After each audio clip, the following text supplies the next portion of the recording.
suppose people at the prestigious Regarden Magical Academy value most? Naturally, it's one's knack for magic. So what of the magically challenged students? Is there any way for the talentless to advance?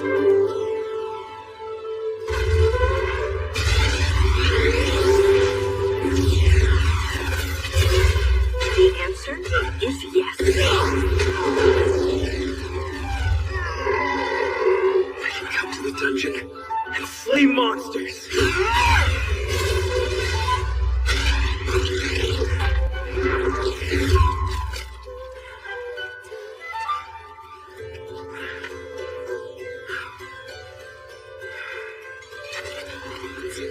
I can do it.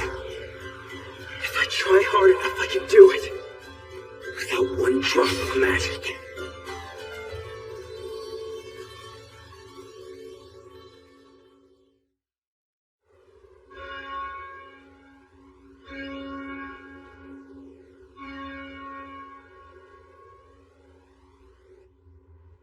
Channeling a tiny amount of magic into the bulk ore in Agni dust creates a lump of sulfur, which you can then use as a catalyst to create a brilliant flame. Exactly right. Now then, who'll show us? Which daring soul shall it be? Will Surfort? Will Surfort! Could you say that again, Professor Edwards, sir? Come down front, Will, and demonstrate this spell. This again. On my way, sir.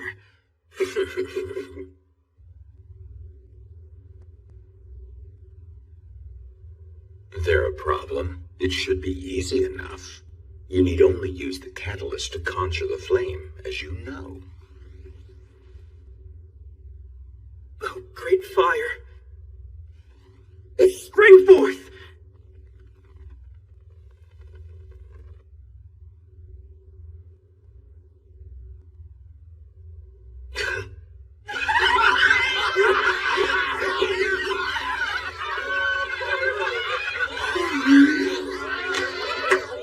Silence!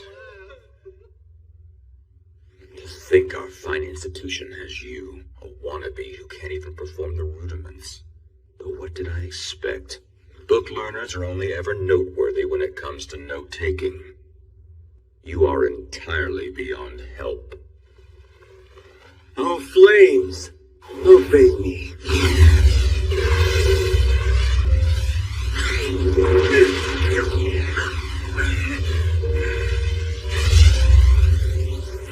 Casting still requires permission, Scion. Keep that in mind. Oh, of course. Excuse me, Professor. For some reason, it appears that Will isn't in top form. Figured I'd be a pal and lend him a light. Well, this will do. As you just saw with your own eyes. In this world, magic reigns supreme above all else. Magic is authority. Strength of magic is power. Our heroes are called mages. That's why your magical prowess is how you earn esteem at this academy. No talents who can't cast the simplest of spells are unfit to stand in these halls, regardless of their book smarts. People who dream above their station are fools, and they should withdraw from this school immediately.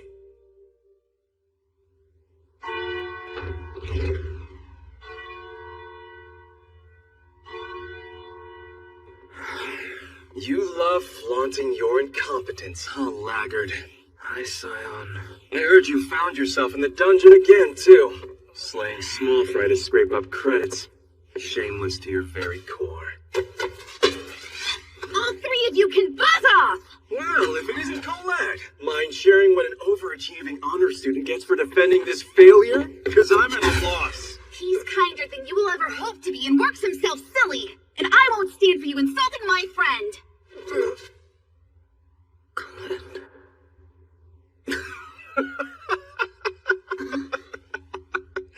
Maybe your friend didn't know, but it takes more than hard work and kindness to make a great mage, especially if you're still setting your sights on becoming a Magia vendor. Either way, I've wasted enough time on you as it is, loser. Do us a favor and unenroll yourself from this school like Professor Edwards said. Jerk. Don't let them get to you. And what's Professor Edwards' problem? Calling you up front just to embarrass you? He wasn't wrong. Magic does rule our whole world, and I can't use any of it. Well, not yet. Besides, I've got a cute girl like you worrying about me, so I'm blessed in that respect, right? Where did that come from? What? I mean, every once in a while you'll say things like that, but flattery will get you nowhere in life. Makes me think you have some ulterior motive. Wait a minute! I bet you sweet talk everyone the exact same way, don't you? Maybe. I was taught to compliment girls ever since I was a little kid. But even objectively speaking, you are really cute, Colette. So I wasn't teasing you or lying to your face. I'm talking well! You should have stopped talking 3 sentences ago! Oh, okay. Get it together! You're a daughter of nobility! Yes, it's just a title, but you are still the composed Colette Loire. Is something wrong? No. I'm fine. Just enjoying the gorgeous weather. That's fair. It is nice. Such a warm light. And to think it's coming from the 5 most powerful wizards holding up the sky for another day.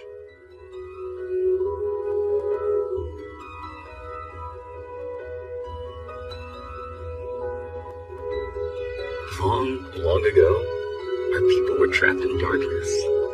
They knew nothing of the sky. But they did know fear, for the celestial host terrorized them. Then one day, 5 wizards rose up in defiance.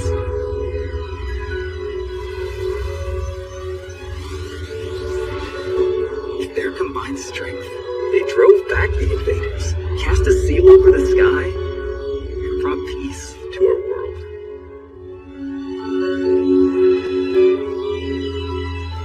They were known as the Magia Vander. This became the highest of titles, passed down through the ages. It's the greatest honor a mage can achieve. So, everyone dreams of it at least once. Think the Ice Maiden's up there, watching over us, using Albus-Fina to keep us safe? She is.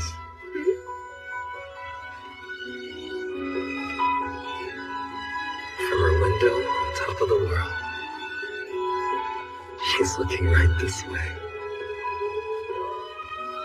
The sun and moon?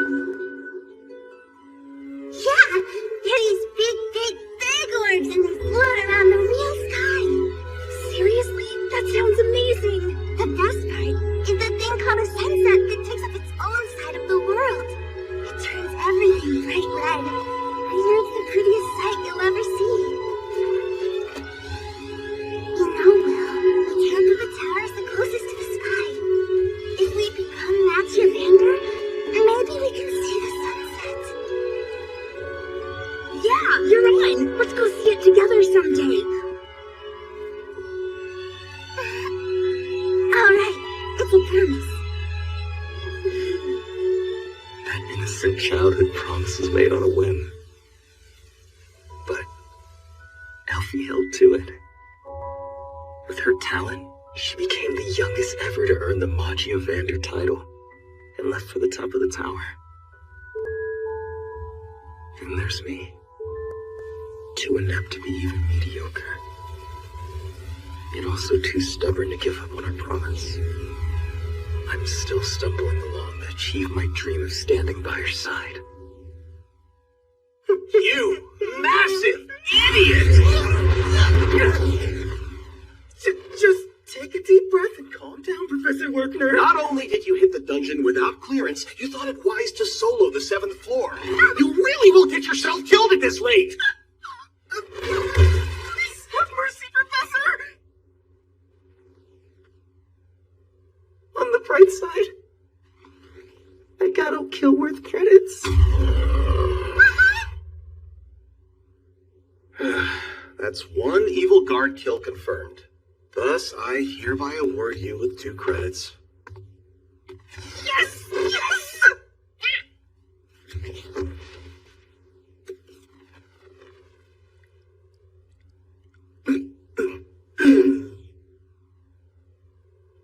So, you're still set on becoming a Magia Vander, I take it? Is that not good?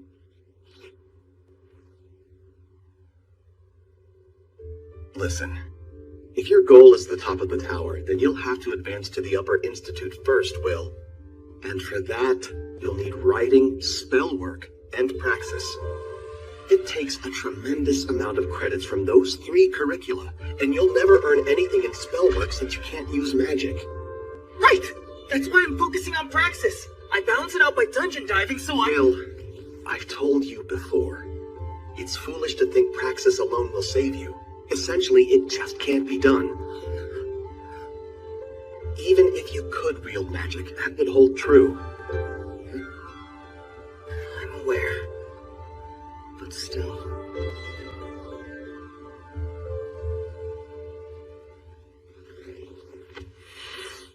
Priorities, boy! You should concentrate more on graduating than what comes after. I know you failed to earn enough credits on your last exams. That means you need to earn 4 credits by the end of the week. What? As in this week? But that just gives me 2 days! I'll devote everything! Searching my notes. Come on, notes! Let's see. Where is a 4-credit monster? Professor Bruno mentioned one in a lecture. Didn't he? Oh, that's right. Huh?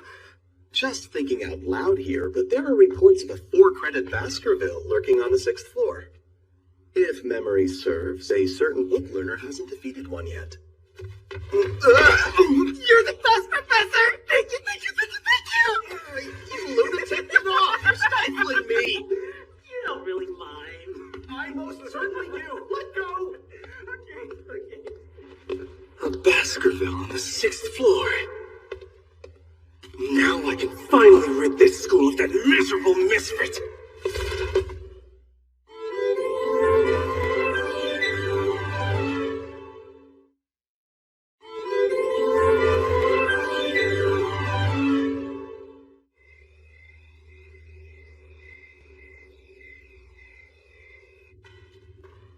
Alright, about to score myself 4 credits. After all, I've already fought a Baskerville, so what could go wrong? Don't worry, Kiki. This time around, I'll watch out for its fire breath. No getting burnt to a crisp now that I know better. Please trust me. Depending on that nose of yours. His sorry self can just take a hike. Well, feel free to back me up. Yeah, you said it, Scion. Can't earn his credits if we slay his target first. And without his credits, he'll be expelled from the academy. But kind of wondering if this is safe. Us 3 coming to the 6th floor? You suddenly forget who you're talking to here? What? No way, that's not what he meant. Yeah, you're one of the elites.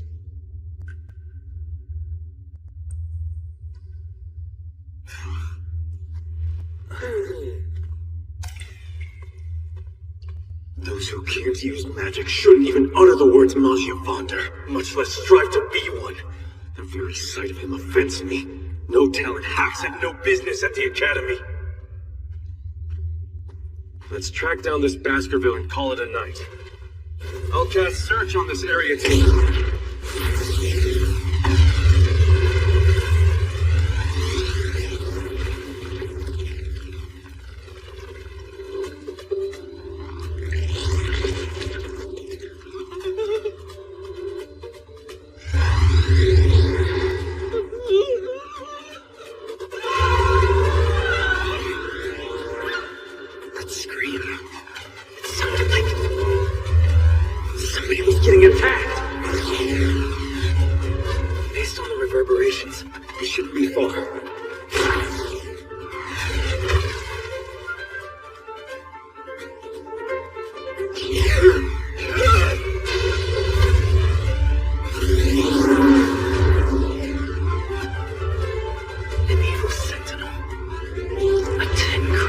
real live over 5 enemy in the flesh.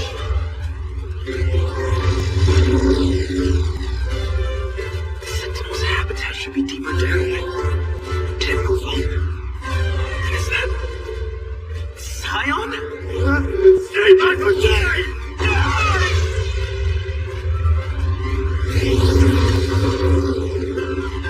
That thing's too strong. Those are useless.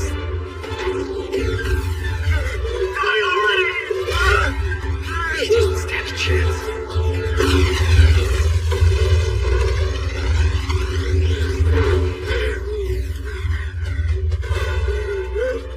I have to help. Or do I?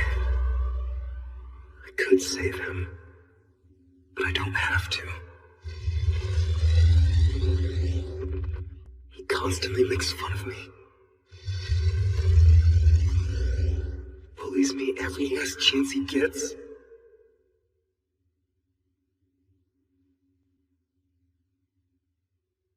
I could easily run away. But you see, I know the truth.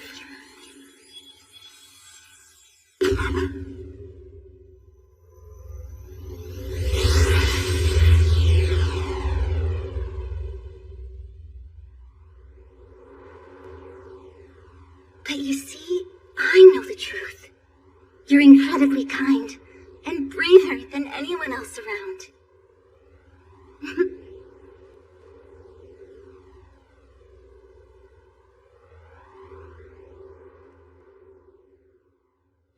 You're wrong, Elfie.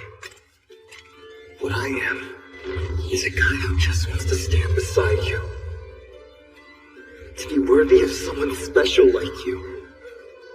You're having shameful tryhard.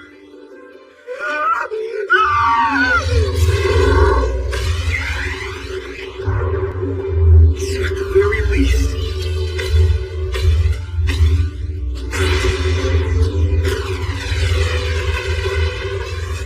let me act as your sword! Wagner! Good evening, Professor. What, may I ask, brings you here? Scion and his friends are having a dungeon raid. Unauthorized? Well, of course. Entitled whelps. The dungeon's too vast. Use your familiar to find them. Do you know what floor they're on? Yes, floor 6. No need to send the familiar out, then. Why? Will Surford happens to be there as well.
You injured?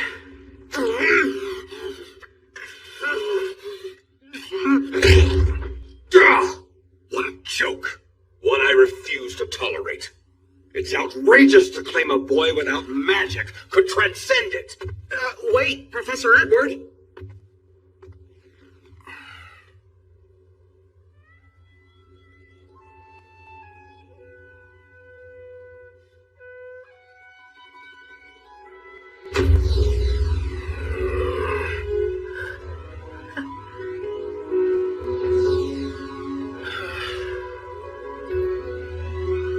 I hereby award Will Surfort 10 credits.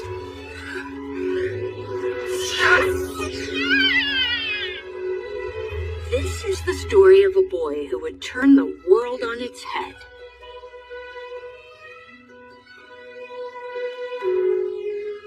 The Tale of Wistoria, where wand and sword meet.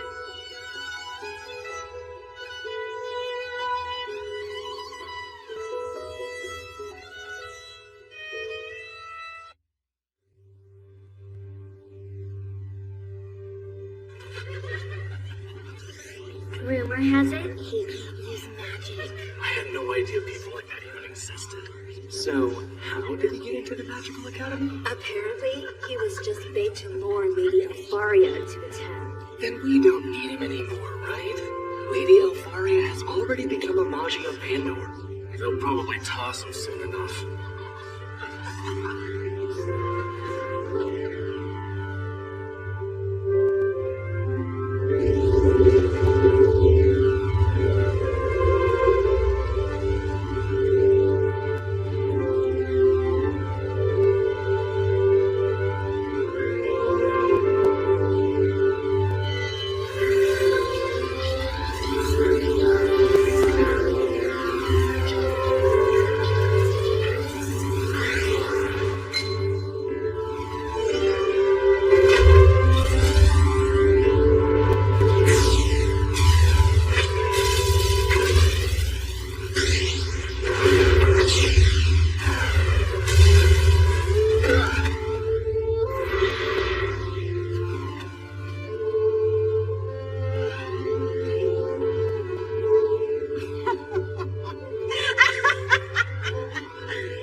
I will allow him to remain at the academy.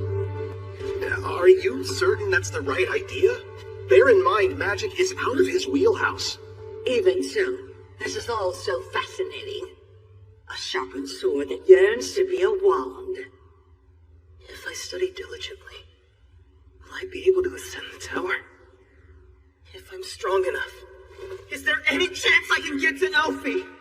If you are persistent, and if your will can hold strong, as though undaunted, then perhaps.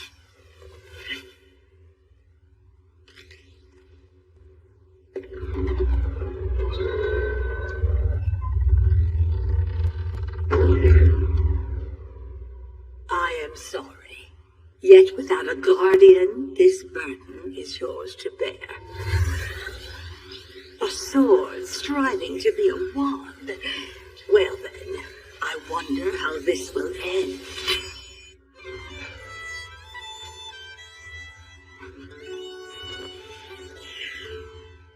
Ascending the tower. This generally means advancing to the upper institute. The Magi of Vander reign from the top floor of Mercedes College. To become one, you must be recognized by the upper institute, the highest center of learning. There are two principal methods of advancement in the tower. The first is to create a new type of magic. The second is to earn at least 7,200 credits at the academy. Only a few individuals will achieve the former, which means that the majority of you must rely on the credits method. But everyone Everyone here is in danger of not making graduation, much less the upper institute, so you better apply yourselves.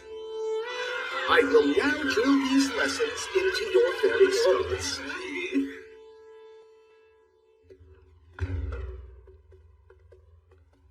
How did the supplemental class go? I hear it was positively grueling. He did everything from consecutive mock exams to rigorous instructions. But you've already earned every possible writing credit. Professor Woodner is way too strict sometimes. That's only because I've completely failed spell work. But being a failure doesn't mean I shouldn't give it my all. And besides, it's kind of him to bother giving us supplementary lessons at all. Most of the other professors here would consider it a waste of their time. You're not wrong. I particularly can't imagine Professor Edward going out of his way to give extra classes. Huh? It's all true. I swear. Scion defeated an evil sentinel. But that monster's worth 10 credits. All by himself? That's amazing. Right? It overwhelmed the rest of us at once. And by the time we awoke, Scion had already slain the sentinel. He's climbing the ranks so quickly. I bet he'll become one of the top 3 soon. That's Scion Ulster for you. Lies. But truth is unbearable.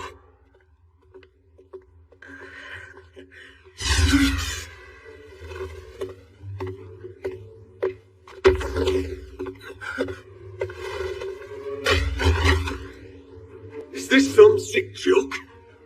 You're incompetent, and yet... Stop it, Scion! What are you hoping to accomplish? Just leave him alone.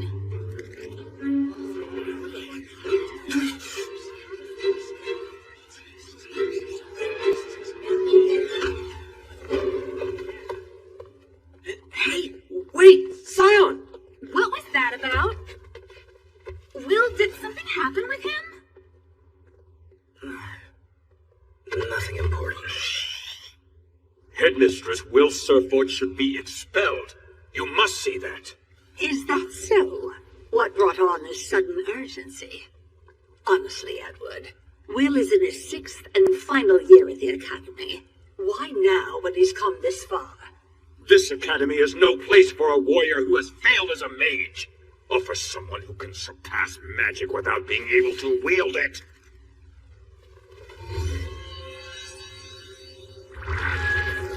Let's take a look at his record. He has aced all of his written assignments. His reports offer a unique perspective. Aside from his inability to use magic, he excels to a degree that calling it excellence is an understatement. There are many useful paths a boy could yet walk, such as that of an artificer or perhaps even a healer. This academy has a duty to produce learned scholars in preparation for the fated day. The boy doesn't wish to be a learned scholar. The problem is that he aspires to become a Magiavander. That could indeed prove problematic in the long run. Here's my solution, Edward. We shall test him. Since you were the one to uncover his little secret, I'll leave this task to you. Should he fail to make it through your test, I will entrust the matter of his advancement or expulsion to your judgment.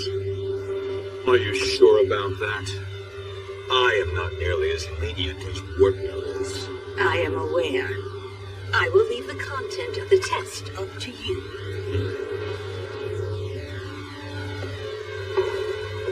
Test him to your satisfaction and reveal the truth. You understand the Magiavander better than anyone else, Dark Viking Mage.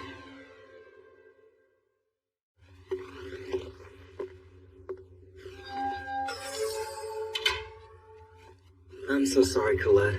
I'm always relying on you since I can't use magic myself. It's fine. I don't mind a bit.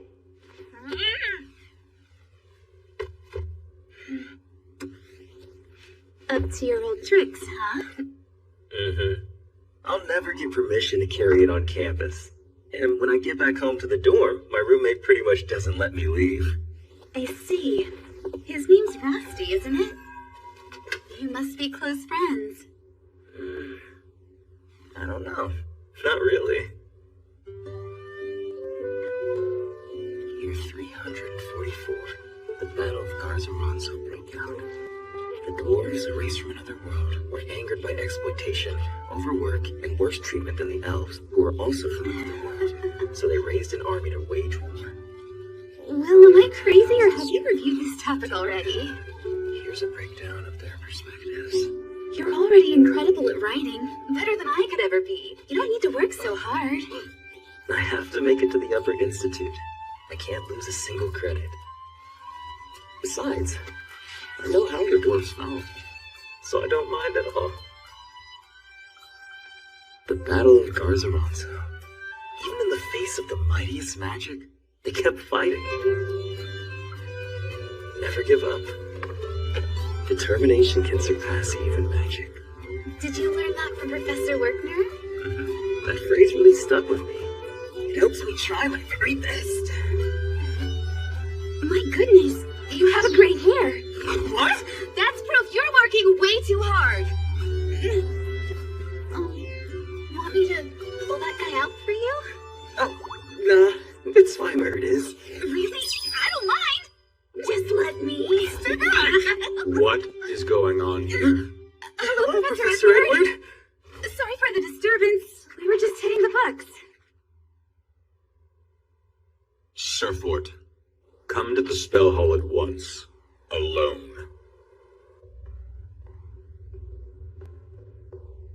This supplemental lesson stems from your continued failure at spell work. I trust you're grateful. You're really giving an extra lesson, Professor? And it's only for me? Think of this as a gift. I will ascertain your true worth once and for all.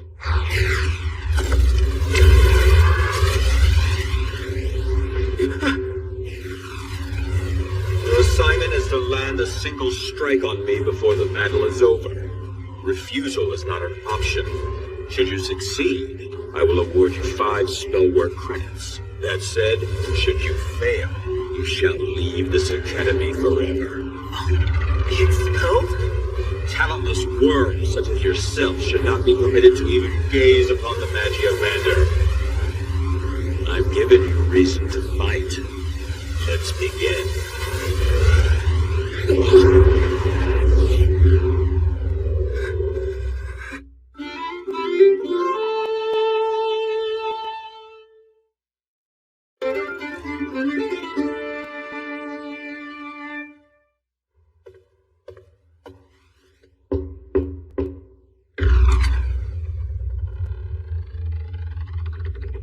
You called for me, Headmistress? Though I'm sorry to trouble you, Werkner, yes, I did. Well, how may I assist you? It's not what I want you to do, but what I want you to know. Claire Mulder.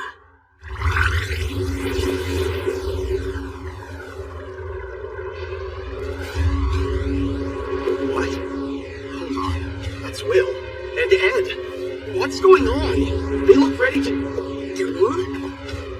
It's actually a test I told Edward he could conduct. And you aren't allowed to interfere at all. Just as I have recognized your advocacy for Will and why he should be here, I must recognize Edward's concerns in equal measure. It's only fair, after all. So I'm letting him ascertain for himself whether Will is worthy of walking the Magia Vander path. This is madness. Out of all our instructors, why Professor Edward? You say it's fair, but it's just cruel. It's cruel. How so? Oh, come on! You should know! He's the closest to becoming a Magia Vander. Sure, he fell short, but he's still an Ascendant who reached the top. Dax Daracons.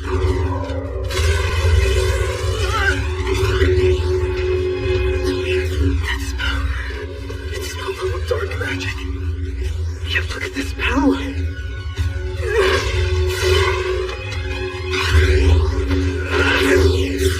Darge. That's urgent.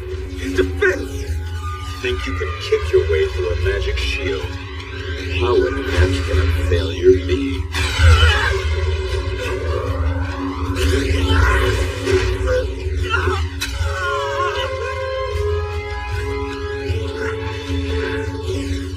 He's casting with no incantations. activate so fast. His fighting style's flawless. Against me, he's untouchable. He's so strong.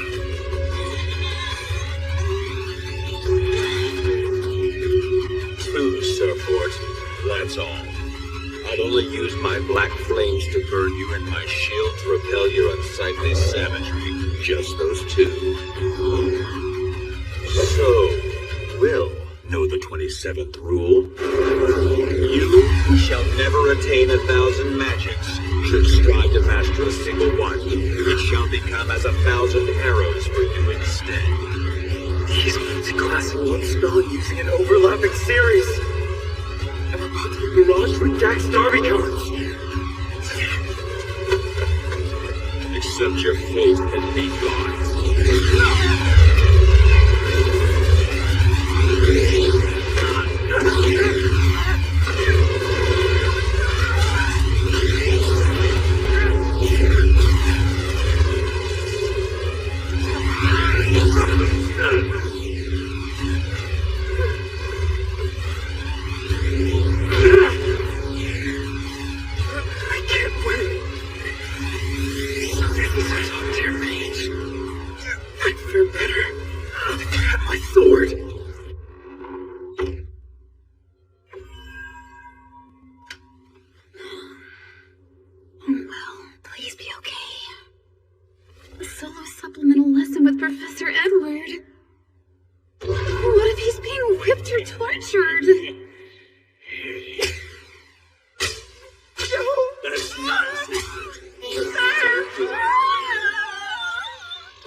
This goes without saying, but the title you covet only goes to an exemplary mage.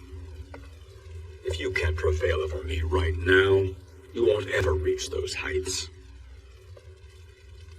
I'll ask you a question on the Battle of Garzaranzo. The imprudent dwarves incited a rebellion with an army of 10,000. Now, how many mages did it take to bring them down? Just one. One mage annihilated 10,000 dwarven warriors. The wand is always mightier than the sword. That's simply how our world works. Do you get it yet? High time you forsake your delusions. Maybe so. But it's easier said than done. I'm still going to ascend the Magia Banter's tower!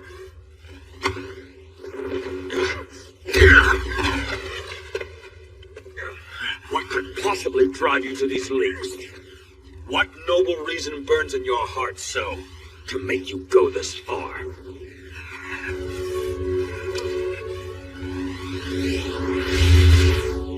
Because I want to be with the girl that I love!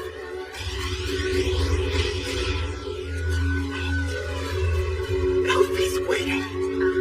I won't break the promise I made! Utter nonsense. It's impure, immoral, and revolting. A trifling infatuation. That's pushing you towards the apex of magic. I realize my reason may sound ridiculous to you, but I refuse to back down from this path. Shameless fool! As it may be, I'm going to see that sunset! Right by Elfie's side!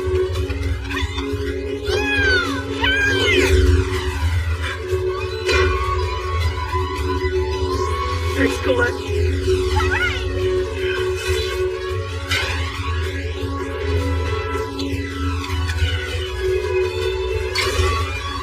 In place of a wand, you wield the sword, you deviant. Your time is out.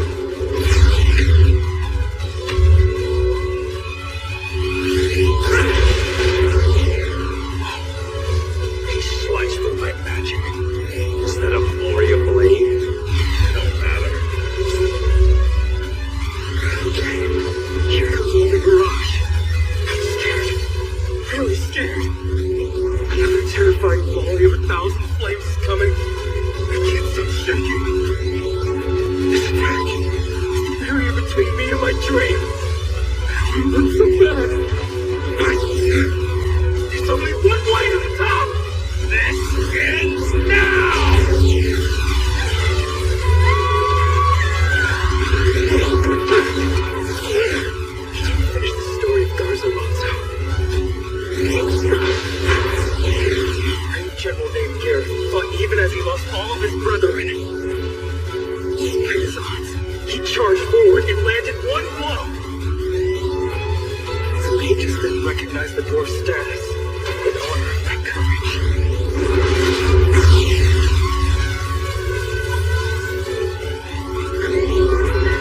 So, sword can be as mighty as a wand.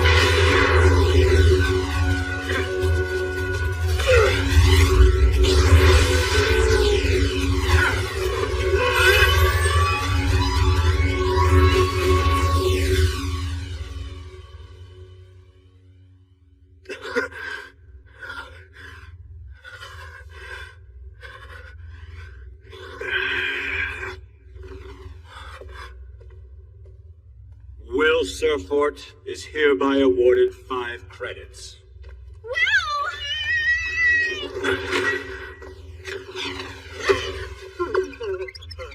Did you get a healing spell? Use your words, Will! Splendidly done.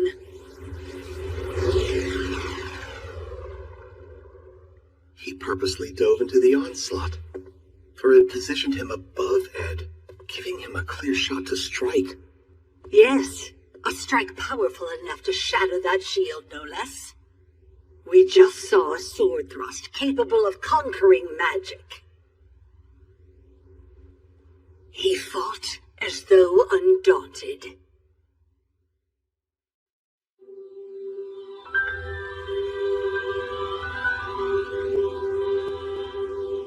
But you see, I know the truth. You're incredibly kind. And braver than anyone else around.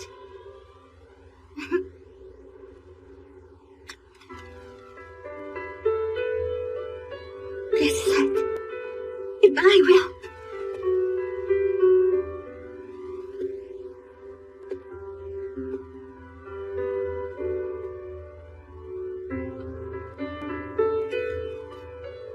Wait, Elfie! I will make it up to the top with you! I'll do it without magic! Even if fate itself tries to tear us apart! I'll do it! Someday I'll come for you! I will! Like we promised. Remember? We'll watch the sunset!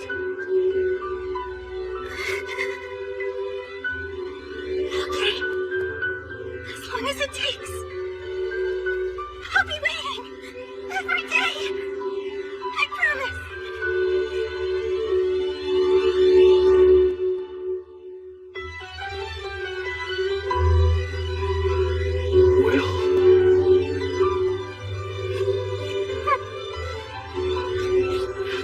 Just watch. Just see. I'm crying. Like a pathetic, emotional mess. It'll be the last time.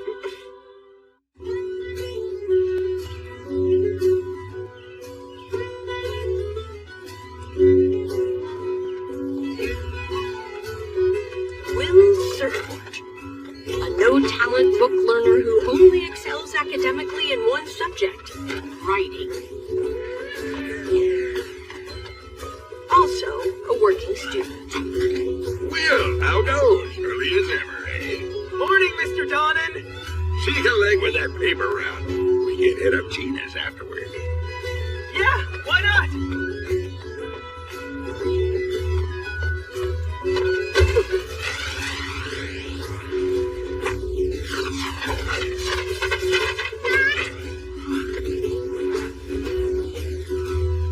And the one that got away.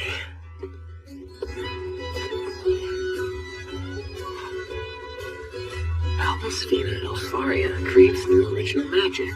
She's the first to achieve the remarkable feat of inventing 12 magics.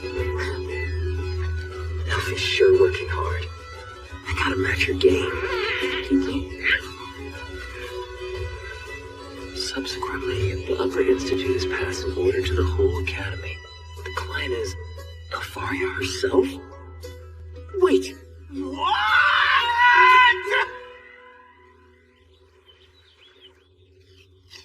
Rusty! Rusty! Hey, may I borrow a magic item or two? Please, Rusty! tell. What's got you in such a hurry this fine day, Will? A new order. It was sent down by Elfie, so I'm going. But what about your lessons for the day? I don't have any. That's why I'm prioritizing this. You think it'll be tough?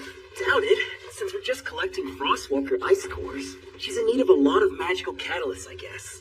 They're paying us for every ice core, too. It's all going down on the 4th floor, so I need more magic items to give me an extra edge. Never has a book been more open than you, Rumi. Hands down. Just finished upgrading these babies. Here, they're yours. Well, that's a top-notch artificer for you, huh? Well, take care out there, okay? I always do.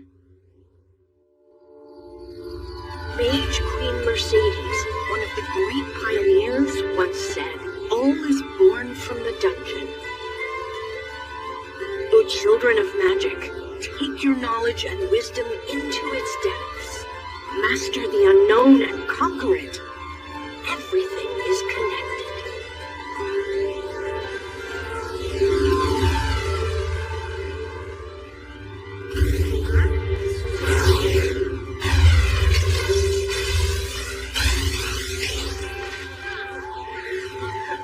That's quite a turnout. Then again, it is Elfie's order. Okay, time to work. Select.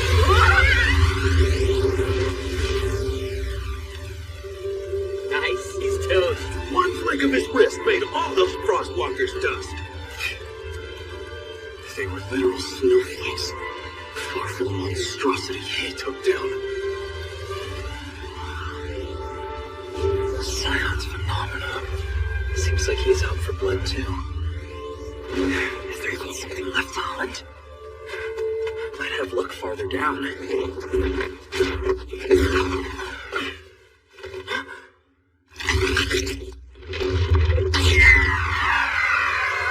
Hey, watch yourself!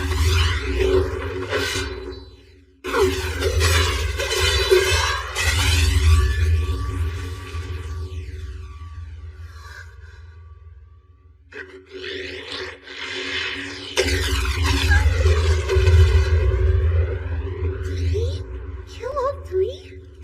No magic? Just his own strength and a sword? Are you alright? They didn't hurt you, did they? Yes, I mean, no, I'm fine. Not a scratch on me. Thanks to you, of course. What a relief. My name's Will. I don't believe we've met.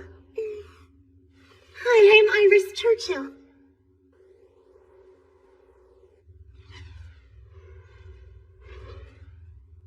To create new magic is to achieve one of the most profound triumphs imaginable. A feat so grand it guarantees unrestricted advancement to the tower. Period. Magic's often named after the one who created it, too. Words associated with the new spell's creator are used as well. Take, for example, the Dax Darbican's magic spell. Its namesake is a mage from ancient times, Fire Watchman Darbicans. So please, don't view inventing magic as a mere ticket to the tower, but as a way that you can carve your name in history. Amazing sounds so simple. Everyone knows it's not a realistic way to advance. I have a question, sir. So if inventing spells is that good, what's it mean for Lady Alfaria, who's invented 12? Her skill almost defies words. If I had to choose one, incredible. See? Lady Alfaria is the first individual to author 12 original spells. By all accounts, she's one of the most impressive mages, if not the most impressive mage, ever to live. She's unbelievable. So ice magic is the most powerful right now? Oh, I'm joining the ice faction for sure. Yeah, she really is something. No wonder Will's so devoted to chasing her. The entire school's been in an uproar ever since she issued that order.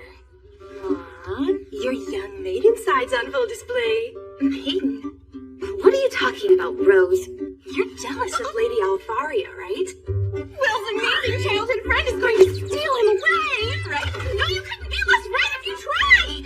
You two, how about we keep the chatter to a minimum? Yes,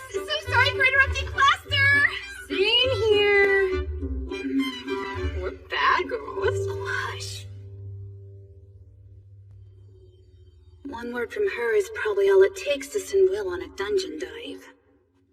You're that upperclassman book learner I've heard about. Like it's unprecedented how magically inept you are, I mean. She sure doesn't mince her words. You said upperclassman. Yep, I'm only 14. If she's 2 years younger than me, she must be a 4th year. So, being around me doesn't bother you? Huh? I don't know what you've heard about me, but I doubt it was flattering. Do you feel any disdain? Why would I feel disdain? A few minutes ago, you saved my life. The world dealt you a magicless hand, but you embraced other gifts. I like how you put the will in willpower. Oh, and I'm guessing you're here to fill the order too? Uh-huh. I want to help out the Magia Vander more than anything. For I, too, wish to become one of the elite who hold up the sky.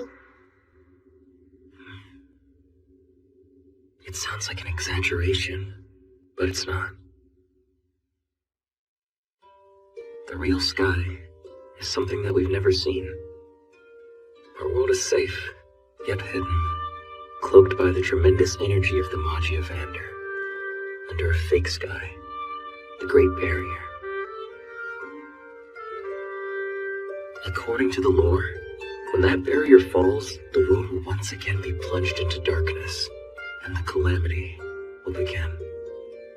We students strive to meet orders, not only because we aspire to be Magia Vander, but because it's how we can do our part to support the sky. Fun fact, Will. I've had the distinct honor of meeting Lady Alfaria in person. Oh, good for you. It is. Excellent, even. And I recall it so vividly. I was in a most dire dilemma on a solo raid. You, get in trouble a lot, huh? I was surrounded by monsters. Isolated, helpless, hopeless. My life flashed before my eyes. Then out of nowhere...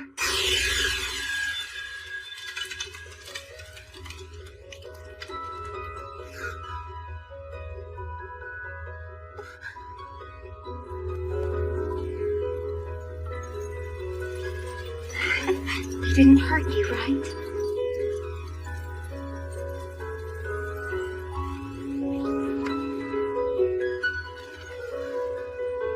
I hope you'll be more careful next time. Oh, wow. It was totally the most awesome thing ever! I'm sure. That day, I breathed her breath and spoke with her. Oh, divine Ice Queen, I will give my all for your sake and live to serve only you. And so, here I am doing my part to help my sweet savior. But sadly, I haven't been able to find a single Frostwalker yet. I think the other students must have defeated them already. Meaning search spells are as pointless as a wand is to you.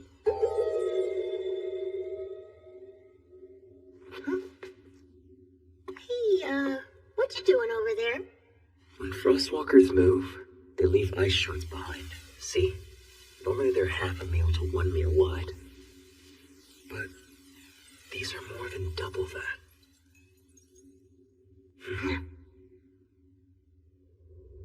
There's a really strong one up ahead. Like super strong? Yeah. It's probably hiding somewhere your search spells can't detect. I'm kind of confused. You could piece that together without using magic? How is that possible? Wait up! Magic is miraculous. But I don't think it's absolute. Especially not in the dungeon.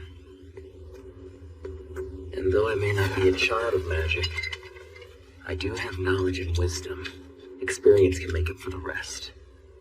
That's what I believe. You do? Yes. I will conquer the unknown.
here till it's over. Huh? You realize you have a huge disadvantage because the second you touch it, it'll freeze you. They call it the Dwarf Killer.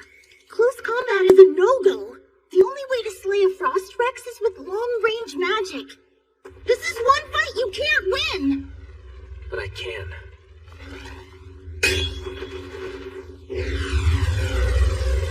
Because I have. I've slayed tons of them.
That's top-notch artificer for you. I'll have to thank Rusty later.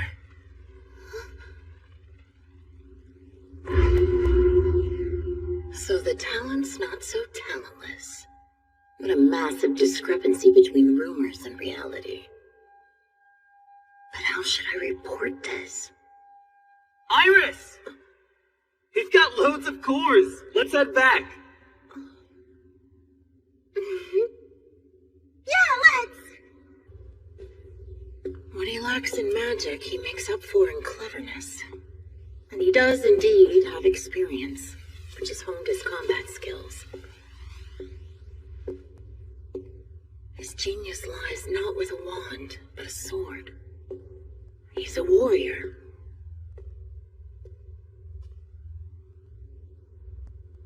Well, here goes.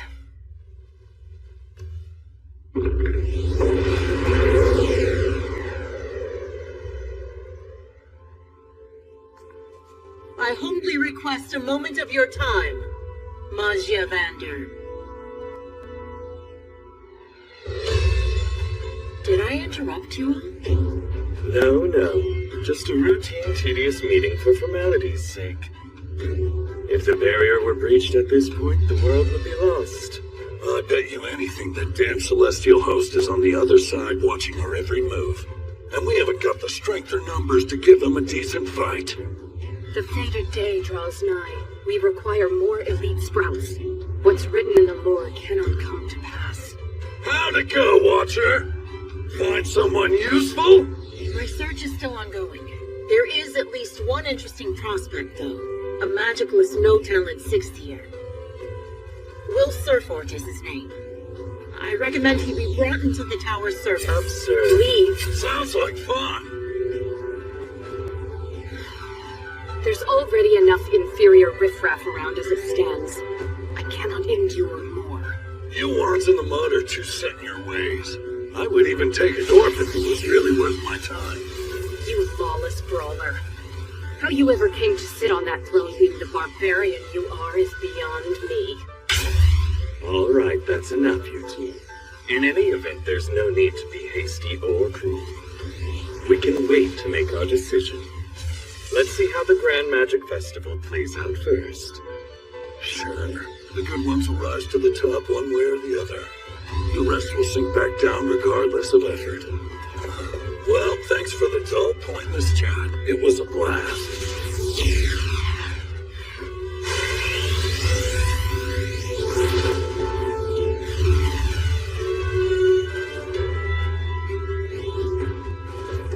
You were spot on about that boy.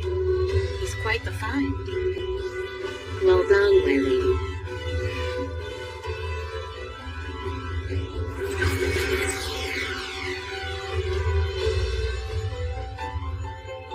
Always. I'll be waiting. 7,200. Of the 12,000 credits offered at the Academy, that is the number needed to advance to the Upper Institute, and a necessity for becoming a Magi Avenger.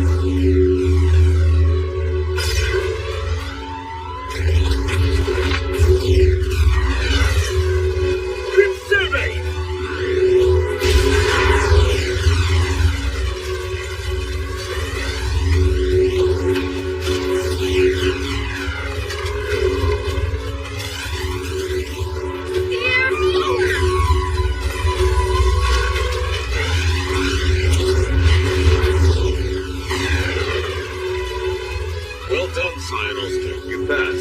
Same to you, Bullet Noir.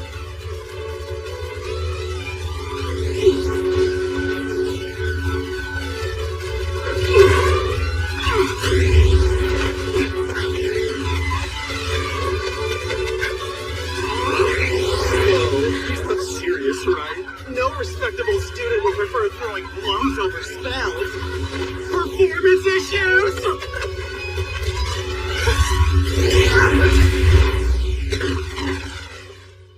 Such a disgrace. Can't use magic or put a single dent in a golem. Not surprised at all. He's a loser book learner and total failure. Satius Leo.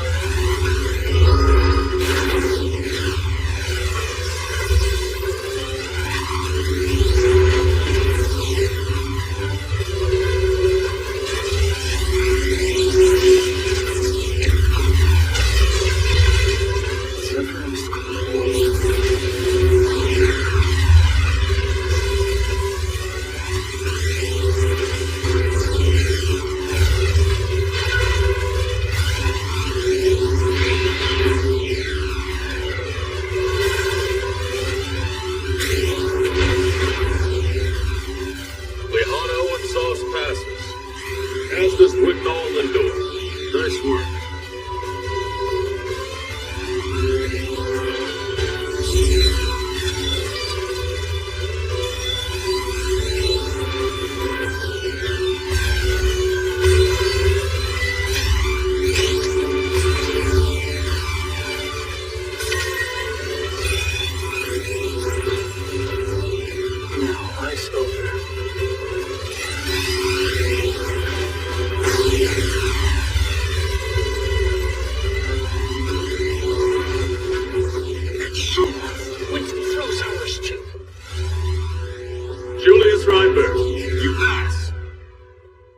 What do you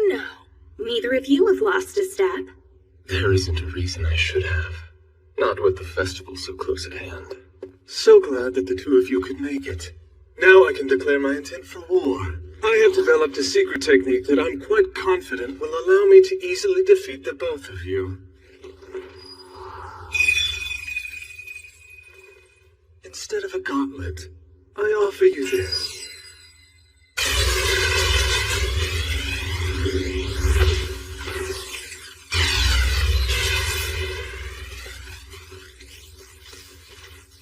I look forward to this little more of yours, Julius. And that's what Upper Institute kids look like. Miss Perfect, the Wonder Elf, and the Ice Master. They're the only ones in the whole school with over 10,000 credits under their belts. A student's credits are like an index by which their skills can be judged. I don't have enough to graduate, let alone advance to the Upper Institute. And this is my last year of school.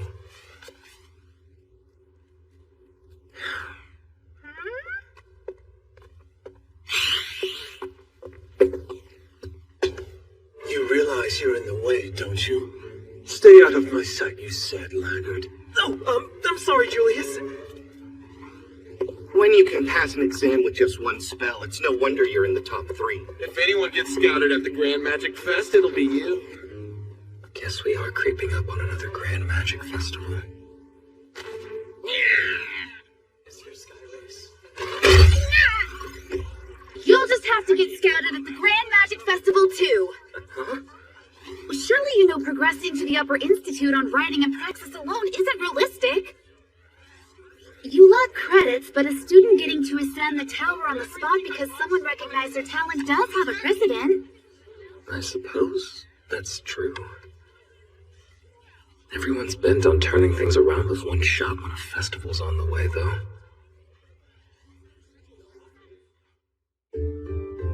The Grand Magic Festival is an event held by Regarden Academy once every 2 years. A number of different competitions are held, and high mages come down from Mercedes Callis as scouts.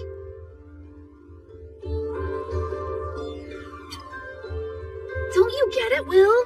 Both the students and tower factions are competing since the latter fight over new recruits. You could even say this event decides who advances. You've got the Lightning Lord's Wand, Thorzeus Fashi, the Sacred Elf Swan, Elleaf Conan, the Flame Emperor's Wand, Incendia Barum, and the Ice Maiden's Wand, Albus Fina.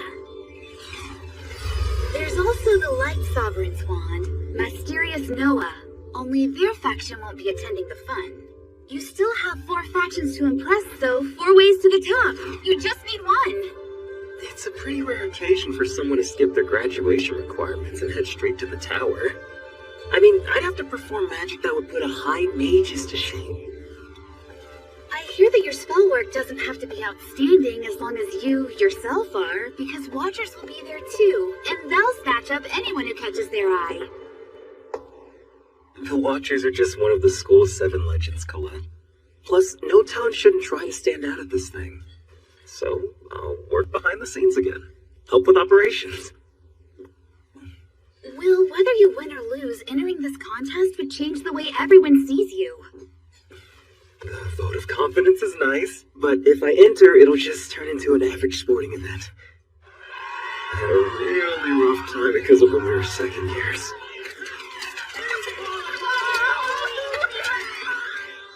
The 50th festival did become known as the worst in history. Looking back, it was certainly something, huh? Yeah, and I'm still not over it. I stood up for all the wrong reasons then. I didn't think it would work. That's Magicraft. And over there is Guardian Summoning. All of this excitement makes the festival seem that much closer now. Yeah. Don't forget, Regarden won't be the only capital sending out scouts for talent.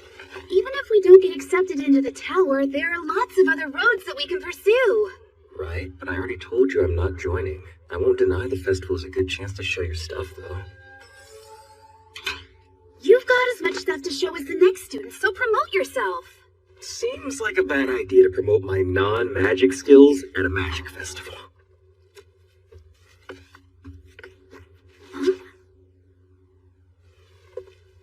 You got quiet? What's wrong?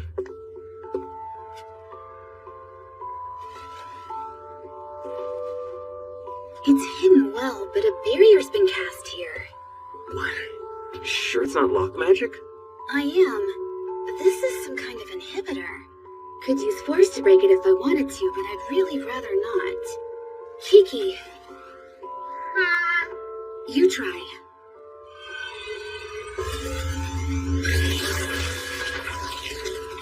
Yes! You're amazing, Kikikins!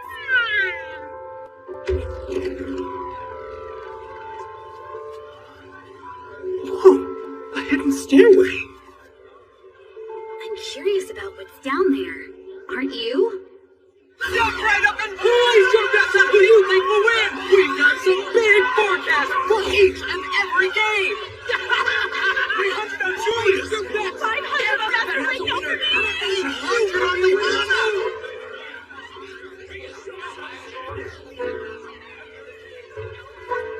It's underground gambling. I can't believe them. Yes, the professors leave the lockers alone, but that's no excuse to get up to this nonsense. Zion! Why is he here?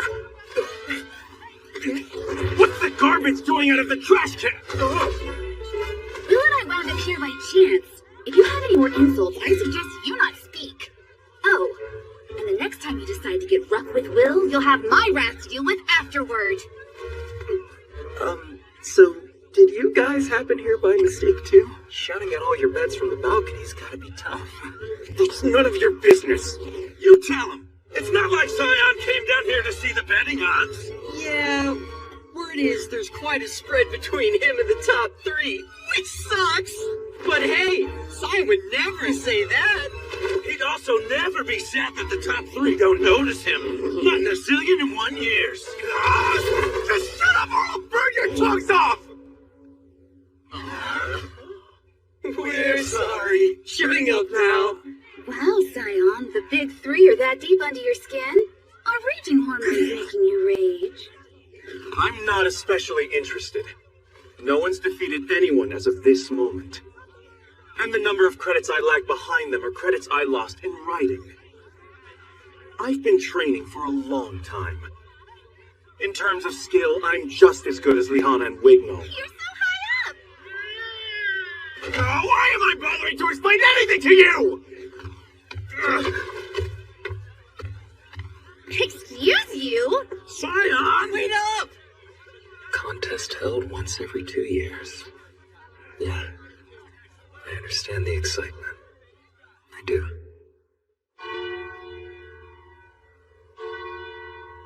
That's all for today. We'll get more hands-on next time and craft a potion or two. Review the material or you might get a little lost. Kiki, hey. Hey, are you going to the dungeon? I'd be happy to come with you if you'd like. I'm sorry, Colette, but I'm scheduled to work a shift at Miss Gina's Tavern tonight.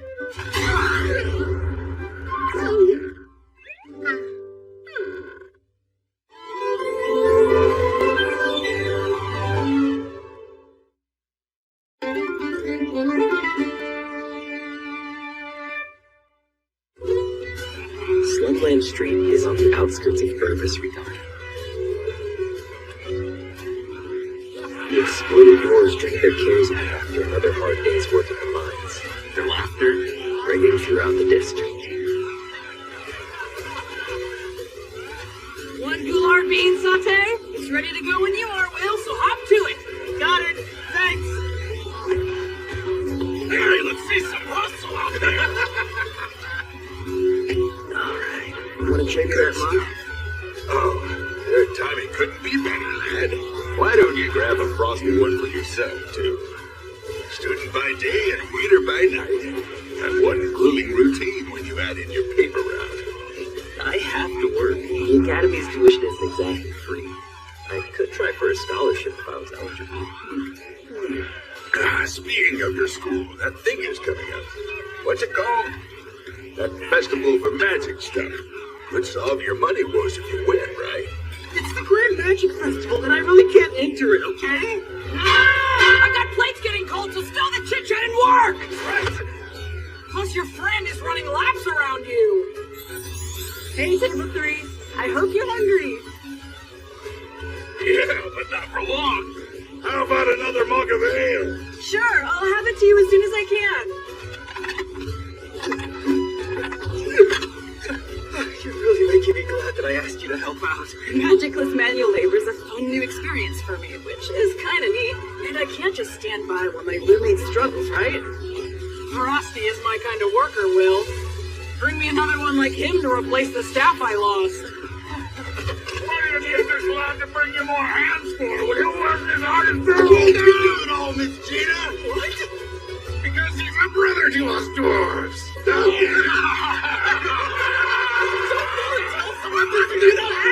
Guys! You're really okay with this? With what? Well, the wages the dwarves must pay you have to be meager at best. Professor Workner could help you get a better paying job that suits your schedule if you asked, couldn't he? Maybe, but Professor Workner has already done enough for me as things stand. Besides, Miss Gina and Mr. Donut are great. In fact, I like all of the dwarves.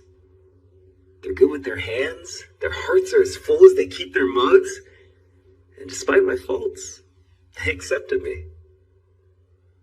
So I've come to have a genuine respect for the dwarves. I see.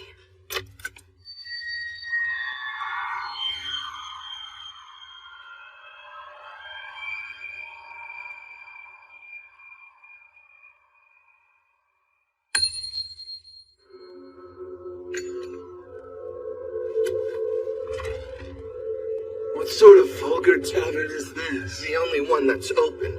Otherwise, I'd say let's head out.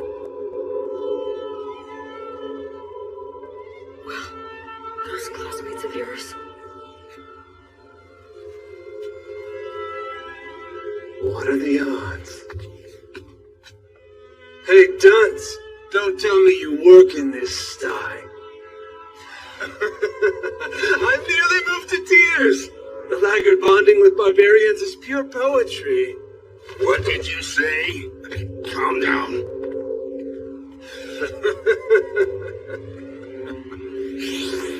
Not sure I appreciate that look in your eye. You're the ones who immigrated to our world. You're the ones who should be grateful we even let you live here. So know your place!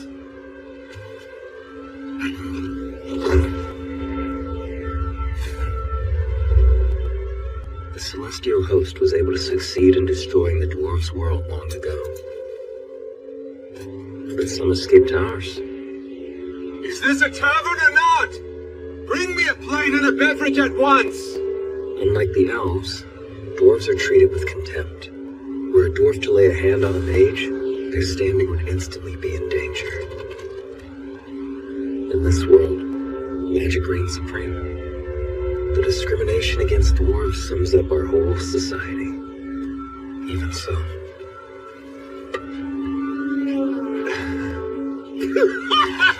You seriously served us beans for a main course? We would get a better meal at a rundown countryside inn. You barbarians actually enjoy this slop?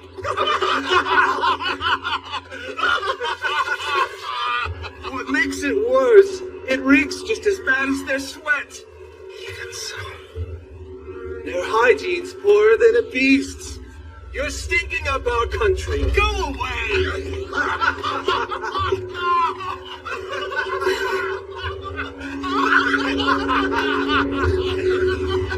Even so.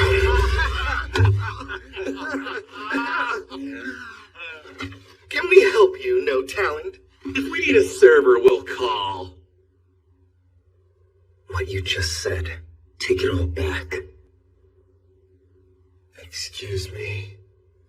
Those beings were grown in barren soil and are a product of the dwarf's skills and knowledge. That sweat is proof of their hard labor under the harshest conditions. They're things that should be celebrated, not ridiculed.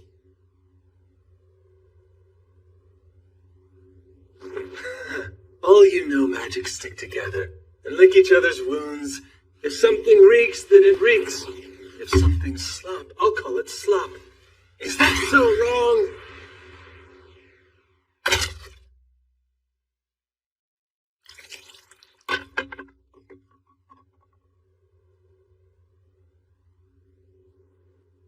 Don't get any funny ideas, dwarf lover. Leave while we're feeling nice.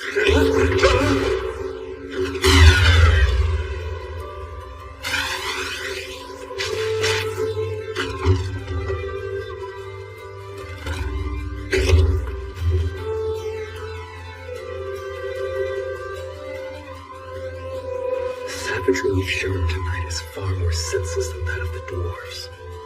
We're the brutes here.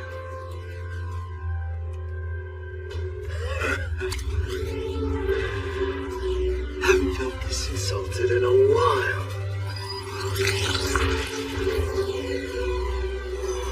You do know who you just picked a fight with, don't you, Angel? Here's a clue!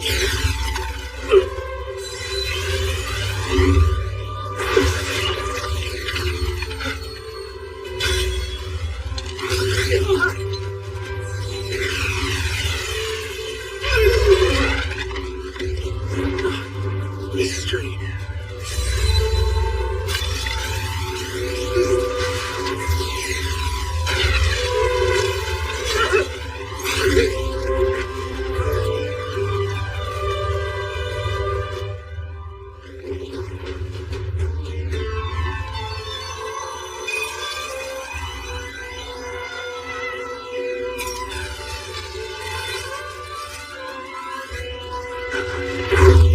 This is going too far.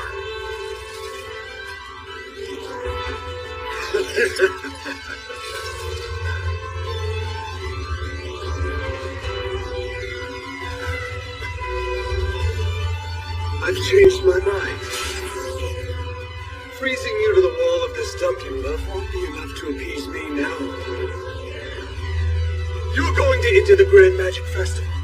That way everyone will bear witness when I finally do humiliate you.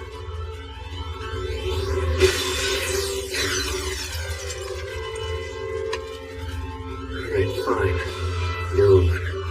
Wait, Will, are you sure? Oh, he's sure. He's seriously angry. I'll personally see to you when you're thrown out of the academy the second I'm victorious. And you'll apologize to Miss Gina, Mr. Donnan, and all the dwarves once I win.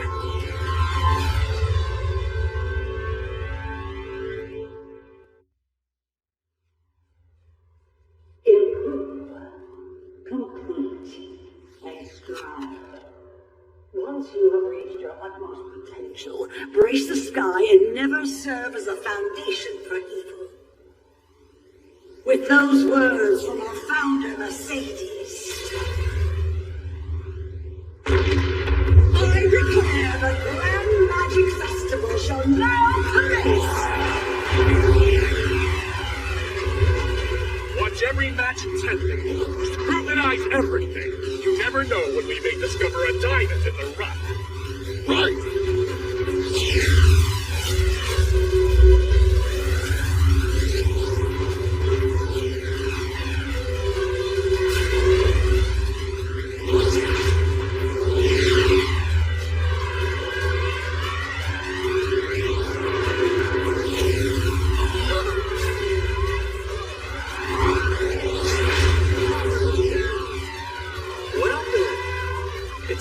Say Lady Lihana's a shoo-in for the Skirmers.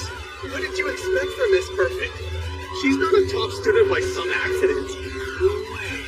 Looks like the Earth Princess didn't enter Magic Craft this year. It's easy to spot the scouts. They all have an unmistakable gleam in their eyes. The tower works swiftly. That's It's because the festival draws mages from outside these walls. The battle to scout the Academy's most promising students is already well on its way. Miss Perfect has staunchly defended her stronghold. As if that weren't enough, she also set a new record. With her second consecutive Sky Race win, she's eclipsed past champions. Pardon. Please excuse me. Leaving when the fun has just begun? I would stay, but I have some work that I must attend to. Also, I have a certain upperclassman to cheer on. Kick butt in the crown attack, Scion. We couldn't enter ourselves, but we're rooting for you. Of course. I can't let down a lady in need after all. Listen, Scion. I truly hate asking a favor of you, but you're my only hope. Will you please consider joining our team? That silly girl has finally realized she needs someone to partner up with. Between me and that lowlife she hangs around with, I'm the only choice. Why exactly is that sorry laggard breathing my air, huh? Hello, Scion. I did ask you to join our team, remember? And a team must have at least 21,000 combined credits in order to participate in the crown attack. For one to compete, our only option was inviting you. Sorry for the trouble. Is this a joke? Why would I bail out a no-talent hack? And why are you trying to enter an upper-level event in the first place? Answer me, laggard! Are you in there?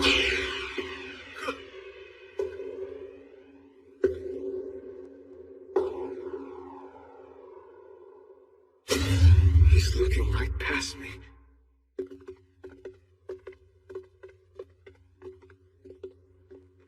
Something apparently went down between those two. Julius entered the crown attack, and Will swore he'd do the same, no matter what it took. The nerve. After humiliating me like that, now he's ignoring me? This marks the start of the Magic Festival's afternoon events! With play-by-play's care of yours truly, Mike Myers, and for his commentary, we have the #1 most hated professor. He's cunning, he's cruel. This Dark Viper's mere presence evokes nightmares of violence. I give you the credit, Ape himself, Professor Edward Surfman. Oh, come on, I can't work like this. How am I supposed to get my play-by-play sitting next to a snake, huh? Myers, prepare a coffin for our next class. I'm sorry, please don't kill me. Okay, that's awkward. Let's pull ourselves together and move on to the main event of the day, the crown attack! Hail Faction! Let's get this started! and dwindling dreams, built on sand. Illusions wake and revive our homeland.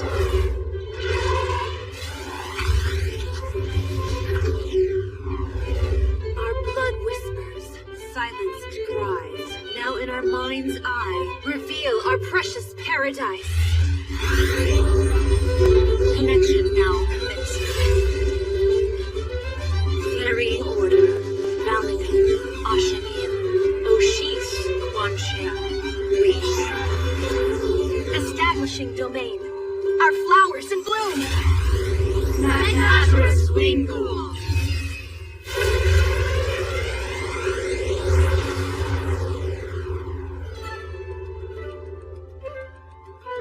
The Volcano Zone, the Marshland Zone, the Badland Zone, the Grassland Zone, and the Woodland Zone. Anything goes in this diverse playing field created by the Elves' Grand Conjuration. Unlike other events, this competition is between teams of 3. The teams will start at the outer edge of the field and try to make it all the way into the central stadium. As you can see, the titular crowd awaits them there. The first team to take hold of it claims victory! Naturally, more than just the forces of nature will be standing in their way. Our elite professors have arranged a veritable mountain of traps for our competitors. Smashing straight through the shortest path to the stadium is permitted. Obstructing other teams is also fair game. Of all the festival events, this one is by far the most brutal! And that means it's gonna be a battle royale! This will test their efficiency and their adaptability. This event is a practical demonstration designed with dungeon raids in mind. The scouts will be following along most intently as the students participating are out. You heard the man! The thrill of this event is seeing all these brilliant students engage in high-level, no-holds-barred battles. I shouldn't say this too loudly, but in the unofficial secret gambling halls, Squad 12 led by Big Noel Lindor and Squad 9 led by Julius Reinberg are the favorites to win this thing. In case you're curious, I put my money on Wignall, and I am all in! Come again. And now, Bias. noteworthy for the opposite reason is the least popular team, Squad 6. Entered alongside Scion, a contender for the win, is the No Talent. That loser must be insane after the clown attack without any magic. Haven't you brought enough shame on the Academy already? Give up, you laggard!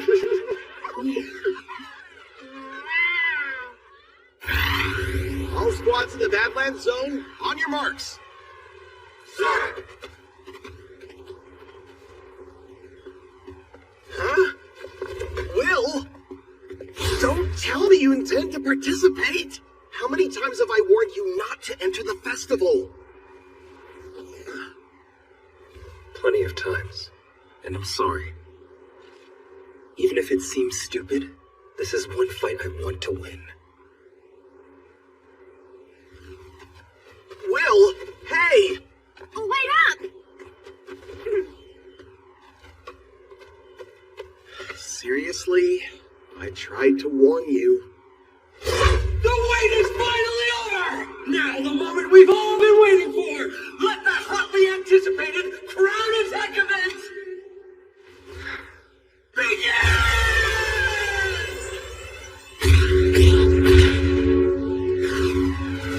Is that thing up ahead a stone circle?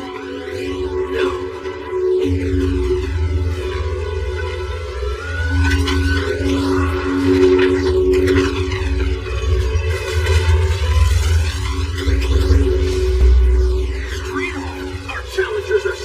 Down the golem thicket.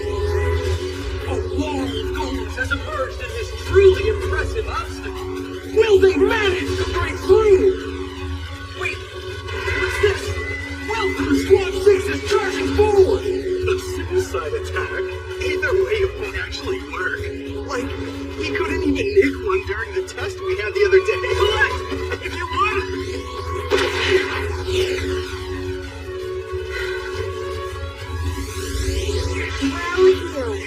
Weapons of Earth. Shield here. Rings of Iron. War Feet. Gauntlet.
I would rather have died in that cave than be saved by him.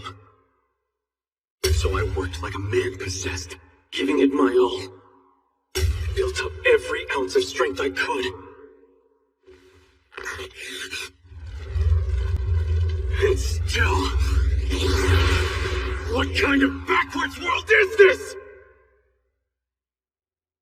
Now leading the pack is Squad 6! Let's go! They're well on their way to seizing the crown of Crown Attack, but anything can happen, and the Badlands might see our first place team meet with a bad end!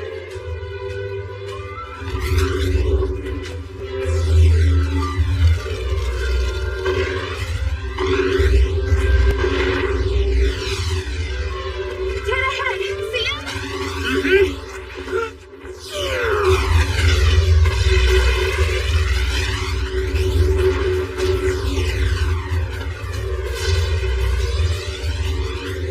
Take it away! One race, two stones of conquered swords. War seek,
The Sea of Trees is where the real fight begins.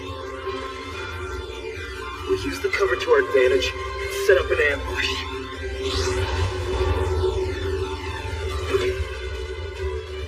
We'll be sure to give Julius a warm welcome.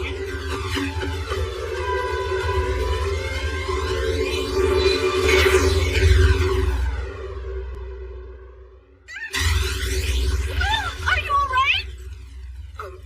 Yeah.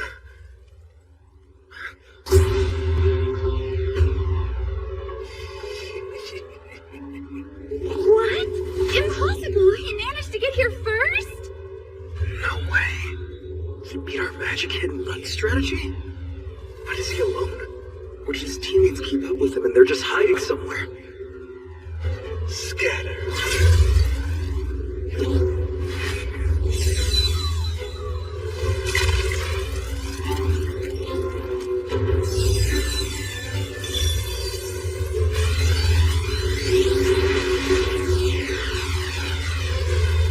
Stop panicking and change gears.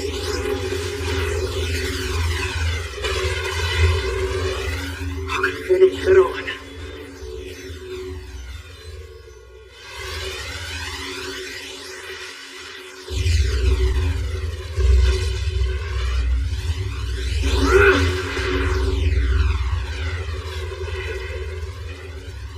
Oh, embers. Remnants of the dead city. Scion? I bid thee, recall the memory of that fiery torment. I bid thee, remember the blaze that danced upon the earth, those sorrowful flames that destroyed you. Will, run away! Now behold our foes, and incinerate them! Inflame! Vertilion!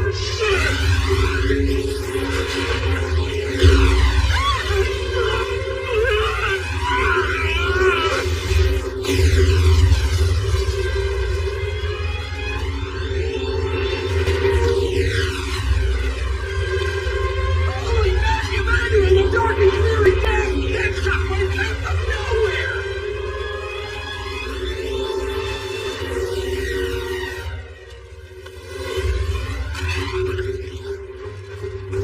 What just happened? Did that attack get me?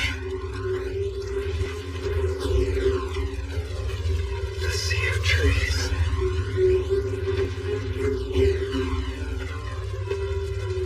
When you're in my way, you burn. I think he cast that spell at Julius through Will on purpose! What in the world are you doing, Scion? I've stayed quiet and played your game long enough. But now I demand what's due. It costs one battle with the freak.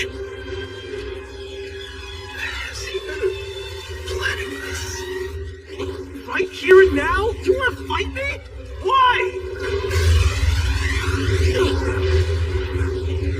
Everything about you is an offense to the ears and eyes! I don't need a reason to trust you! What's going on? This isn't right!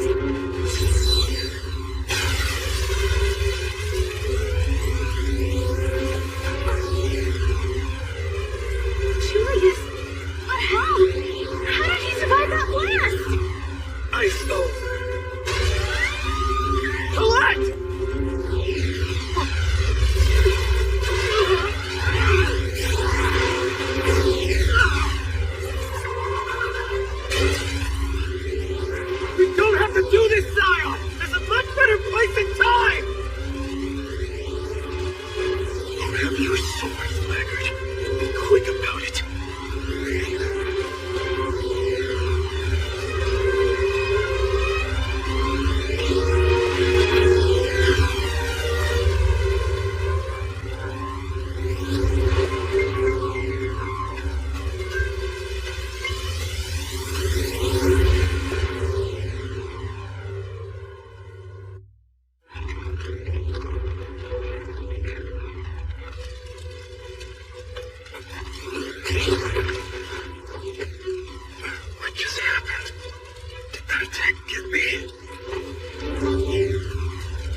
trees.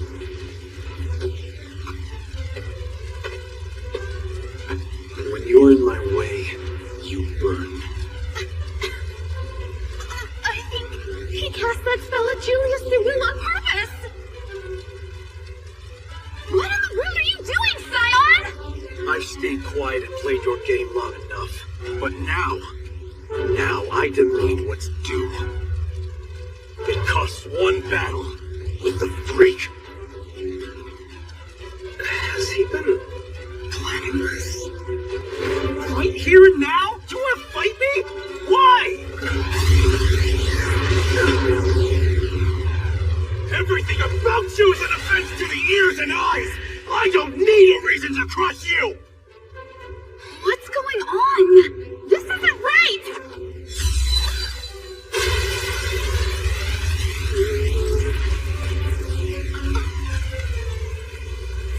Julius, but how? How did he survive that blast? Ice over.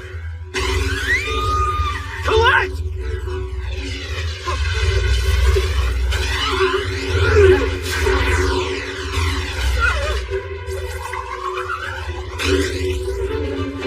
We don't have to do this, Scion! There's a much better place and time!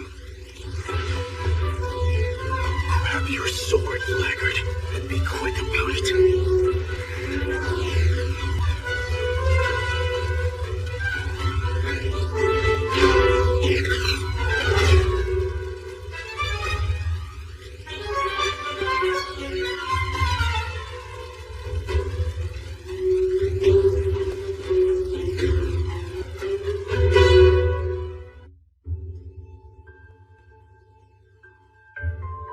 He was pathetic from the very beginning. Downright sad. It hurt to watch. So, I thought I'd make it less painful for everyone. Scion?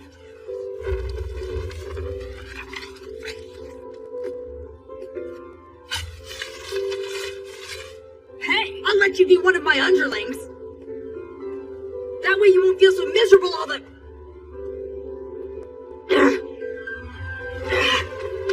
Hey! Don't walk off and ignore me!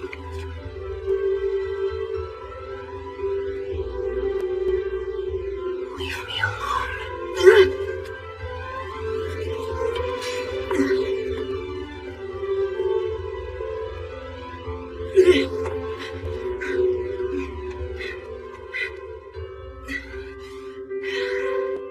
But to him,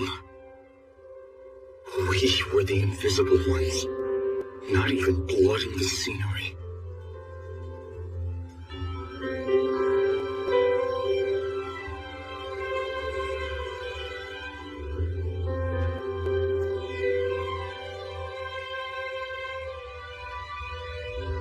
Ever since that day, I vehemently despised him.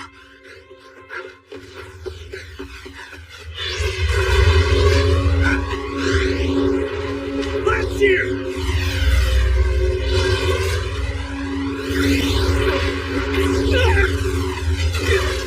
Entangle! Fire the flame!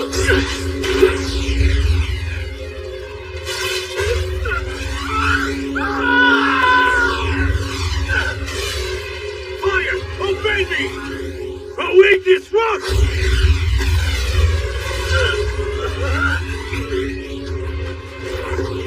Is your only concern survival? You jumpy bug! Here I am, so attack! I can't! Attack me! The last thing I'm going to do is attack a teammate! Look, Scion, I have a promise to keep. So when I say I can't, I mean I can't do this with you right now! Stop your promises!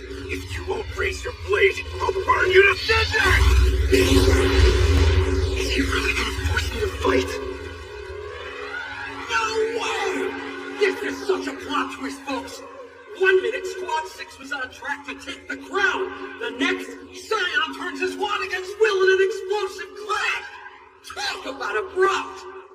What are your thoughts on this, Professor? They're your students, so fill us in. Whatever the reason might be, Fighting one's teammates is foolish. Given the crown attacks founded on fellowship, it's fair to assume they'll be docked several points by all the tower scouts bearing witness. What a terribly deplorable and wretched turn of events. Yeah. He sure looks pretty pleased about it! That's Scion Ulster. Yes, and up till his outburst, he's been advancing brilliantly in all subjects. Seems he's just a troublemaker. Shame, since he's fourth in his class with the credits he's accumulated. Grades can eclipse his actions, though. What is Scion doing? Never seen teammates fight each other. Yeah, I know. I'm kind of worried, too. We'll have to see what he does. Is this seat taken? Your name's Iris, right? Yep. Iris Churchill, the girl who gets along with any soul alive. And your name's Frosty. Oh, it's been a while, huh? So, may I sit here or not? I've been standing this whole time. Go ahead. Thank you. Come on, Will! Show 'em what real fire is! Interesting. You always struck me as the type of girl who just goes with the crowd. Didn't picture you cheering for someone in particular. I heard about Will from someone else first. The words are words, and I wasn't exactly entranced. Then I had the absolute delight of crossing paths with him.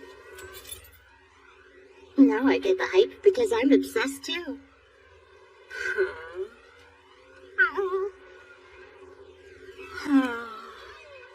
Will can't help but turn heads constantly.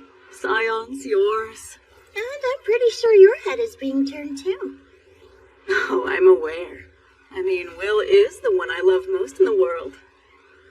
Love's quite the heavy burden, huh? Well, I have to love my roomie, you know. Speaking of Will's fans, looks like Miss Colette is taking the stage.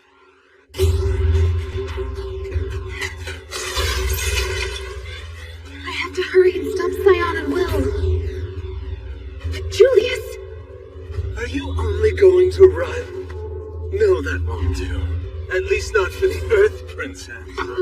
Don't you dare call me that! Not unless you want me to come beat your face in!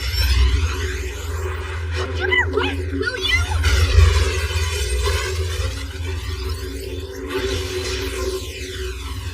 He's setting off the traps.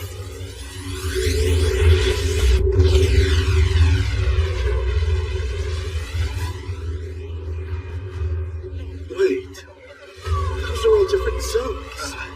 Yeah, they are. But then, why are there so many Juliuses? Is that who I think it is? Where'd he come from?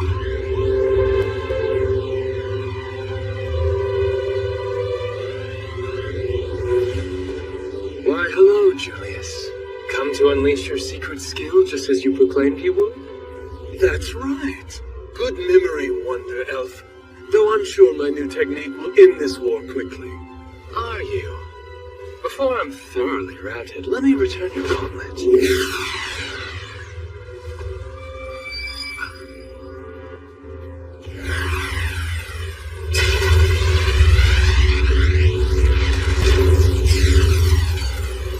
Wow, that did end quickly. Thanks, Master Wignall. But what I don't get is why. Why go through the trouble of seeking you out and coming here? To show off his skill, like he said. Who'd have thought he'd have such a trick up his sleeve, though? This came from Amagia Vander. I am admittedly all kinds of confused as of now, but there's one thing I know for sure, folks. Squad 12 shut Julius down hard! Keep up the good fight, Master Wignall! My life savings! You the best! Well, Sylvis, what do you make of our kinsman at the academy? Average. He neither exceeds nor fails my expectations. That's rather harsh. No, this atmosphere is harsh. I wish to leave here at once. Festivals are where introverts go to die, and I'm no exception. I'm dying. Tough luck. This festival was never for you. It's for the people of paradise, the Resent. Now then, how shall we report this to Lady Eleanor? You think the winner will come down to Julius and Wignall? Or not? My money would have been on Squad 6 if Scion hadn't gone all psycho. I'm not about to cheer for the no talent to win, but has a teammate ever attacked their own? I know that he hates the laggard more than anything, but pulling a stunt like this at the Grand Magic Festival... I wish I knew what was going on inside his head. Why is he so angry at Will all the time? You know, I've thought that too, and I think I understand. Yeah? I won't say I agree with what he's doing, and trying to get Will kicked out of school may have been crossing the line. But I'm sure Scion has his reasons.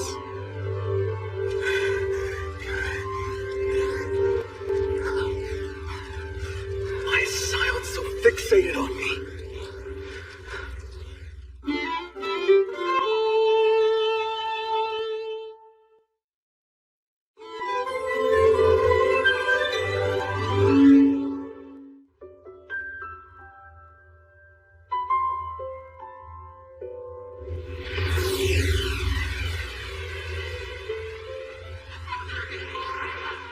Why disrupt my work? Why mock and bully me? I just mind my own business. And I know better than anyone what a failure I am. I won't ask for acceptance. I'd never be so selfish. So please, leave me alone. Leave me alone.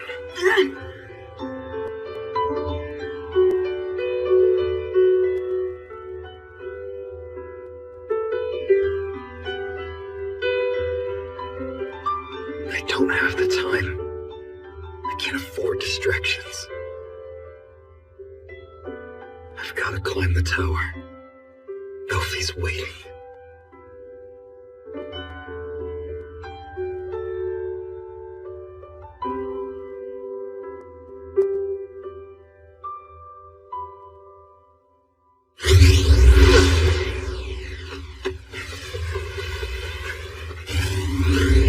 Ignite and howl, soar and rage. These skies belong to thy wings. Firebird, I call thy name, so hear me. How good guardianess! A guardian falcon made of flames? Fly!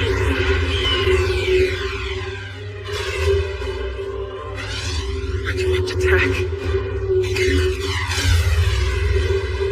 If I can clip its wings, Scion will be wide open.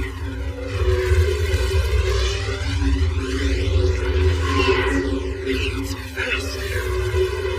I'll have to destroy its core, or it won't stop. Get him, Halcon!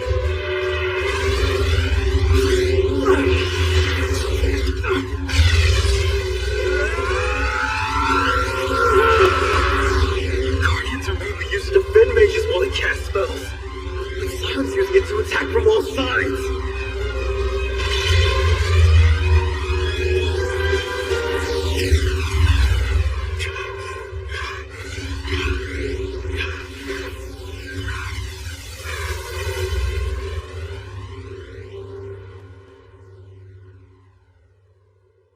What an astounding spell.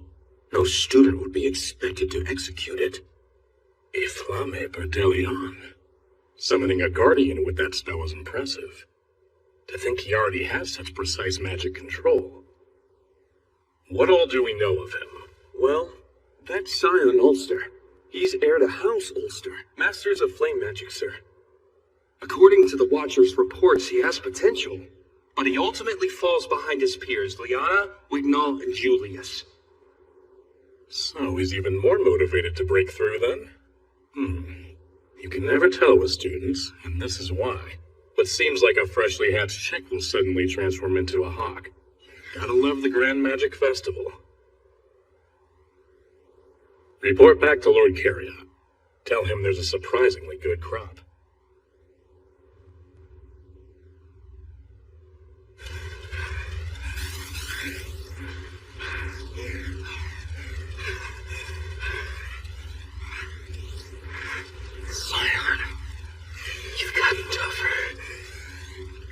everything you've got, laggard!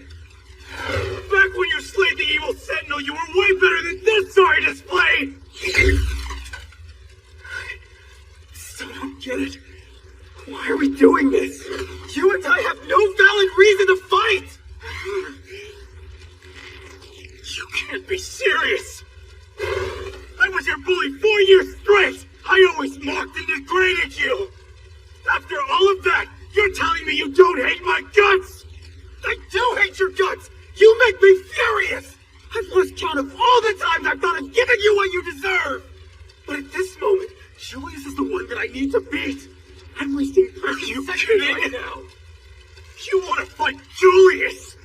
You're an eyesore so aggravating it makes me want to pluck out my own eyes! I'm forced to watch you persevere despite your incompetence, and it's maddening!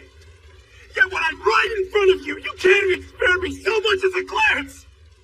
Who are you to neglect greatness? Look at me, damn it!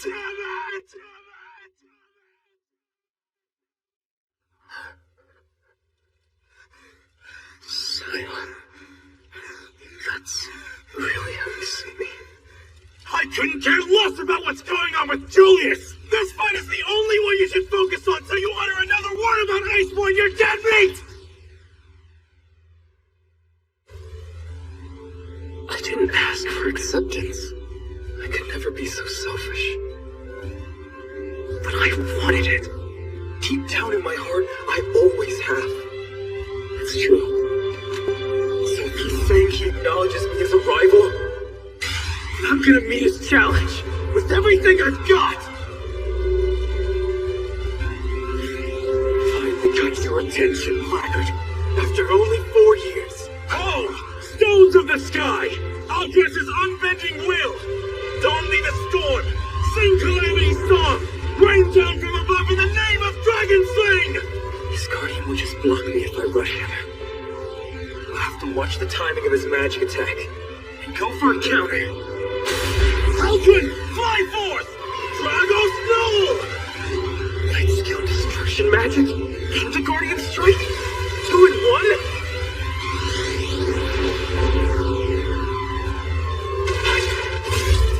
The same path, and I've seen it!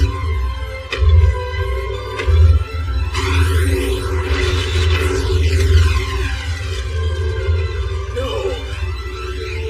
Instead of defending it, charged straight in. It sliced through my guardian's core.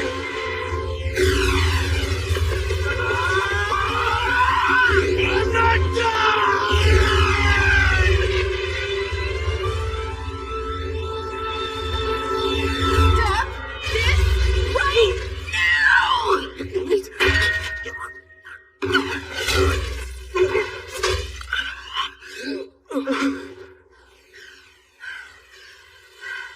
Colette? If you're here, then what happened to Julius? I turned his icy butt to powder. Then poof, he just disappeared. Disappeared? Colette, have you seen yourself? It's indecent for any unmarried girl to expose herself in such a way! But the daughter of a noble house! Know what's indecent? Fighting your team and sending their clothes as a result of your idiocy! We'll go on ahead. You've got a score to settle with Julius. You'll catch up quicker at your own pace. No, we aren't finished, Colette. No one is getting in my way. The only one getting in the way right now is you! Will was trying to impress the Tower Scouts and you blew it! You're amazing. Thank you.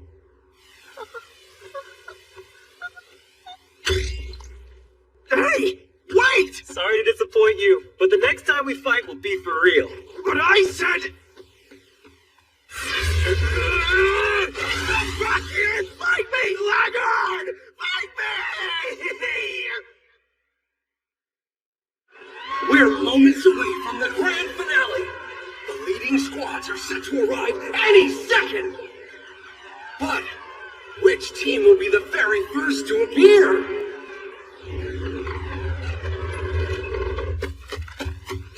Squad 9! With my Julius Reinberg!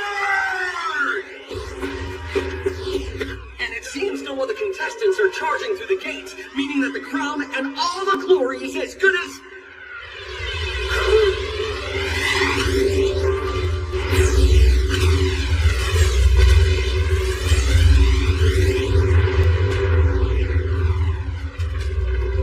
That's well served for it.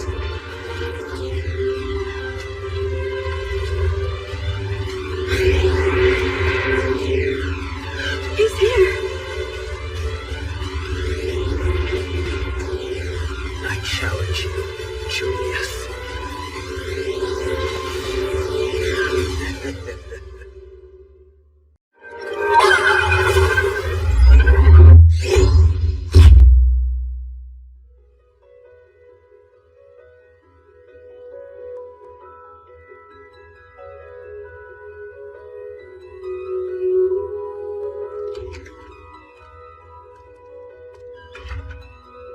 Hello, Lady Alfaria. Do you have a moment?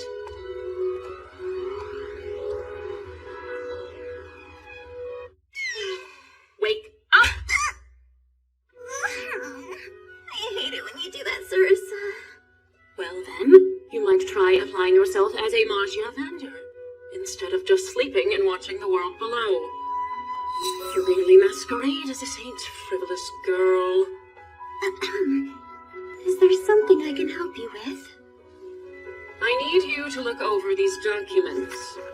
Your potential candidates recommended by the Scouts. Is that so? Indeed, they are most impressive this year. Among them is someone we consider the Ice Faction's best candidate, Julius Reinberg. He's causing quite a stir at the Grand Magic Festival. He may very well be your successor, so take heed. I see. Everything reported here does appear rather promising, so perhaps he will be next in line. It's really anyone's guess now.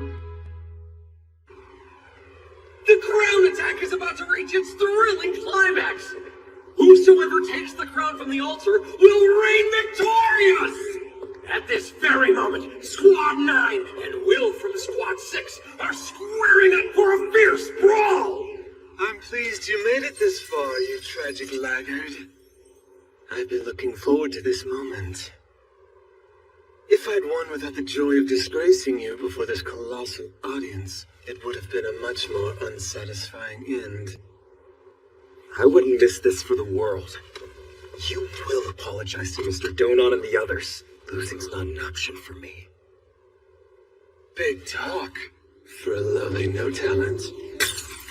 Just a scrawny mouse who scurried his way into a hungry cat's claws.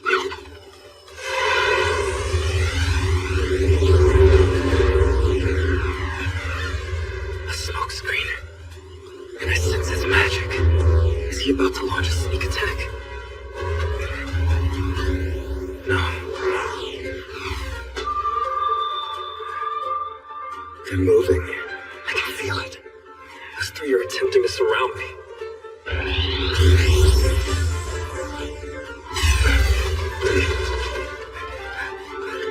If I stop running, I'm finished.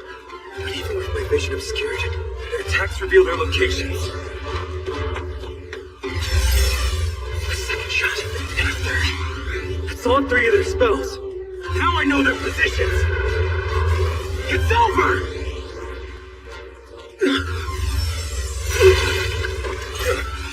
Fourth shot! You really are like a mouse from how you skitter around. You do realize that we haven't moved a single step over here.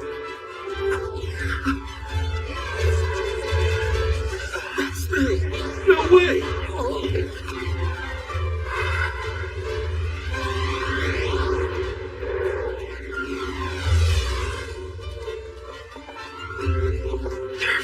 Julius's? No, 5! Illusion magic. Wait, could it be? I mean, it has to be. Oh, something I forgot to mention.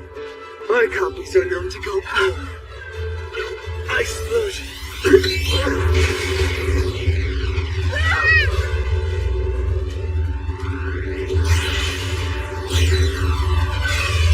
Wow! One of the Julius copies just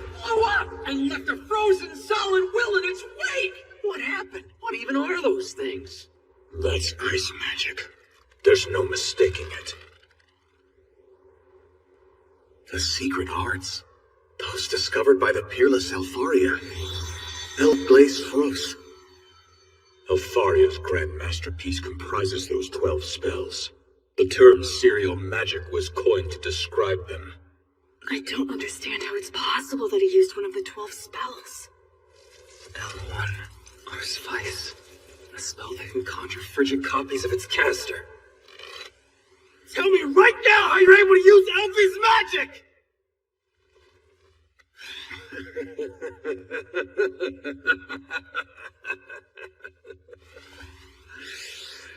Can't you see? It's pure talent, nothing more or less. I learned this secret art through independent study alone. And though only in part, I've reached the heights of a Magia Vander. Albusvina isn't so impressive after all. Just you wait, laggard. One day I'll expose her to the world for the fraud she is. Take that back!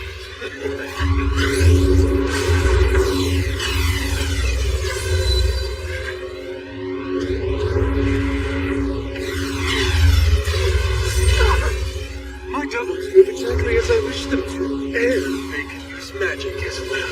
Can't keep it up, can you? Don't just stand there unless you want his copies to get you. Feel.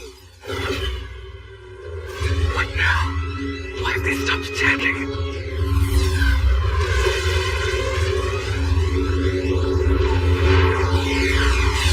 I can even craft a cage for the little mouse. A remote circle? He used his doubles to raise a barrier. I am caught this trap. As a lowly beast becomes more and more frenzied, it becomes easier to hunt.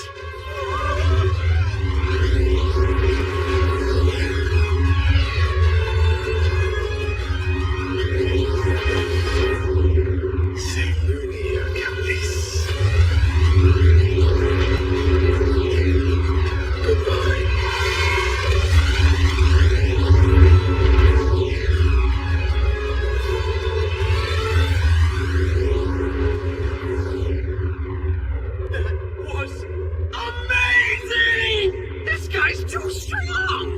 Victory without a single step. That is the ultimate goal for a true mage. Julius Reinberg, your 10,000 plus credits were not for nothing.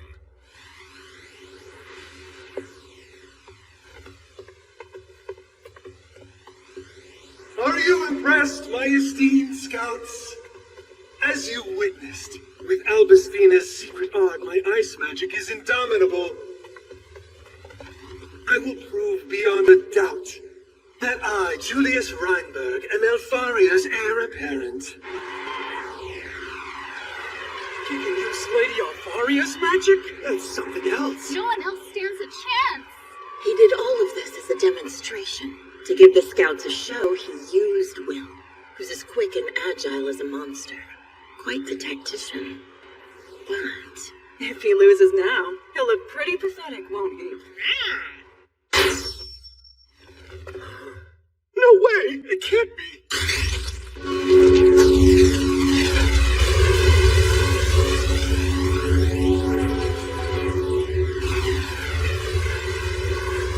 How did he withstand that attack? Thanks, Julius. Really. That spell really helped me cool off before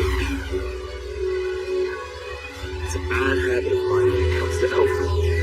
I tend to get hot-headed. What are you rambling on about? This time I'll humiliate you for all to see!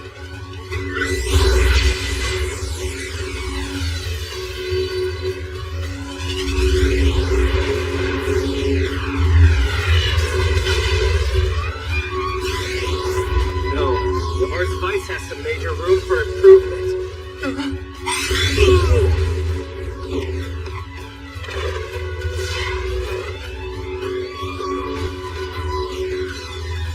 He definitely hit himself Right as he disappeared from their sight, he launched an attack from above, just as he did against me. Unbelievable! Will turned the tables and took out 2 members of Squad 9! And the hits keep coming! The clones fell apart. Did Circle even touch them? It didn't look like it.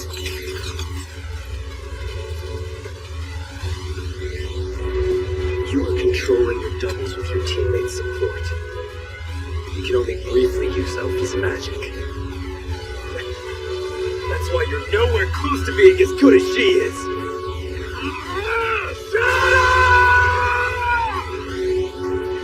Julius Reinberg. I see.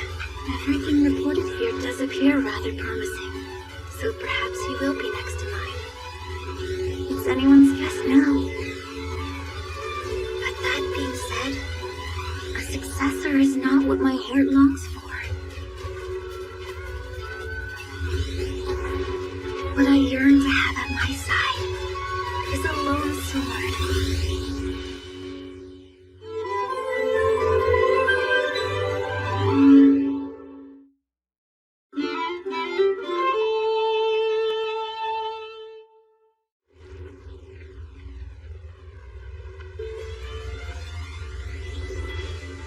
Yeah, there's solid room for improvement.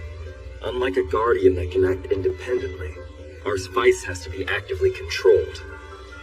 Hence, you relied on your teammates to help you keep your clones going. Simply put, you have not mastered Ars Vice. That was such a nominal. When you can't cast any magic!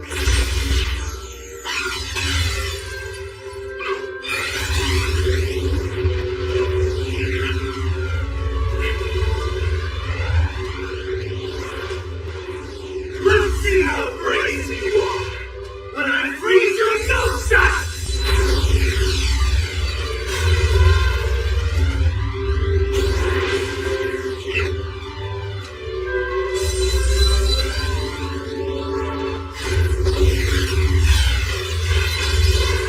What's most infuriating about what he said is that it's true.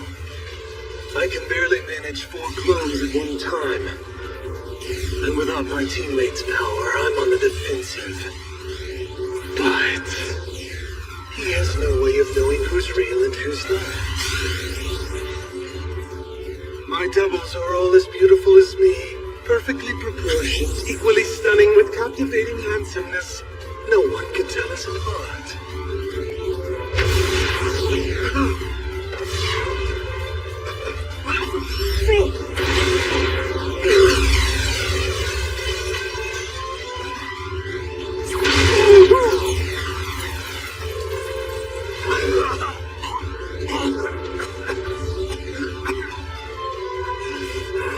So, was that a lucky guess or a planned attack? The internal temperature of Ars Vice is the exact opposite of its caster. Right around minus 36 or 37 degrees. Other magic can make it go even lower. Since you were in complete control, cold was leaking out of your clones. And just like with Frostwalkers, ice crystals form at their feet.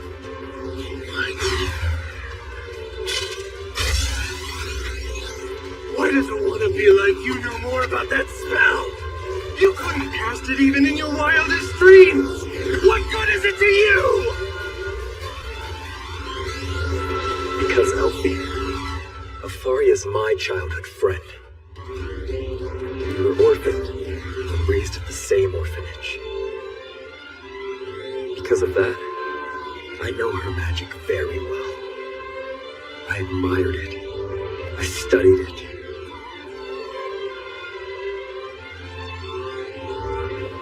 But I can never catch up.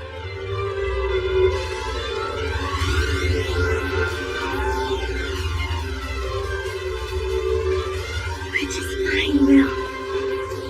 All of our memories together, and your own hard work. Don't worry, it wasn't all for nothing.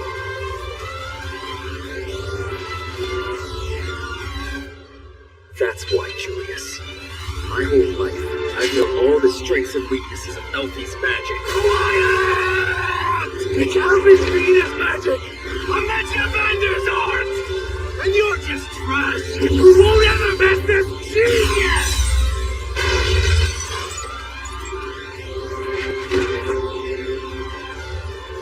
Julius, you really are incredible. No mage has been able to reproduce Elfie's magic till now. However, the Ars Vice spell is something Elfie invented when she was 2. 2 years old. A toddler's magic will of course have its faults, yet you brag and flaunt your prowess, like an emperor with no clothes. Am I that deluded? Only 2. A tiny baby. I was elated when I cast this spell. But it's child's play.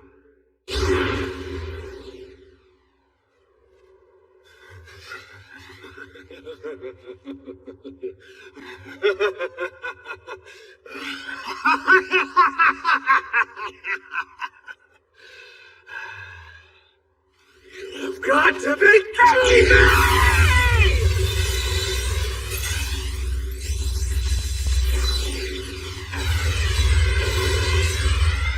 It's heating up! Or should I say cooling down? 5, 6, 7, 8 Juliuses have joined the fray!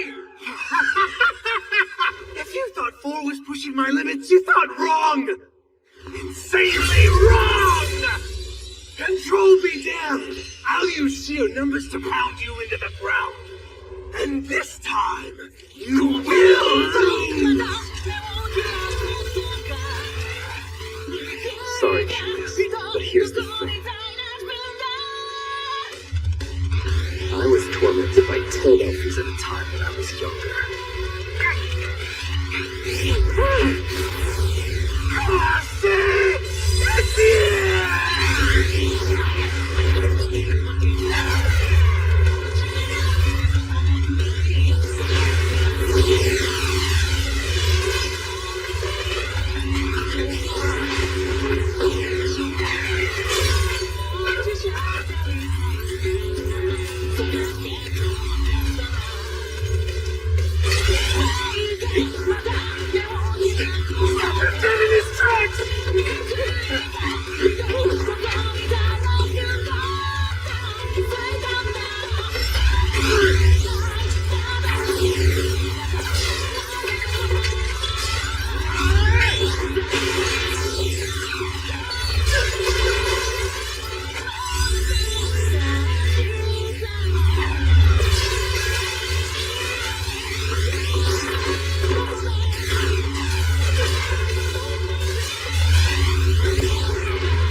two were preoccupied with your duel, we helped ourselves to this.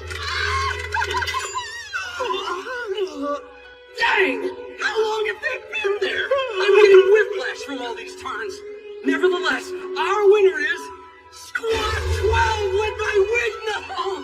Thank you, Wonder Elf!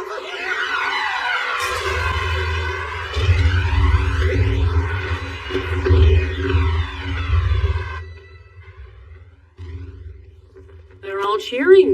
Seems the crown attack has ended.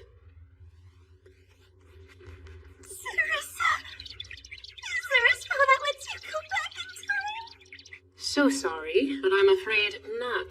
Then what about memory erasing spells? Perhaps amongst the forbidden arts, but I would never allow it, so... Here's misconception, Will! It's not that I was trying to target. I just wanted you to myself, so I could keep playing together with you!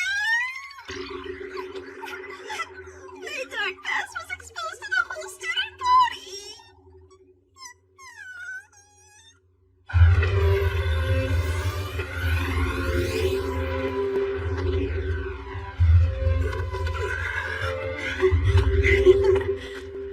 Even the great Julius fell to the laggard. I swear to Mercedes Countless, I'm going to defeat you someday.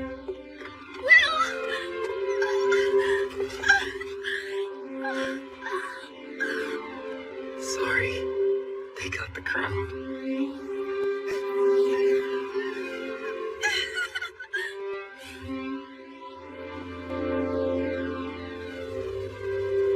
But at least I kept my promise.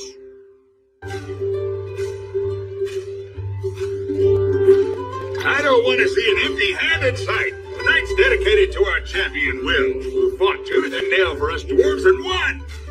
Cheers! Never been more proud of yourself. Those boys didn't know what hit out. Way to show 'em who's boss. I can't thank you enough for looking after Will. Whatever you do, you know. Keep your thanks. We didn't do squat, Professor. I beg to differ. Let's keep an eye on him.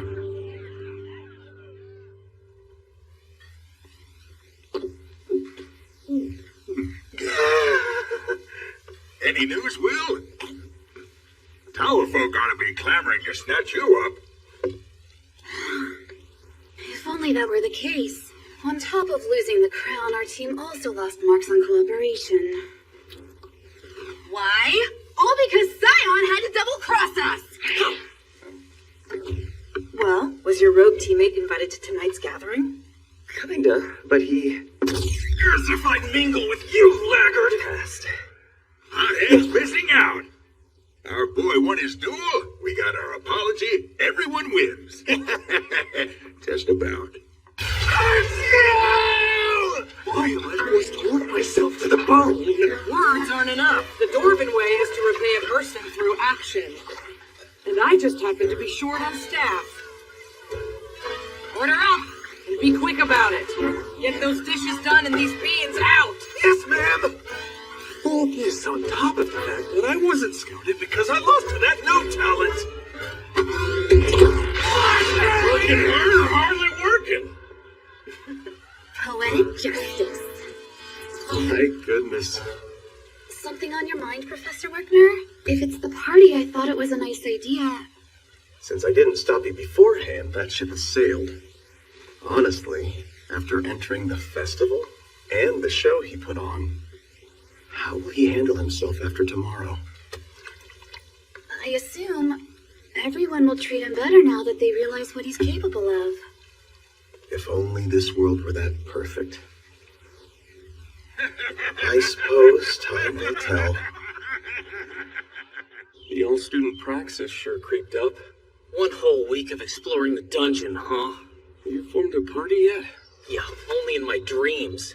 That dungeon crawl would be a cakewalk with the top 3 on my team. Hey, listen up, laggard. If you're pulling for an easy win, join up with us.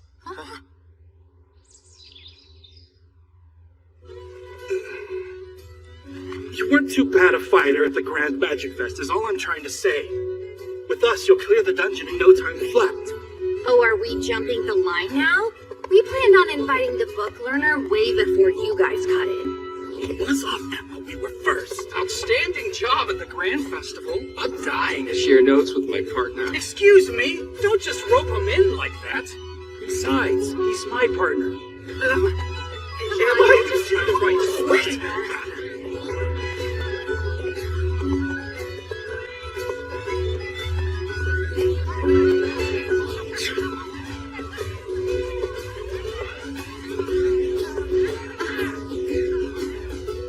One look at Will's potential, and suddenly the entire student body is his fan club. Did you know this could happen, Professor Wagner? Shame on you! Shame on every single one of you for crawling back to Will after the way you've mistreated him! Just look how mad he is from the hypocrisy. What I am. Freaking out! People actually want me on their team? Does this mean people are going to invite me to parties too? Oh dear. He's so starved for attention he'll take anything. You've got some nerve preaching to us, considering you're the one who's been keeping him all to yourself this whole time, Colette. Listen, we're going to the dungeon together. Of course you can have first pick on any monsters, Will. Come with me, pretty please. I can't! Because Will and I have very important plans together tomorrow. The two of us are going shopping!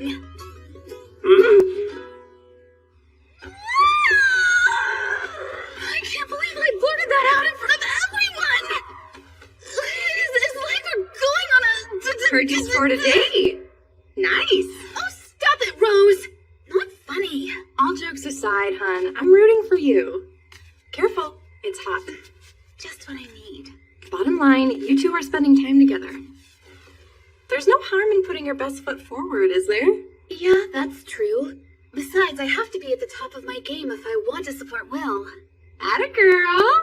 Wear something cute and you can flip those rumors into reality for sure.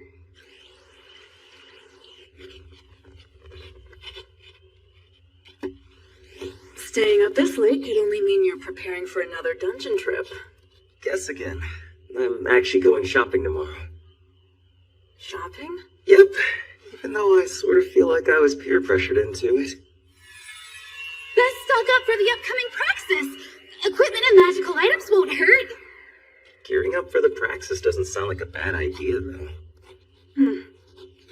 Anyone from class coming along? Not really. So just you and Miss Colette, huh? Yeah, from the tavern. I think you might have run into each other a few times before.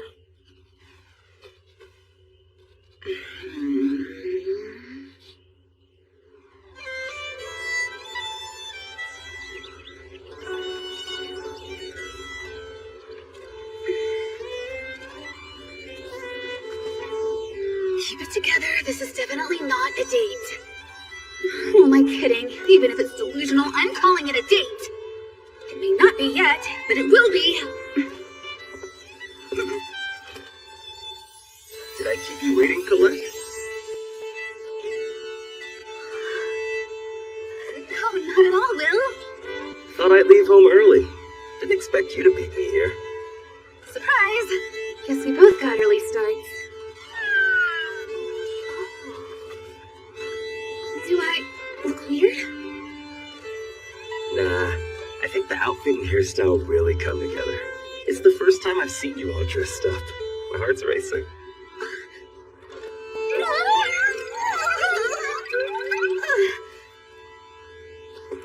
I just threw this together. Hey! Sorry I'm late. Had something come up. Happy to see the gang's all here bright and early. Do we know you? I'm Rusty Nauman, Will's dear friend and roommate. Though I've seen you around, we haven't been properly introduced yet. It's lovely to make your acquaintance, Miss Colette. Can someone fill me in on what's going on? He insisted on tagging along with us, so I thought, well, why not? After all, when it comes to shopping, the more the merrier, they say. But enough of that. let's get a move on. Hey, wait! Here's lots you want to buy, right? Don't be so pushy, Rusty. Why are two dear friends and roommates getting all handsy in public?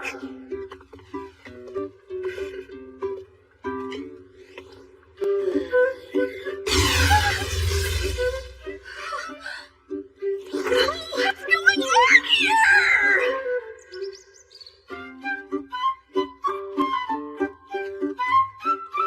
Is this the book you had to go through every shelf? But I found the book you're looking for. Wow, lifesaver. Let me fix that for you. Thanks.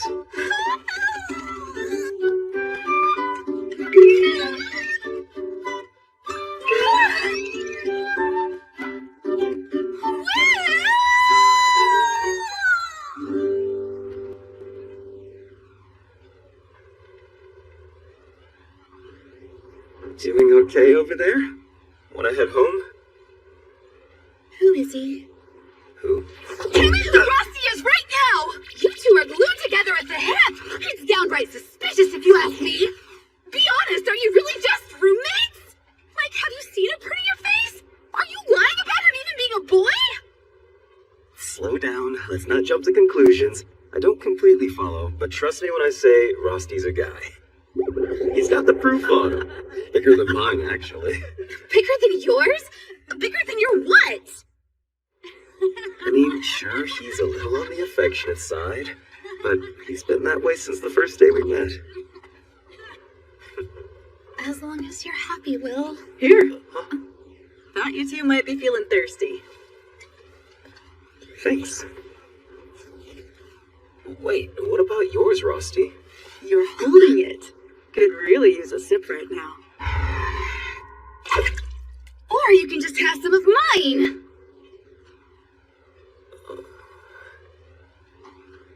Well, your sword needs maintenance, right?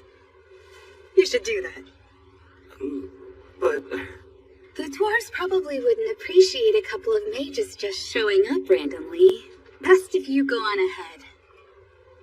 yeah, sure, that makes sense. I'll catch up with you two later then. Sounds good.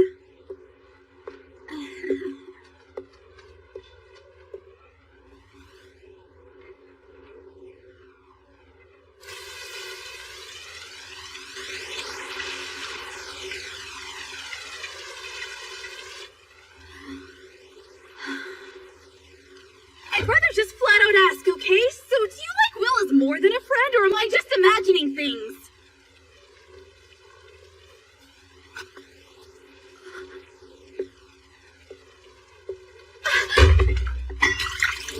Oh, you aren't imagining. You're talking to the one who loves Will more than anyone out there. And Will loves me more than he does you, Miss Colette. The nerve! Newsflash, but up until about 4 short years ago, Will and I used to hug non-stop. And let's leave it at that. I'm aware of Will's hugging game, but I'm willing to bet you've never had the chance of taking a bath with him. No, not yet. When he held me, though, it was too incredible to describe.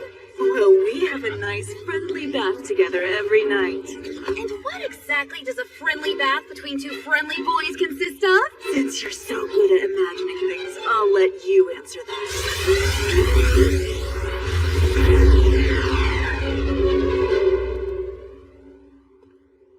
Both Colette and Rusty were acting pretty weird just now. Do they not get along? Hello, Will Surfort. No way. Liana?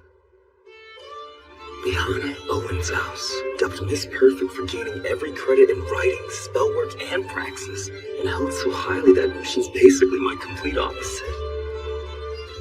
Do you need something from me, or? A moment of your time. I promise it won't take too long. Please come with me.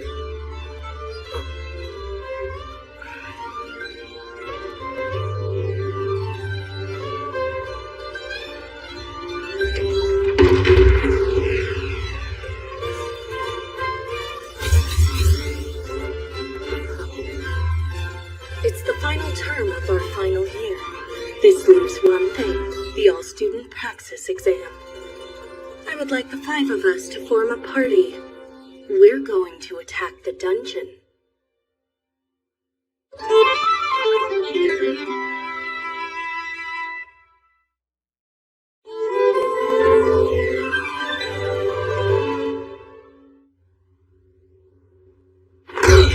Seriously?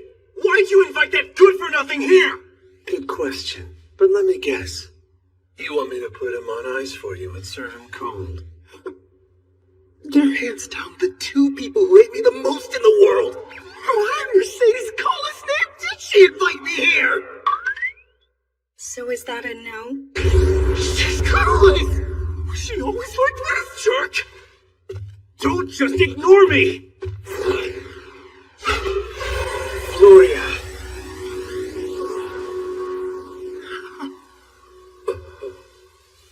Who would have thought mages would so readily resort to the savage standards of dwarves? Illusion magic. Exclusive to elves and allows them to conjure all kinds of phantasms. Before we jump ship, what say we hear Liana out? It's as I said to start with. I'd like you to form a party with me. We'd have the 4 top mages of our year, and the boy who stood out so prominently at the festival.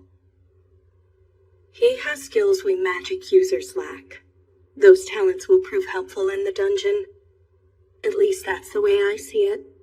I question your judgment, Liana. He can't even cast a search spell, so the only thing he'll prove is holding us back. His curious acrobatics may have dazzled you, but trash is still trash. I'd rather not repeat the mistake of being in any sort of party with him. I hear only shallow pride and hostility, and it amounts to the howling of bitter losers still sore about their loss. You'd really look down on somebody who beat you while he was playing fair and square? How petty can you be? Come again? His strength is equal to a dwarf's, and he's as agile as any monster. And though there isn't a hint of refinement to it, his sword was able to best both of your wands. It's as simple as that. You'll want to talk of losers when you trail behind Liana in terms of credits. Eh, Lord Wonder Elf? Indeed I do. Which is why I have the utmost respect for her. So if she sees something in the no talent, I'm inclined to respect her selection too. Unlike you 2 children. I want to be unmatched when I ascend the tower, and you 4 are going to help me get there. That's it. To improve my own current standing and seek even greater renown. Then you haven't been scouted yet? The Lightning faction did reach out to me. You're guaranteed to advance if they see promise in you.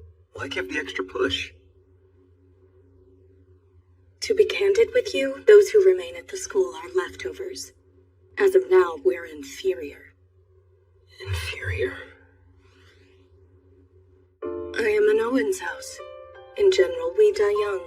If I am to prevent my family's ruin, I must achieve overwhelming accomplishments. It's not enough to simply ascend the tower.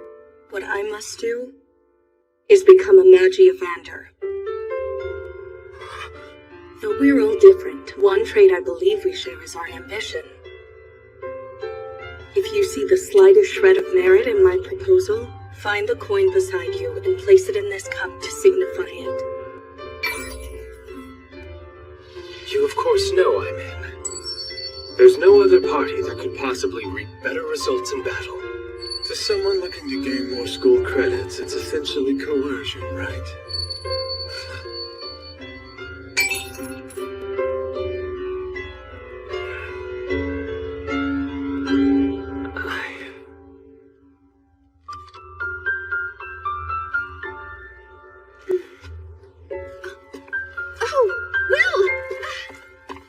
Where'd you run off to? Been looking for you ever since we saw that you weren't at the smithy.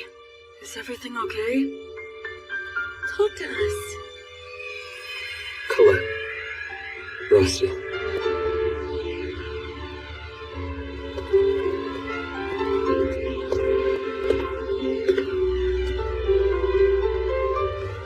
I joined a party today, led by Liana Owen's house.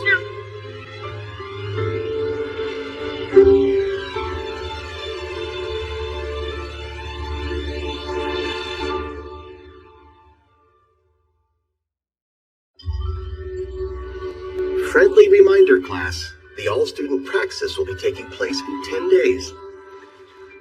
For a limited time, floors 7 through 10 will be unlocked and accessible, meaning you can fight over 5 enemies and other high-credit monsters. Note that this exam will be your only chance to earn over 1,000 credits at one time, so use it. Defeating floor keepers will net you a particularly tidy sum of points. This is your opportunity to make up for lost credits or show your mettle and get that much closer to the tower. In theory, it's possible to earn all of your praxis credits through this exam. Of course, some of you will die. 4 students were eaten by monsters last year alone. We stationed professors throughout the dungeon, but that is yet to stop the ill-prepared from meeting a miserable end. Cast aside recklessness and foolhardy valor.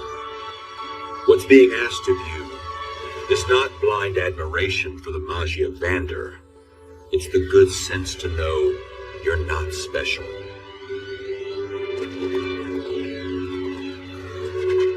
I don't recall asking you to join our group, Colette, yet somehow here you are. Since you invited Will, you also invited me. Where he goes, I go.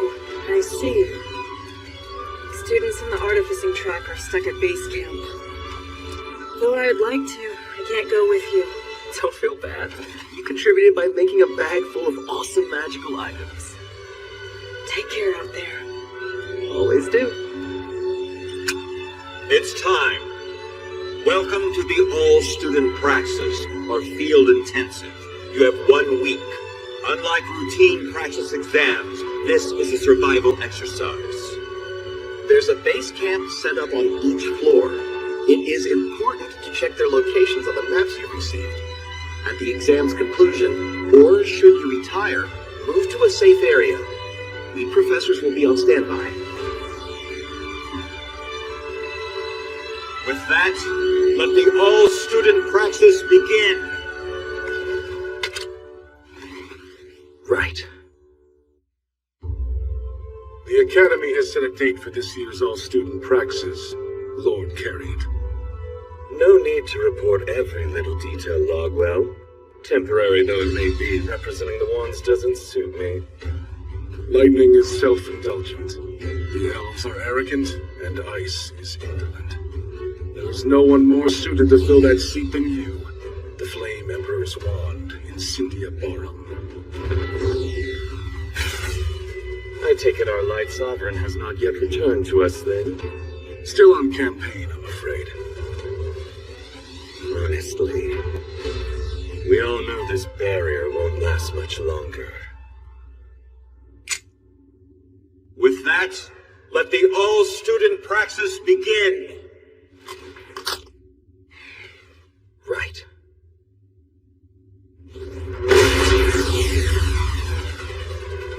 I'll achieve results and make my way to field. I'm counting on you. Melvin!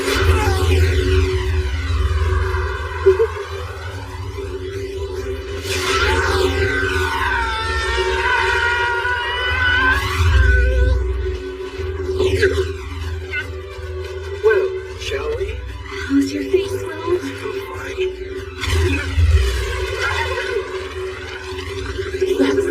Crimson Ant! That's not even coming! Mages are weak in melee. As their vanguard, I have to be their shield. Don't bother. We have Liana Owen's house. Her family has quite the reputation. Or didn't you know that? Wicker, O lightning sprite, and accompany my mission. Owen, seek. It's all day duo. House Owen's house is composed of knights. As such, Liana specializes in close quarters combat, making her unique among mages.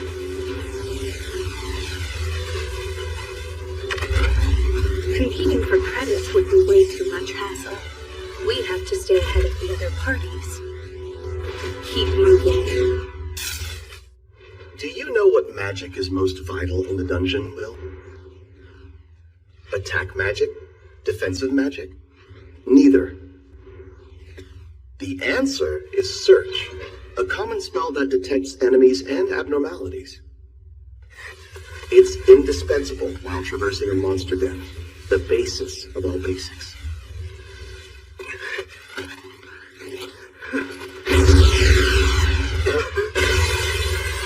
You're in the way, dead weight.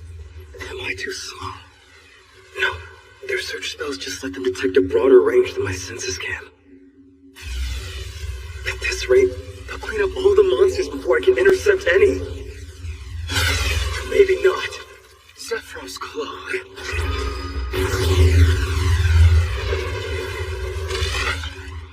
He got them all with one spell. You're more of a burden than I expected. Not even a halfway decent shield. Disappointing. Now I wonder if I should question your judgment, Liana. He hasn't had time to act as a shield yet. Once we encounter an over 5 enemy, his true strength will be revealed. Probably. It's fine if he's a burden for now. Probably. He is strong. Probably. I told you, didn't I?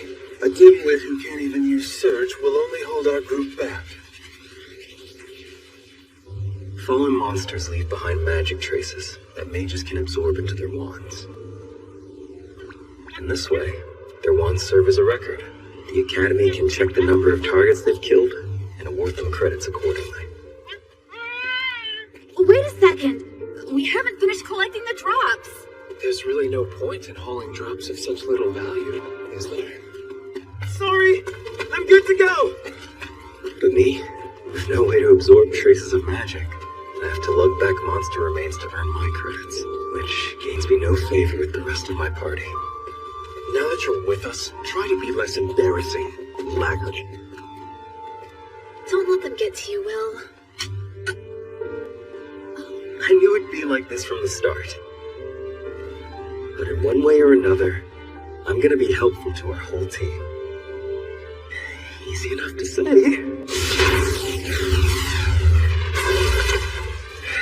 Following through? Not so much.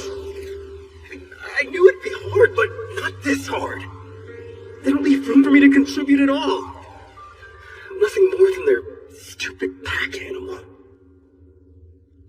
It's already been one full day since the praxis exam began. I'd like to take a short rest pretty soon. In a place like this, I'm not asking for a first-rate inn, but it would be nice to feel safe enough to actually relax. Perhaps a fortress of flame will help you feel safe. Nardrea.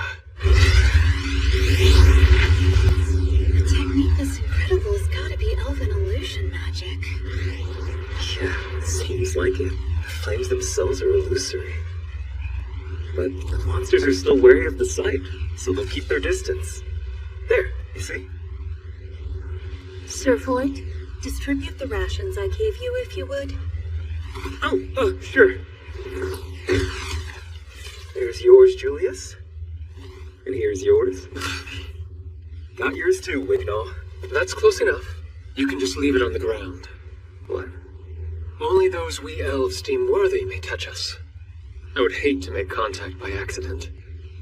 Why would you even say something like that? We're in the same party now. And that changes nothing. You're all mages and I'm an elf. No use arguing. The sole person in this party I deem worthy is Liana.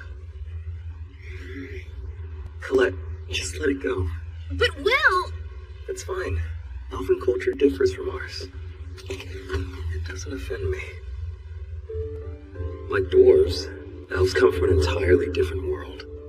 But unlike dwarves, they're gifted magic users, and therefore highly revered.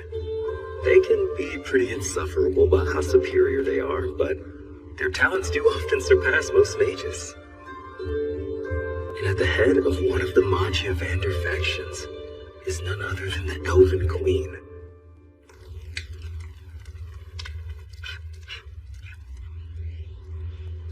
It is time to review the plan. Our priority target is the luminous Nabarus, which is worth 110 credits. It's the only one of its kind, and it serves as the floor keeper of the 10th floor. It has the highest credit count in the whole exam. They warned us about people dying, and that thing is why. It is without a doubt the final boss of the student praxis. It's also my whole purpose in building this team, to finally slay the 10th floor's keeper. We have the skills to fell a 110 credit monster, and the tower will soon acknowledge that. This ship has left the port. I won't abandon it now. But are we just going to ignore the appetizers and dive straight into the main course? I want to reserve our magic so we're in top form when we face the Nabarus. The rest can wait. If there are no objections, we'll take the shortest route to the 10th floor. All I've managed today is a measly 5 credits. That's not good enough. Slaying a floor keeper, though. I'd be lying if I said I wasn't scared. But I'm doing it, Alfie.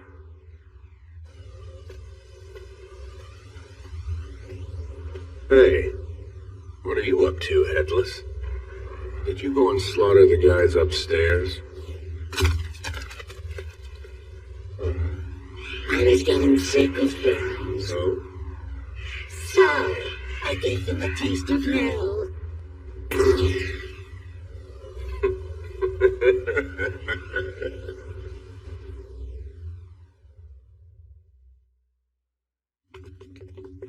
Just what did we walk into? No matter which direction I look, I see a monster torn to shreds. Another party's work, perhaps? No, that isn't possible. We took the fastest route and even skipped the base camps. There's no feasible way any students beat us here, like the elf said.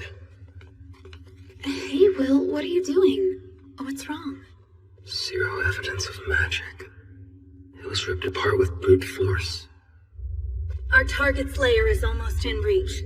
Brace yourselves.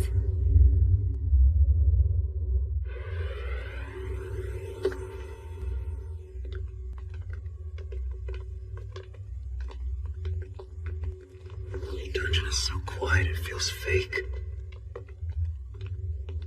Don't tell me.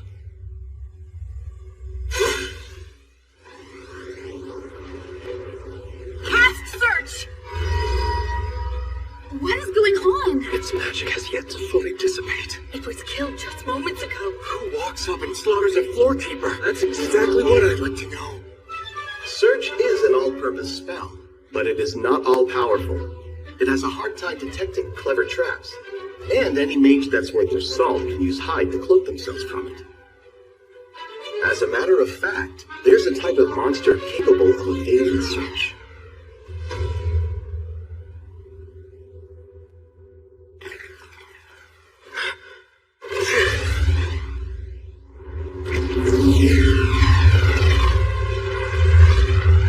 Heads up! There!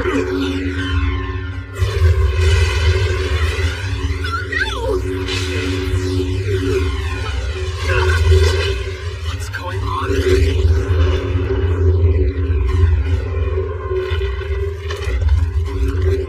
Wake up!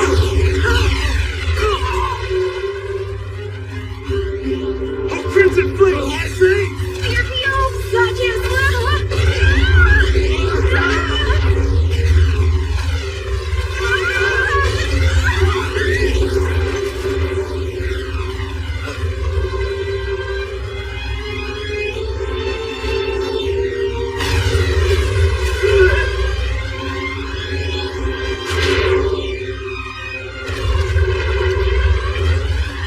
What's causing this fight?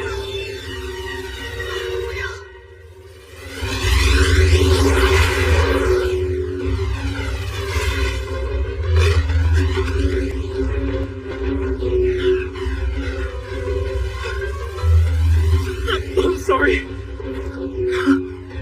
Your arm. We dropped well below floor 10. We're outside Academy territory. The 11th floor? You were there! You saw that thing crush the ground, and what's after 10? Impossible! You can't be serious! That means we're in tower territory. Only high mages are allowed to set foot in this place. It's a death trap.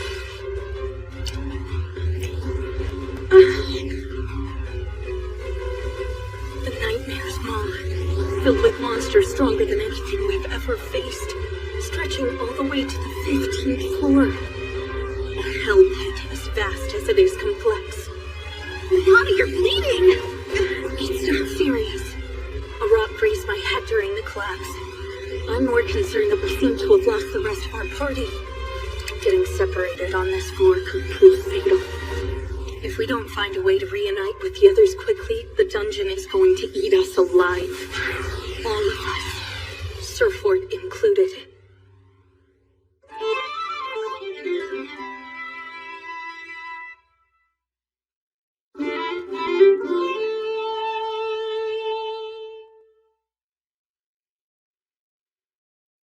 Living in obscurity at a school for mere mages.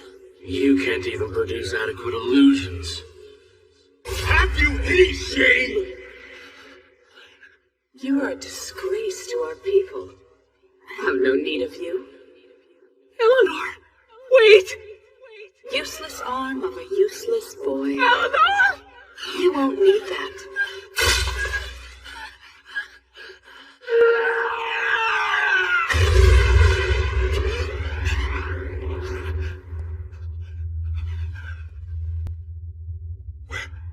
Where am I? I'm glad you're awake. This monster. He's laid it alone. Don't touch me! I told you, I'm an elf. Keep your useless hands off.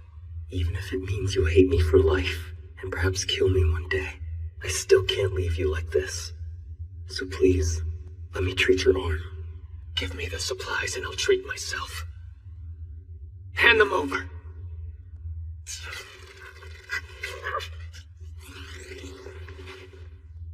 Wignall's injured. And aside from our medical supplies, we've lost nearly all of our gear. I have a total of 3 sub-weapons, including Rosty's magic items, and we've both got food and water. The others should have rations too, which gives us 2 days. No. With the extreme conditions of the 11th floor, it's more likely 1. 24 hours. That's our time limit to survive. Wignall. Let's focus on finding our party. Think you'd be up for walking around this maze? Or no? When you are stranded in the dungeon, the best practice is to stay put and await rescue. If we wait, I promise you we'll die. I may not know much of anything, but I do know that. Besides, that monster prowling on floor 10, any rescue would take a while. What's happening, Professor Eliza? Talk to me.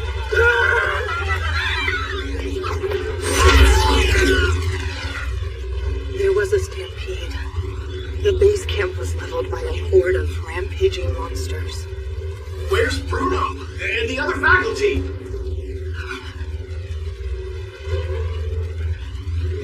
They've been killed. Something twisted their heads off. All mazers except for the one we're speaking through were destroyed. And I've yet to hear from the floors below. But if I were a betting woman, I'd wager they've fallen into similar chaos. Not only was there a monster stampede, professors were beheaded. That can't be a coincidence. And if it's some sick scheme, who's orchestrating it? Wagner, consider the praxis cancelled. Professor Edward! These anomalies threaten the students' lives. You and I are going in. Right.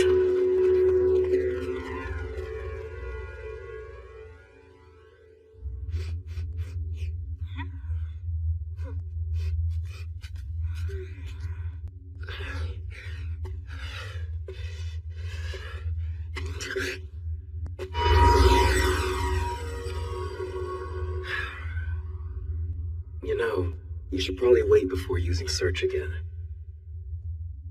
Even common spells can exhaust you if you cast too much. Save it for when we get a little farther. Shut up! Would you rather be ambushed again like before? This is floor 11. There's no telling what could happen. This is not the place to be acting so cavalier! Search is only effective over area, not time. The range varies, but it should be 140 meal at the smallest. My stride is roughly 70 cell. I'll tell you we've gone 200 paces.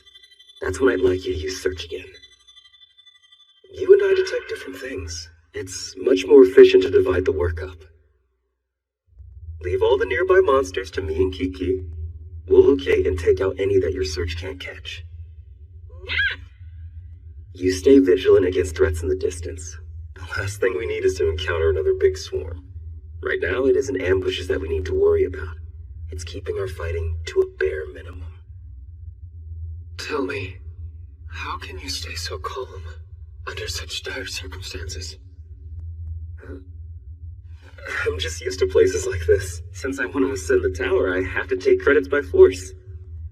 When it comes to the dungeon, there's nothing I haven't really studied or tried before.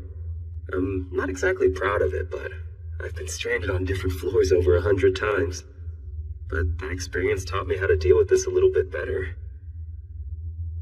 That's all. Ready?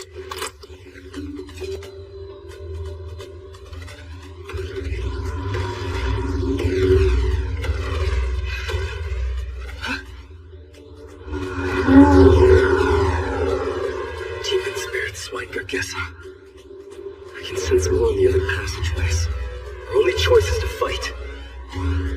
I'll take point. You take the one creeping up behind. It's true, arrowhead! Tages Luna!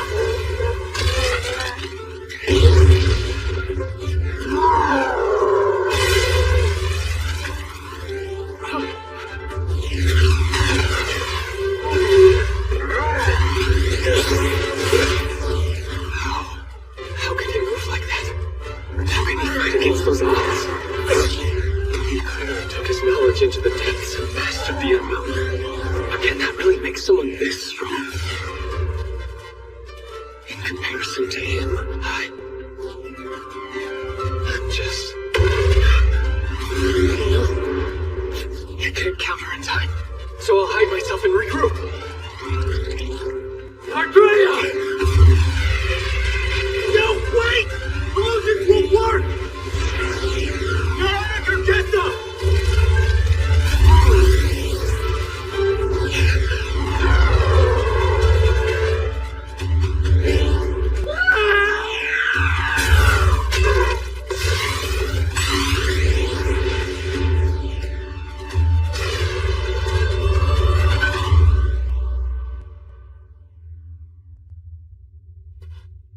You alright? Gargessas don't have eyes, but they have a keen nose to compensate. That's why your spell didn't work.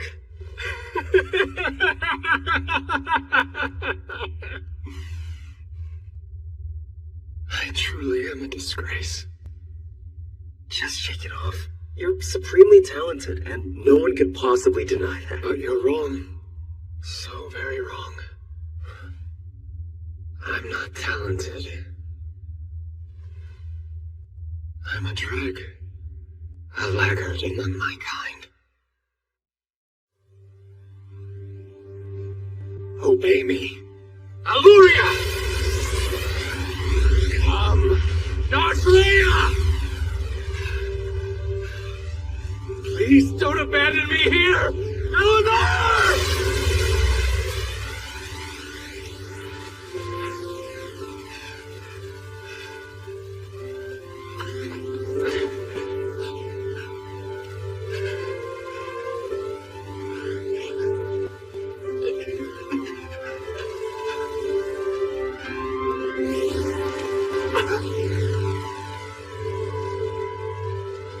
It's out of reach. To get there, I'll need more. But I can't seem to let go. I don't want to give up. Eleanor. Oh, vision's not right. Fluria!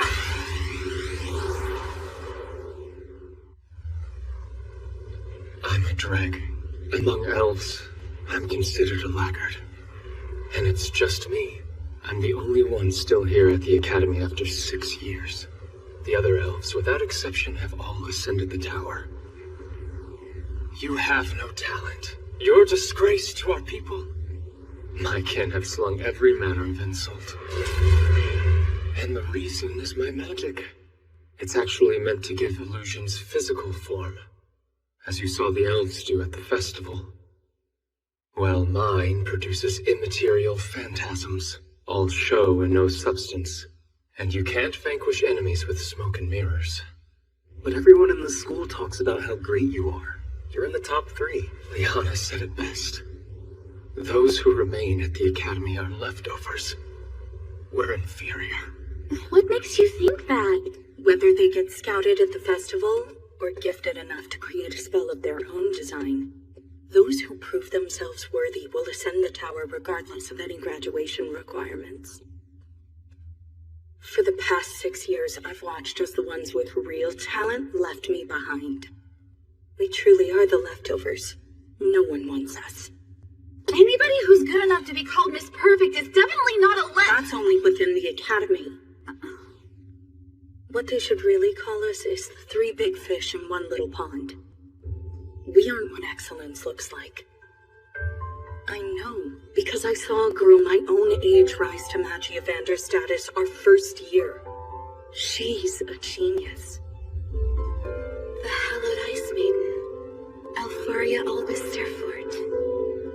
Ever since then, perhaps part of me has known that those who are inferior can never hope to measure up to true talent.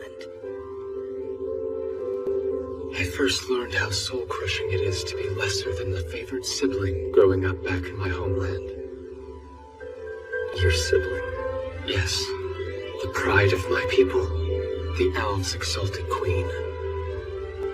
Does he mean Bealeaf Conan? Eleanor Leosov? I grew up holding a deep fondness for her. We were very close. She was so small. I thought I needed to be there to support her.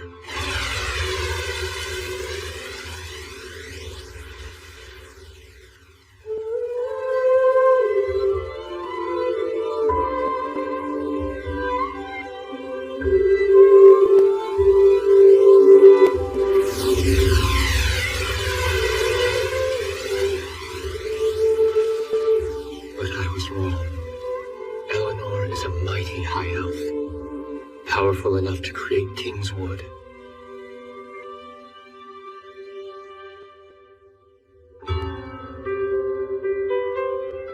Once she became a Magia Vander, I worked as hard as I could in hopes of reaching her one day. But I'm still the same laggard. I scorned you mages, desperate to hide my own inadequacies, while I taint my whole race. Oh. So that's what it was. I understand perfectly now. I always felt like we had something in common. I just didn't know why. What are you talking about? You can spare me your sympathy. I'm no more than a hindrance to you. Just leave me and carry on. That I won't do. You have my word. Don't be so down on yourself. You're an amazing elf. I'm positive of that much. And I'm still your shield, aren't I? I'll act as your protector. I understand why you don't feel good enough when it comes to the tower. But with that said, I also know of a boy who keeps striving for more, while people poke fun at his lack of skill. If he heard you torturing yourself over feeling inadequate, he'd laugh and say you're wonderful.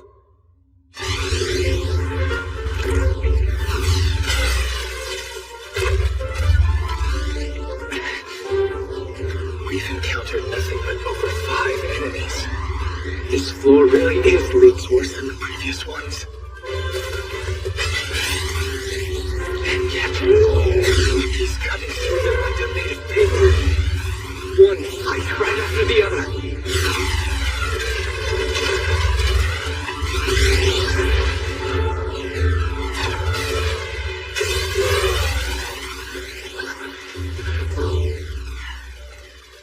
Where does this unending stamina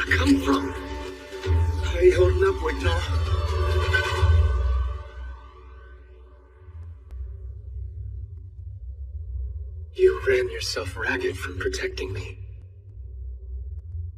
Why? Why do you not forsake me as my kin have? Because you would never be as cruel as that, and there's no reason. You're not a mean elf.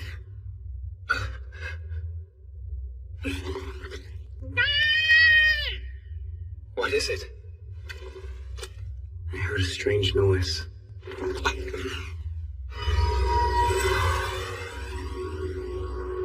My search isn't detecting anything.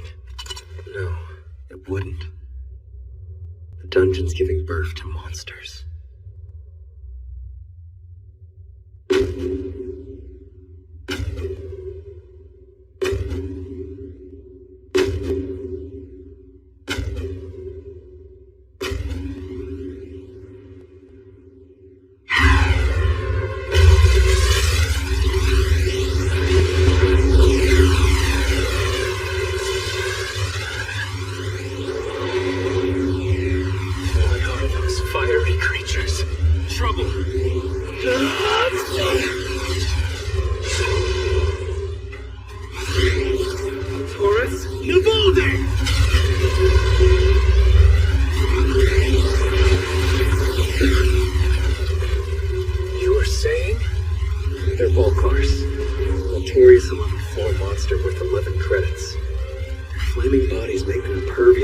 Attacks. And they're highly resistant to magic, too.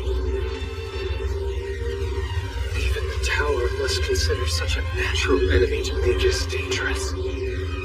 Yeah, but there is one thing that works. Elven illusion magic. Behind us is a dead end, so we have to fight. This is one battle that I can't win on my own, though. So please, I know your strength.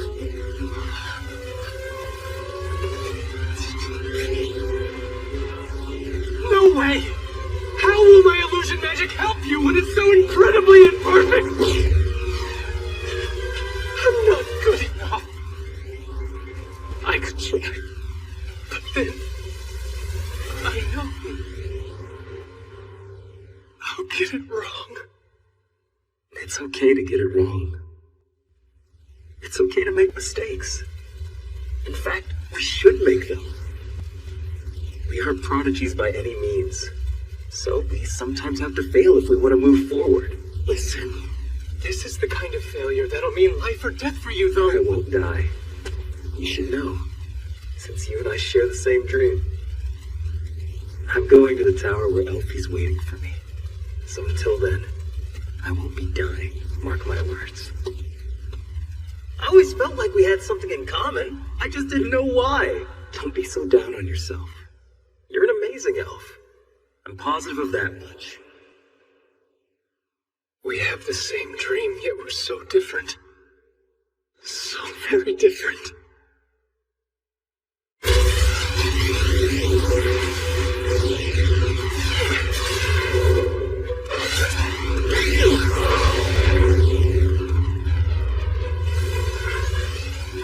His sword really is ineffective. I have to help. Come on. I'm begging you.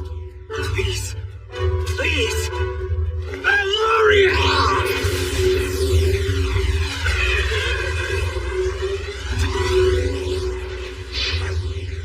Didn't work. I knew it. My miserable blunder is going to get him killed.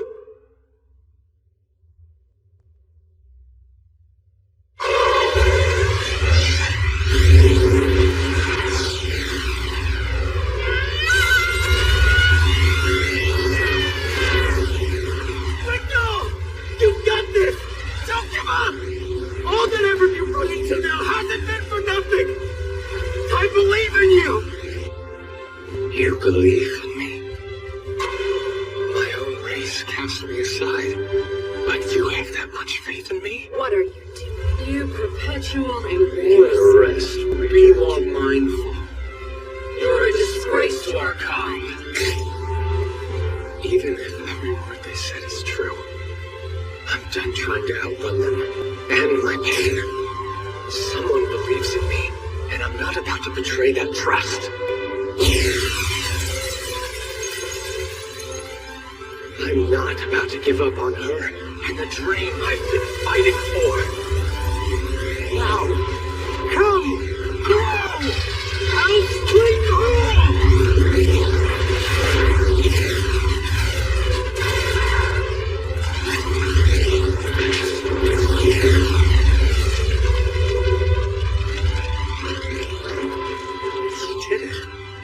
You actually did it! I ask that you accept an apology for my prior rudeness, Will Surfort. I realized the contempt I held was misplaced. Now I see you're a warrior worthy of my respect.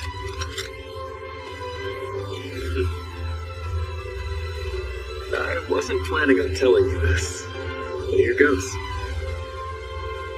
All this time, I've always respected you as well.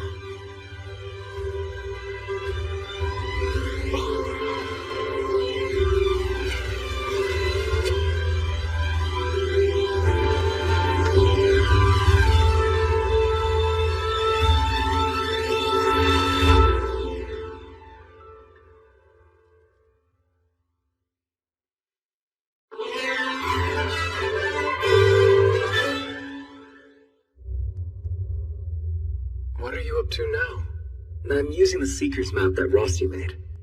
Via the blood of its user, it creates a map automatically. So we've been wandering around with a goal, not at random. Right.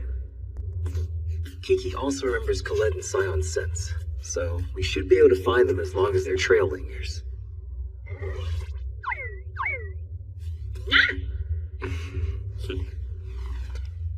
Everyone, please be alright.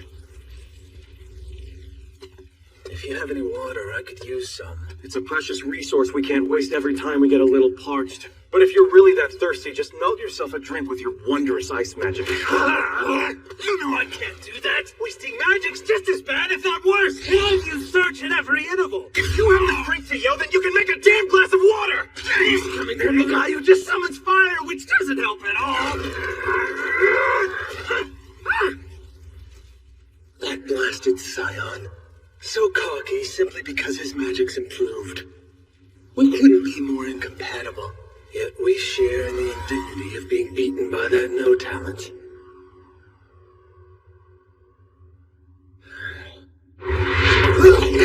Enemies. My search would have picked them up if they were close. There was no sign of them. Thought we just learned this lesson on the 10th floor. Demons can slip by search.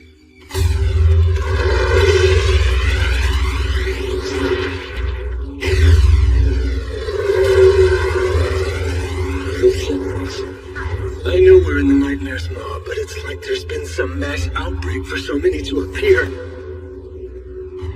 Is it the work of that monster we saw on floor 10? Hey, make some clones. Controlling them won't be necessary if they're only serving as fodder. Maybe it hasn't occurred to you, but there's no way we stand a chance against those sentinels. We need to This run. is his fault. After all, because of him, I've tasted the most bitter humiliation of my life. I'll burn you to nothing!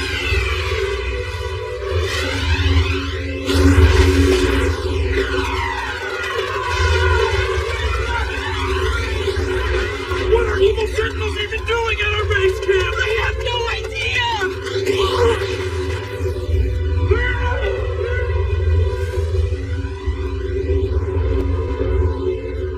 Tears of blood, blessings of the beheaded, the cursed sacred meat. Douglas Hilde!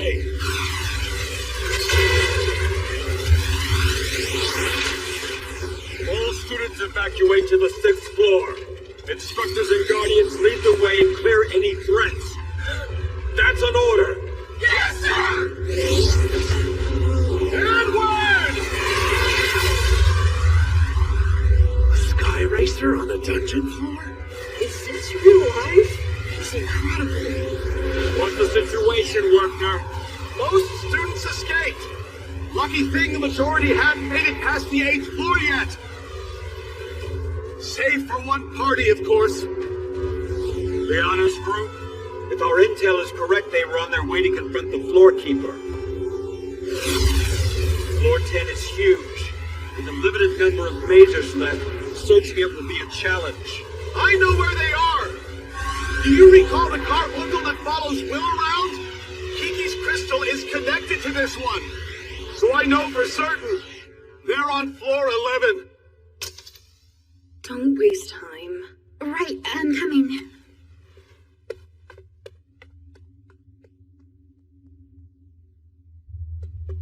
Speaking of time, how much has gone by?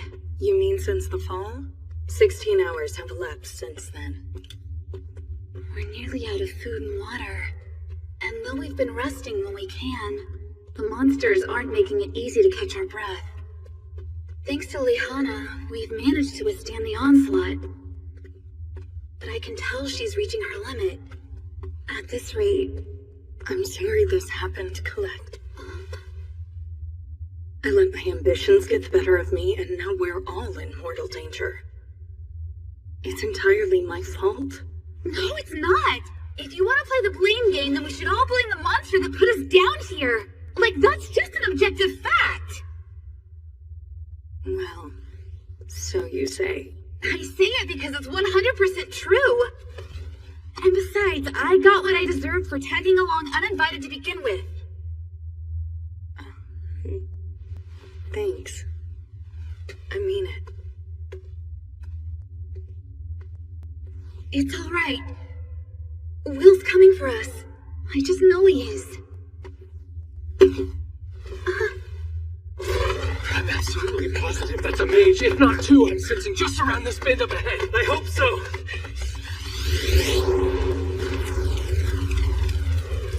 Scion! Magic traces everywhere. Don't tell me he dispatched them all himself. It wasn't just him! I helped out too! You're both okay! Sure, his fire magic's fierce. But do you have any idea how many clones I sacrificed? Just what do you take Albus V and his secret ice hearts for? I see you survived like the cockroach you are. I did. I'm glad to see you're all right too. Are the ladies of our party not with you? We haven't seen them since the floor collapse. Figured they'd be with you. Oh no. What if they haven't even found each other? Liana. Colette. Hold it, don't move. Something doesn't seem right. Professor Bruno!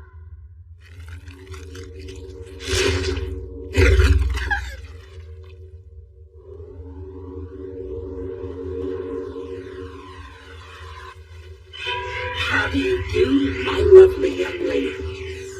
Cut the fancy pleasantries, you dolt. Your job was to get everything on the upper floors under control. So care to explain how these kids found their way down here? It seems dear Duke failed to finish them off. Perhaps they punched a hole in the floor and fell through. You act like it's not your problem, though. If you hadn't been playing your stupid games, Headless, maybe our cover wouldn't have been blown. Come on, Mars, don't be angry. Those heads look like our professors. He killed them? Tell us exactly who you are at this instant!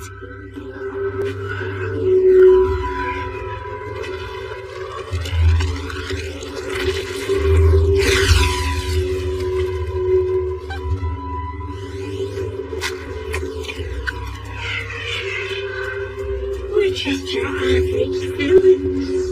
We want to destroy the full sky. The full sky? As in the Machiavander's barrier? But according to the Lord, if the Great Barrier falls, a calamity will descend. Wasn't your healing? Won't you give me your hands? Please.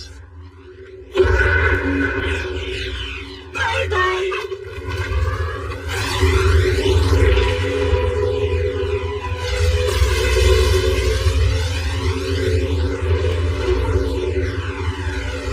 Sorry that we kept you two waiting so long. Will, you saved us! And the rest of you too? How did you find us here? We had Kiki's nose in the stones that you left behind. Smart move leaving us a trail, Colette. Those shiny breadcrumbs led straight to you. Never mind that. Who are your new friends? These heads. Colin. Look at all these cute little craniums. I'll keep both of these guys busy while you all try to make it.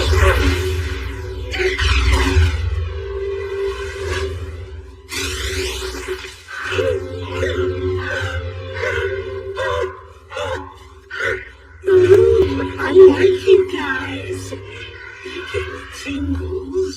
Nothing would leave me more than adding your heads to my collection. Playtime's over. Too many annoyances are closing in. We've yet to grab the goods, so we best get to it. Oh, what a shame. Fine, in that case, kill them all. Do.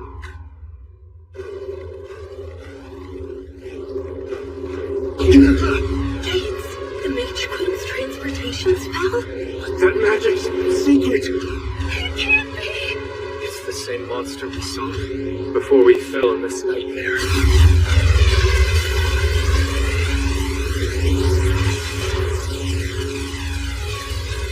270 credits. An evil Grand Duke.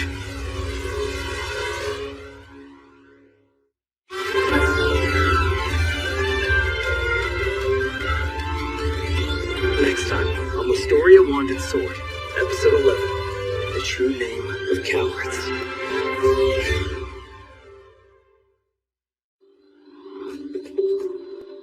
The 1/1000th rule.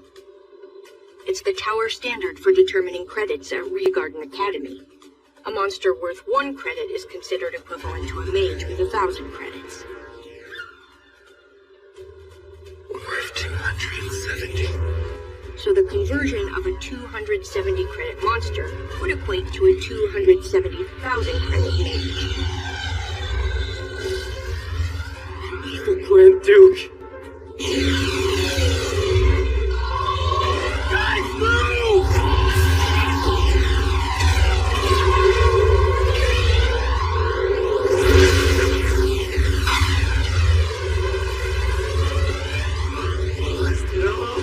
Those are so powerful! They ought to fall back! We can still make it out alive! This way! I'll be right behind you. Here we come, grow! Let's reroll!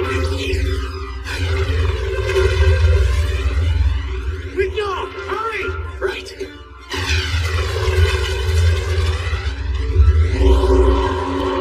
Tore through my illusion magic like paper.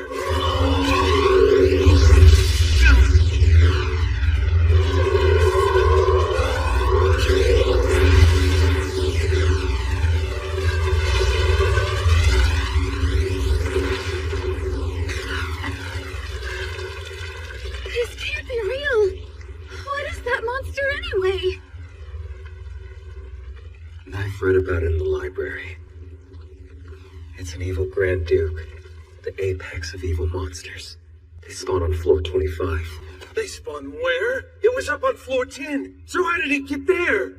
It must have something to do with those mages who called the gate.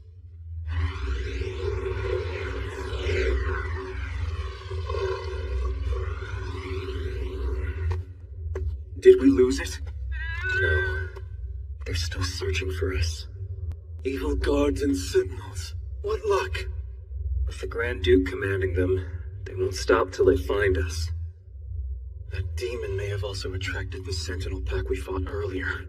And if it continues calling recruits... Hey, are you implying that we're trapped on this cliff?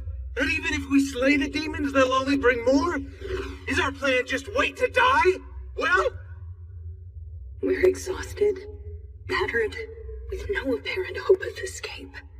The despair will smother our spirits if we don't act. What do we do? We fight. Slaying the Duke is our only option. When a Lord of Baron rank or higher is present, Evil-type monsters can form a domain spanning multiple floors. He's the head, so if we cut it off, the body will die soon after. That should open an escape route. So that means they operate on a hive mind with the Duke as their ruler. If we could break the soldiers' chain of command, a rescue team could reach us. Is that it? Are you stupid?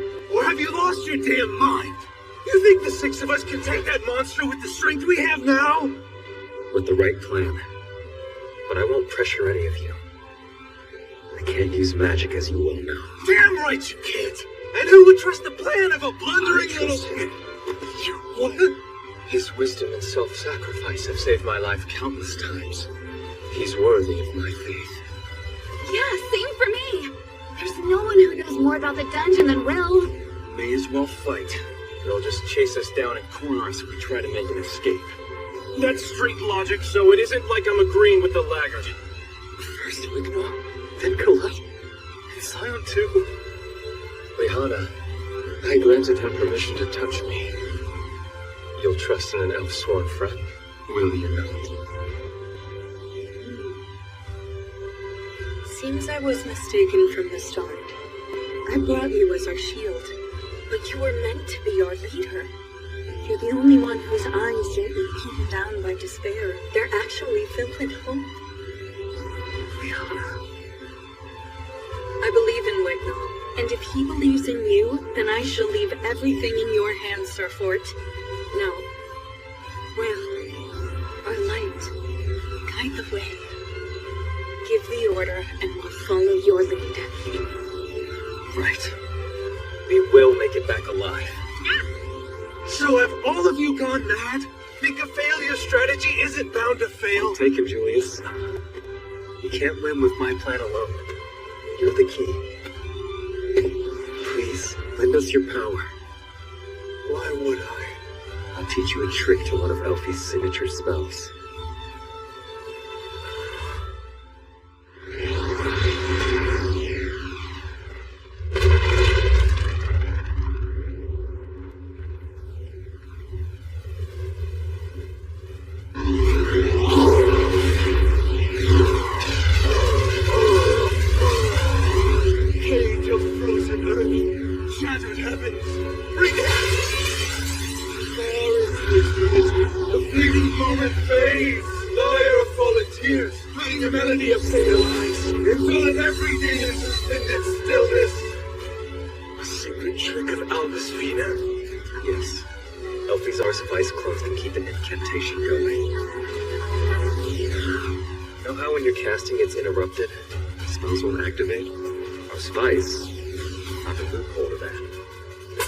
Picks up where the last left off.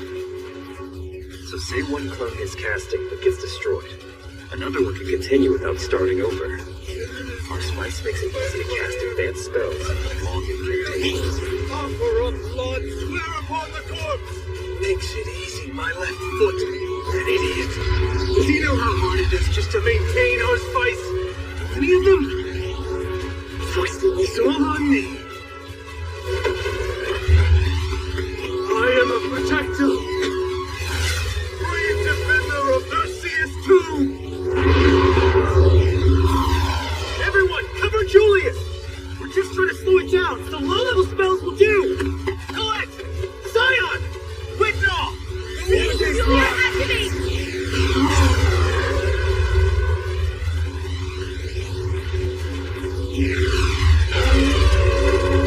Not a scratch. Guess not. Will said as much, remember? Its wings are impenetrable.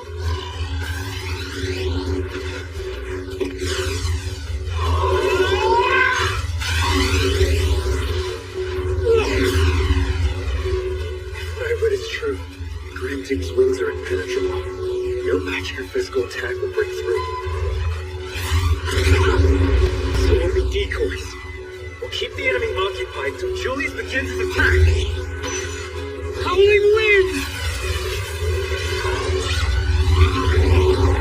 Put a casket of blue steel! And in the farthest ice-covered place, be a frozen garden in the forest lair! Maldita Eliscus!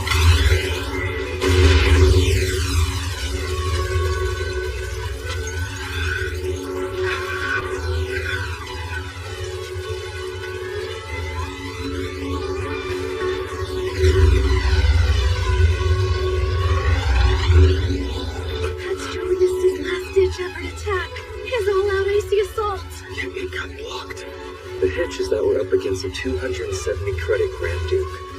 It might be able to block Julius's attack. Which is why in the end... Lihana! Oh, and seek!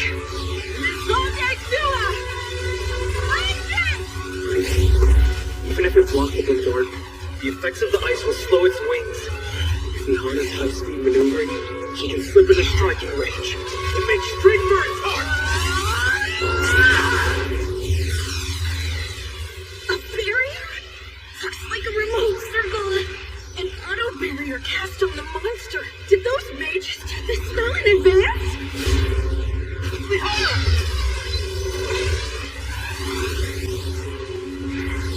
TK!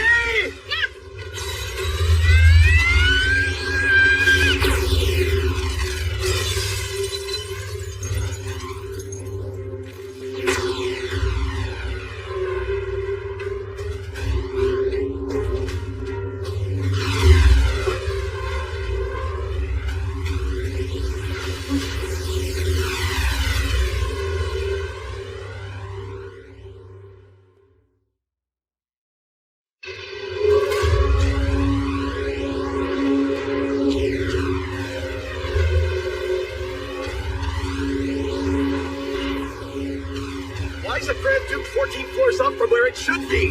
Handle that once all the children are safe. Time isn't on our side. Will. Nailed it! Are you guys okay? Talk to us. Are either of you wounded? I'm alright. Please, Jim.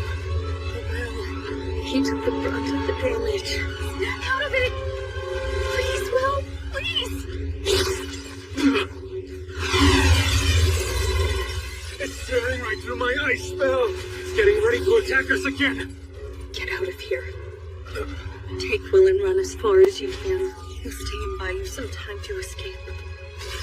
I'll hold it, even if it costs me my life. Why can't you escape with us too? It was my job to finish it off, and I failed. I must atone for that failure now. With your life? That's the only way? You know, we of House Owen's often perish young. Because as knights, we're shields to our allies. I'm staying with you. But why? When you can live? Simply put, you've been the only Rizantha I've ever respected, Liana. Until today, that is.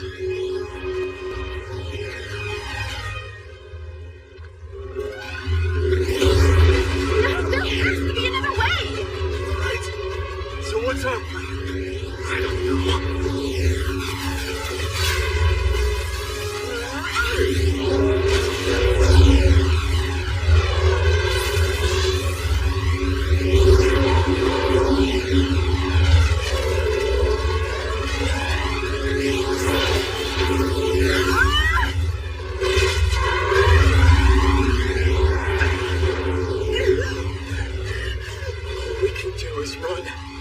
We're going, Liana.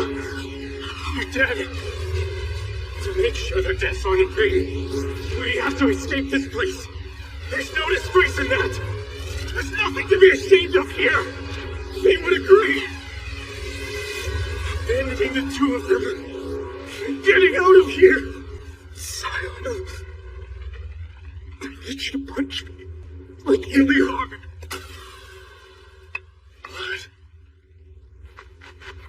These goggles are broken.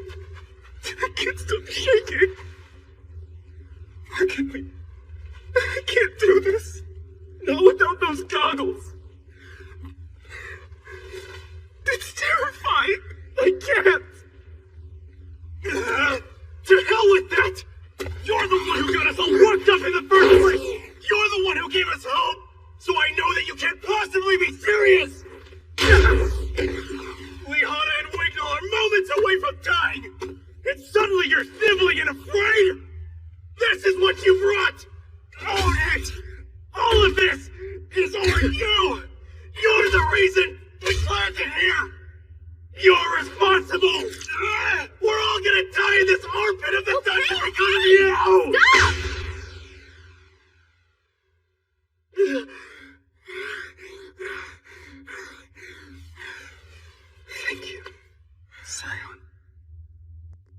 worked. I quit shaking.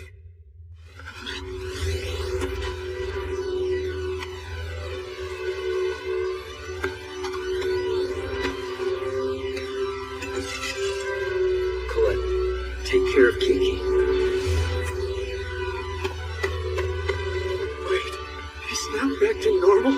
Was all that stuff about being scared just an act? Oh, he's scared. Not just now. Always. Every fight frightens him. Colette, you honestly think that? Because I don't believe it for half a second. Have you ever held a sword? That's irrelevant. Once cast magic from a distance. Swords are the exact opposites. You have to take on opponents that are far bigger and stronger. You have to get up close where they can strike. Put yourself in his shoes. You don't think that's scary? Who is a weakling? No matter how scared he is or how pathetic he may seem, he's most afraid of running away. He's just a simple coward. But everyone else just calls that courage.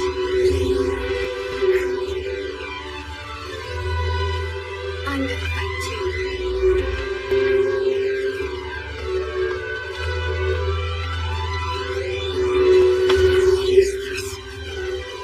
Stop messing with me!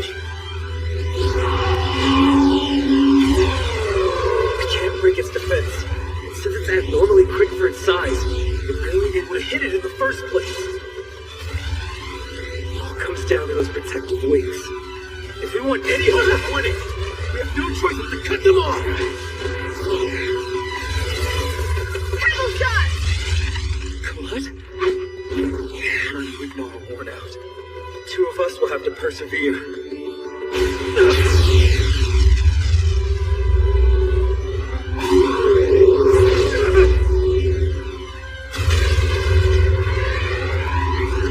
My goggles were my only armor.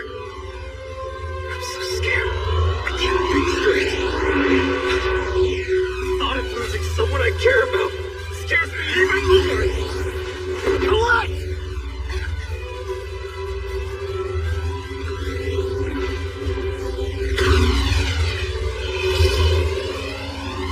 I don't have keys.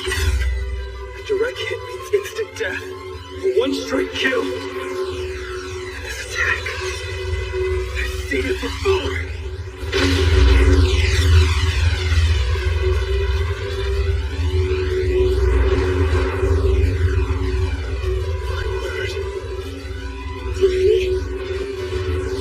Roaring Rumble, Eclipse of Iron! Crush your stone face with the card! I'll give you everything I've got, Will.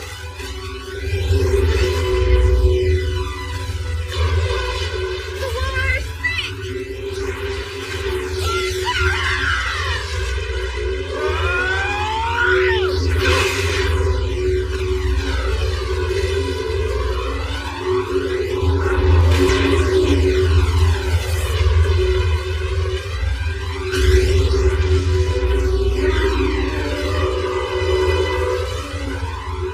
Oh, Emperor! Remnants of the dead city! Scion? I bid thee! Recall the memory of that fiery torment! I bid thee! Remember the flames that danced upon the earth! Those sorrowful flames that destroyed you! Now, behold our enemy and incinerate him! Scion! He's not even shooting him so that he can attack. There isn't anything! A cowardly laggard can do that I can! Inflame!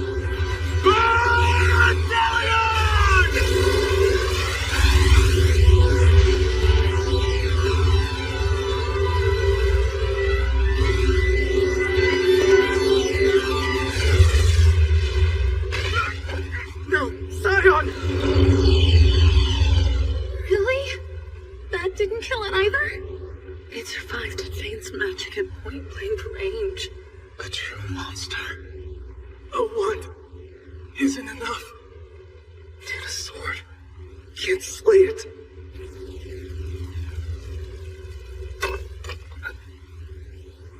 Hold on.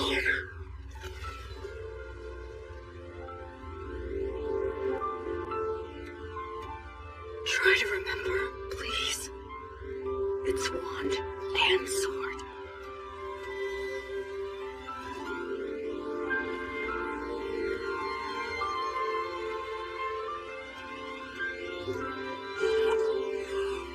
You're sure about this? Stop asking. I have made up my mind. It's for the sake of protecting this world. Someday, wand and sword will meet, and then join as one.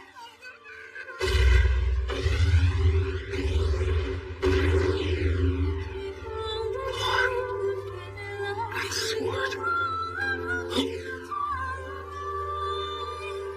Scion! Magic! Let's combine wand and sword!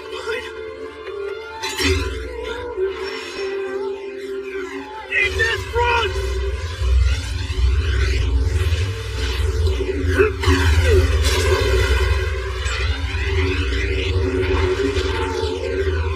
Wait, is that? Yes.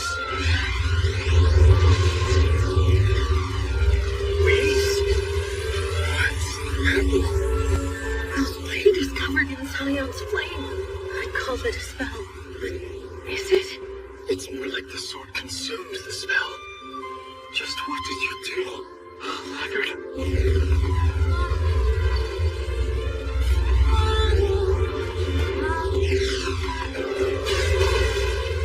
My vision turned red. Strength welled up inside me. It was a torrent of energy rushing through me, prompting me. Before I knew it, I invoked its name. Come forth, almighty fire!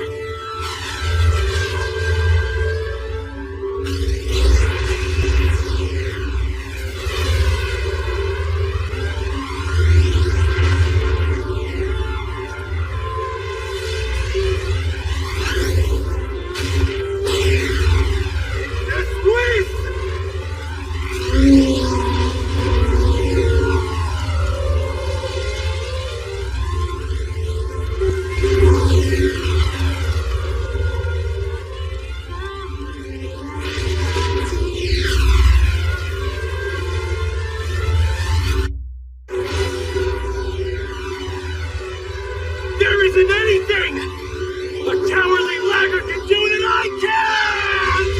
Inflame!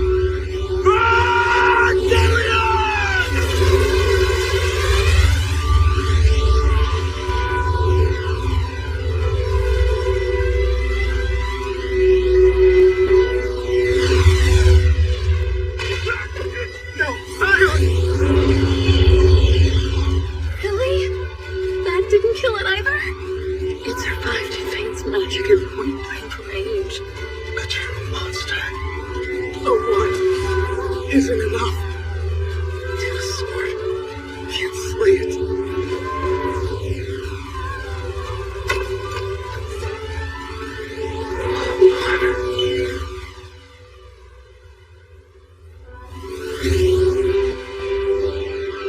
Try to remember, please.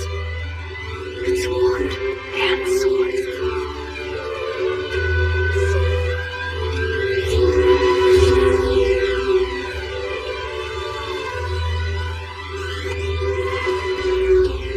You're sure about this? Stop asking. I have made up my mind. It's for the sake of protecting this world. Someday, wand and sword will meet, and then join as one.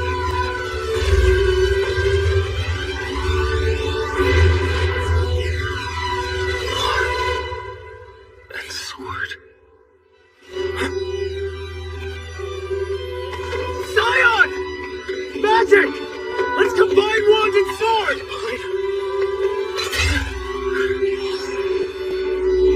In this front!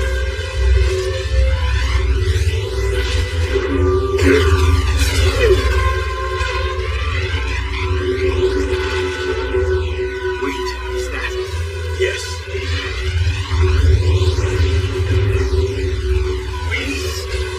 What's happening? Will's blade is covered in Zion's flame. I'd call it a spell. But is it? It's more like the sword consumed the spell. Just what did you do, Leonard?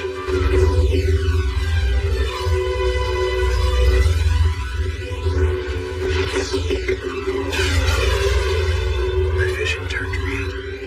Strength welled up inside me. It was a torrent of energy rushing through me, prompting me. Before I knew it, I invoked its name.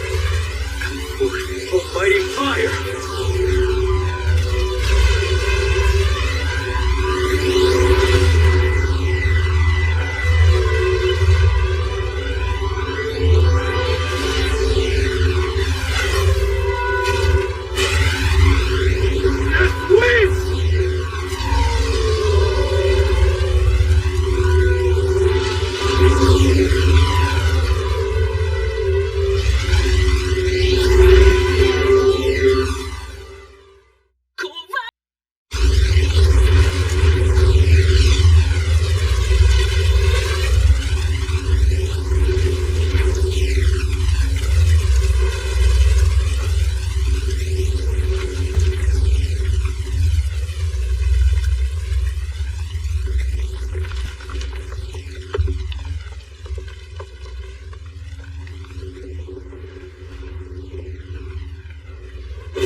Power's leaving me.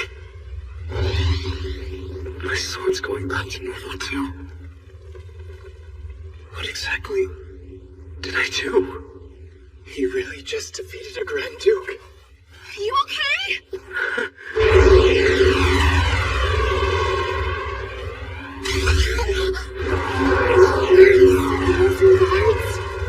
As soon as they heard the death throes of their lord, they must have come running. After all that, none of us have any strength left to fend them off. We're dead. It's too late! It's no use. I'm going to make it stop.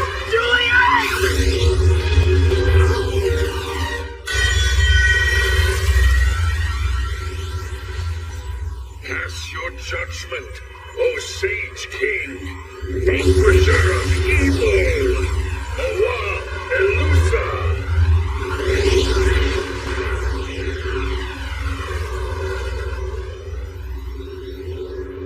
An advanced annihilation spell.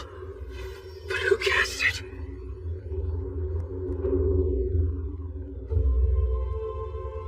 That's Steph. No way. Is that really who I think he is? Yes, he's Aaron Mysterious Old King. The king of the Moduvander. And the most powerful of the wands. Why is he here? I'm used for deep dungeon delving. Is he returning from a campaign? Upon those who defy the darkness of the dungeon, I have bestowed the blessing of the light upon you. You fought well, children of magic, extraordinarily so.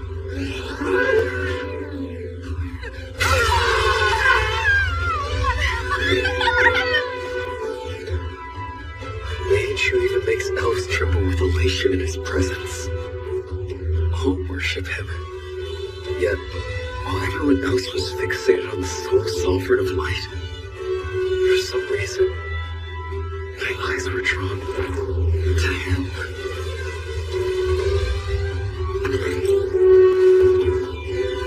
Now there's a shock. So the sword still lives, huh? Mind giving me your name?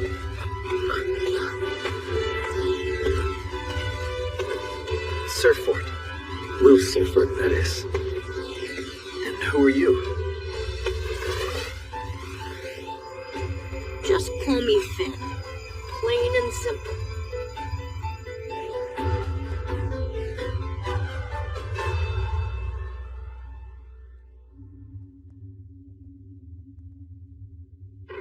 Moving to collect the goods was the right play to make, no doubt about it. Had they attacked us, we wouldn't have been in any position to retrieve this beauty. And if I can avoid it, I would rather not run into them. Main thing is, we've accomplished our mission.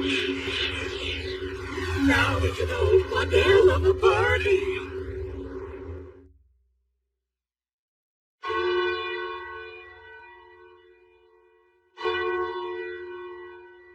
And so the curtain fell on an unprecedented praxis exam. There were 11 fatalities, all of them Academy professors. Thanks to the remaining faculty's efforts, not one student died. The school put out a call for any information on the instigators behind the incident, but no leads have turned up as of yet. And though the survivors began the process of healing, the bad taste left in their mouths proved too potent to just wash away.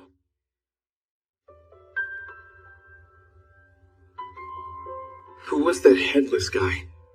And his buddy in the cloak? No idea. I can tell you they're deviants with the strength to kill Regarden professors.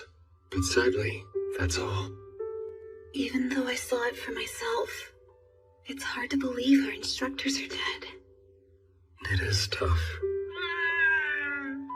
If Mysterious Noah hadn't shown up when he did, we probably would have died too, so... Point is, all of us lived. In the face of such terrifying cruelty, we didn't lose anyone. I wasn't following some chivalric mission. I assembled our party to earn recognition from the tower. Turns out, it'd seem I have a rather keen eye. We make a decent team.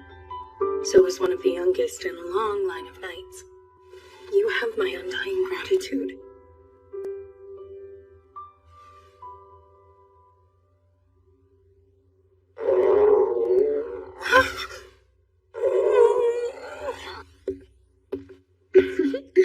Sounds like you're hungry, Liana. Say how's that? Good? Another. Sure thing. Another, please. Sure thing. Another. Okay. Another. Hang on. Another. How many until you're full? Had I known you loved food as much as this, who would have ever guessed you were such a glutton? That's not true at all.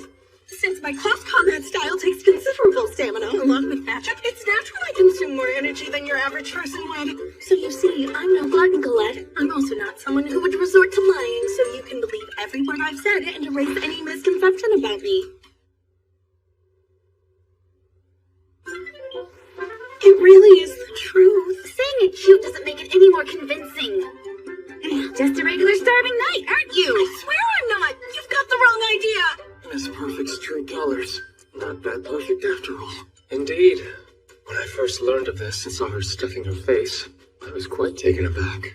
I'm a big eater too, in all honesty. But your appetite seems way more impressive. Right here! Last one, so I hope you enjoy it!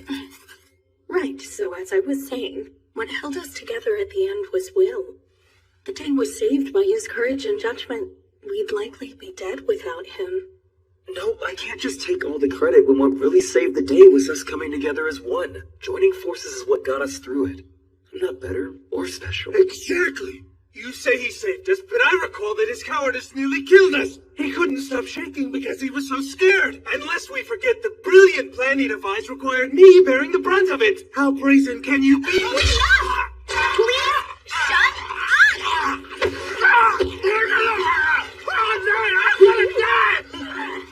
Got a question for you, laggard. The power that ate my magic. What was it? Yeah, that was incredible. It was so intense it took my breath away, Will. I was stunned. I've no clue how, but it seemed to take in the spell. Was it magic or something else? Fair to say it wasn't an enchantment, though. Of that I'm sure. Oh, that's right. You should have told us you had power like that from the outset. Being honest would have helped us avoid most of the danger.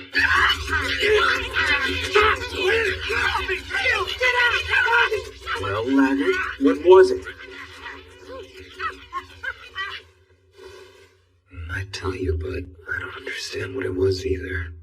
Suddenly my mind went blank. And then...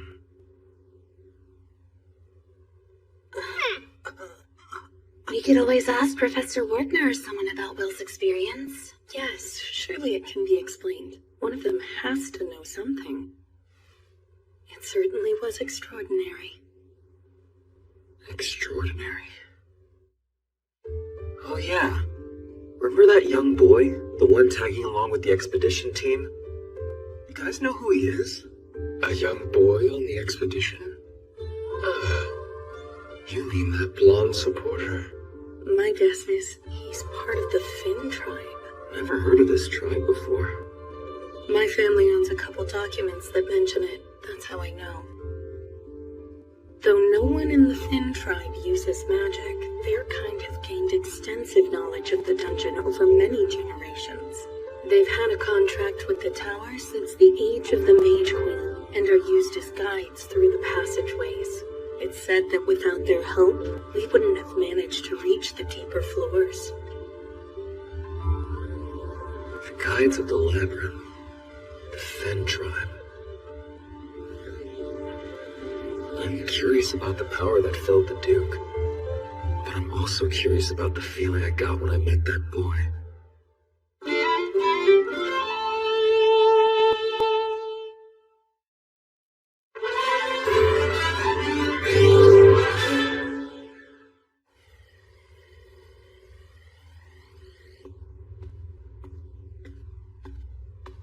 Hey there, Cauldron. Just returned from the expedition. It took you an awfully long time, Finn. That's typical for one of your expeditions, though, yes? How far were you able to get this go? Floor 49. Aaron doesn't dawdle, and he is one rough taskmaster. But more importantly, here, it's a present. I assume this blade is the Mage Slayer documented in the report, then? Yeah. We ran into an unsavory group on floor 40 and got into it. Around 20 of the expedition's high mages were killed. We couldn't afford to hold back and took care of them, but I'm willing to bet this Mage Slayer wasn't created by the dungeon naturally. My guess is they're performing experiments down there. You're suggesting they took various materials from around the dungeon, including the deepest floors, and combined them into this weapon? Aaron's ordered me to investigate, so I'm dungeon-bound yet again. I'll leave analyzing that thing to you. I apologize for all the trouble, Finn. I don't mind. There are some creeps making moves in the shadows. So all of you be careful, too. Now, shall we get down to it? Cauldron, why did you keep that boy a secret from me for all these years? You look after wands. Any swords you encounter are meant to be my territory. Will yearns for a wand more than anything. Hence his enrollment at my academy, you see. He's hopeful he'll one day ascend the tower and take on the mantle of Magia Vander.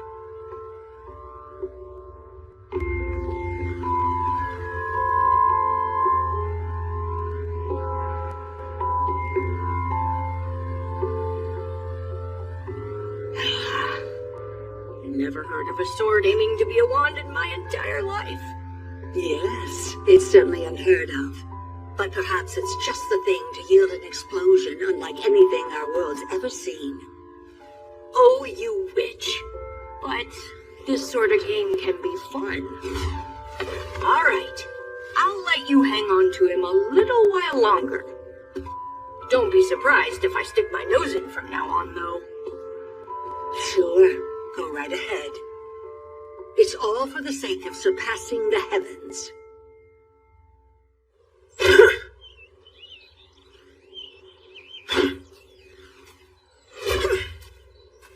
I do despair.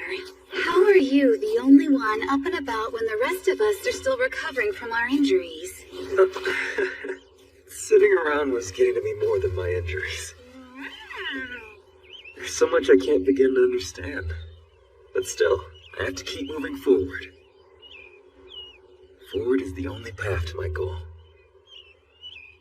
What is he? His body can't be normal, no way. He definitely wasn't born a mage. I'm guessing he's a dwarf on the inside. Bite your tongue. Don't lump a friend of the elves in with dwarven barbarians. Will's a warrior deserving of utmost respect. Yes, he is powerful, but perhaps that's not his greatest strength. I'd say it's just his honesty and earnestness.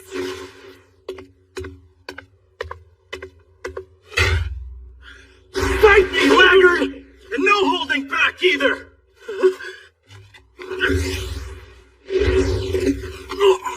Why are you jumping out of a window and provoking him when you can't possibly fight in this state? If the laggard is well enough to fight, then so am I, Colette. Please, just wait. Don't push it, you're still healing. And don't think I'll agree every time that you challenge me. You did, though. At the Grand Magic Fest, you promised the next time we fought it would be for real. Well, guess what time it is? Keep your promise. If you can't even beat me, what hope do you have of ascending the tower? None! So suck it up and fight me! Have it your way. Why don't we start where we stopped? Ready when you are, Scion. Wait! Will? Scion? Really? Here it comes. Bring it.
All-student praxis incident.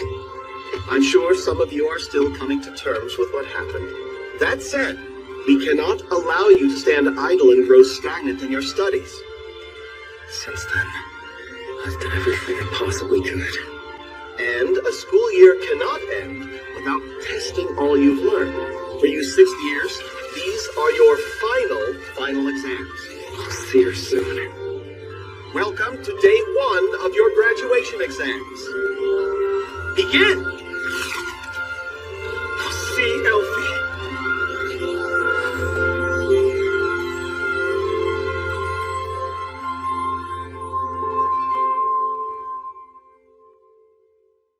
Thiên bảng, Lục Nguyên cơ bản xác định mình đang ở trong thế giới côn bằng. Lần này không giản đơn, trải qua cuộc chiến cùng thiên hồn pháp sư rồi đã hiểu sức chiến đấu của bản thân ở trong thiên bảng khoảng 20, mà ngay cả côn bằng vương xếp hạng 2 cũng ra tay. Chậc chậc, không được rồi, chắc chắn côn bằng vương sẽ dễ dàng bóp chết mình thôi. Muốn trốn quá, tay Lục Nguyên động, kiếm quang hiện ra, nặng nề đập hướng vách thế giới. Chỉ cần mình đụng thủng vách thế giới là có thể giải quyết xong chuyện này. Kiếm quang đánh vào vách thế giới nhưng không có phản ứng gì. Tổ cha nó, không thể đụng thủng vách thế giới được. Cảnh giới của côn bằng vương cao hơn mình rất nhiều. Thật ra thì thế giới côn bằng là trời sinh vững chắc. Dù pháp lực của ngươi ngang bằng với gã cũng khó mà phá nó được. Đây là một trong đặc điểm của Côn Bằng Vương. Lục Nguyên thử hơn 10 kiếm sau phát hiện vách thế giới hoàn toàn không sức mẻ thì đành bỏ cuộc. Cô, đi ra, cho ta xem bên cạnh có bao nhiêu người đuổi theo ta. Lục Nguyên từ bỏ đâm thủng vách thế giới, thả cô ra, cô trắng bóc hiện ra. Gần đây nó xuất hiện là đại triển thần uy. Bình thường cô đi ra rất là kiêu ngạo, nhưng lần này nó ra thì không ngừng nhảy cặp chân nhỏ xíu. Dường như lo lắng điều gì đó, Lục Nguyên thắc mắc hỏi, có người ở bên cạnh ư? Không lẽ có cao thủ gì ở bên cạnh mà mình không phát hiện? Cô lắc đầu, một luồng thần niệm rót vào óc Lục Nguyên. Sau khi giao lưu thần niệm với cô, Lục Nguyên mới hiểu rốt cuộc xảy ra chuyện gì. Thì ra làm nửa ngày có chuyện như vậy. Đây là thế giới Côn Bằng, chẳng phải bên cạnh có dây nhiều cá, chim sao? Dù là cá hay chim thì đều sống cả. Ý của cô là những con chim cá này điều tra hắn. Lục Nguyên giật mình, thế giới ta làm chủ, tân kiếm thế giới của mình nên do mình làm chủ. Nếu xuất hiện cái gì thì lập tức biết ngay. Thế giới Côn Bằng do Côn Bằng Vương làm chủ. Chương 1290. Thế giới Côn Bằng, chim, cá chỗ này e rằng đều là tay sai của Côn Bằng Vương. Tức là nói chỉ cần Minh còn ở trong thế giới Côn Bằng thì thế giới Côn Bằng sẽ tùy thời tra xét được mình. Hèn chi cô lo lắng như vậy. Thế thì ưu thế truy tung và phản truy tung lớn nhất của mình bị hủy bỏ. Chỉ cần tốc độ của Côn Bằng Vương nhanh hơn mình là có thể bắt được mình ngay. Dựa vào cô là không được.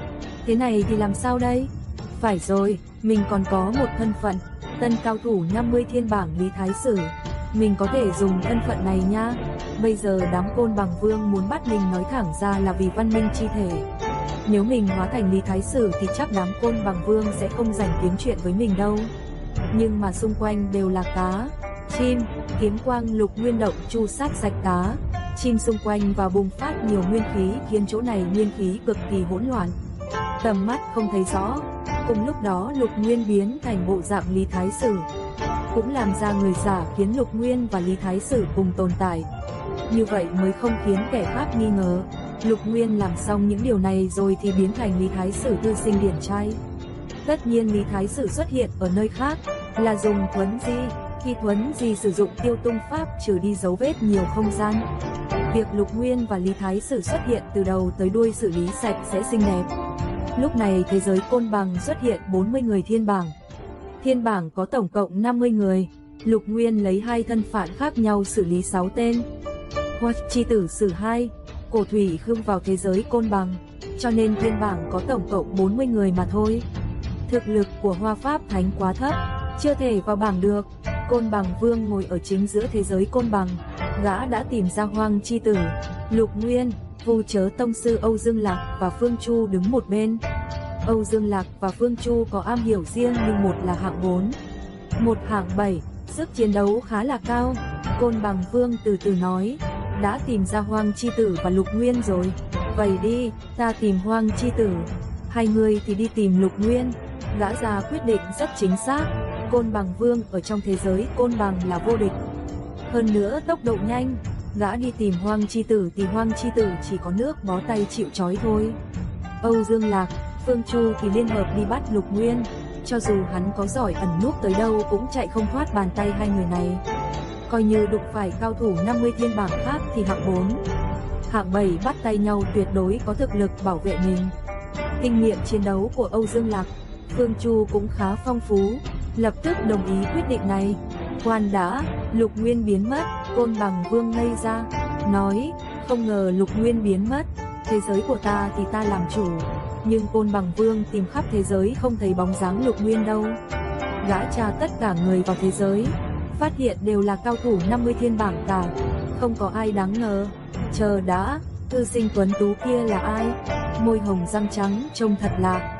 Phải rồi, đây là Nho chi văn minh Lý Thái Sử.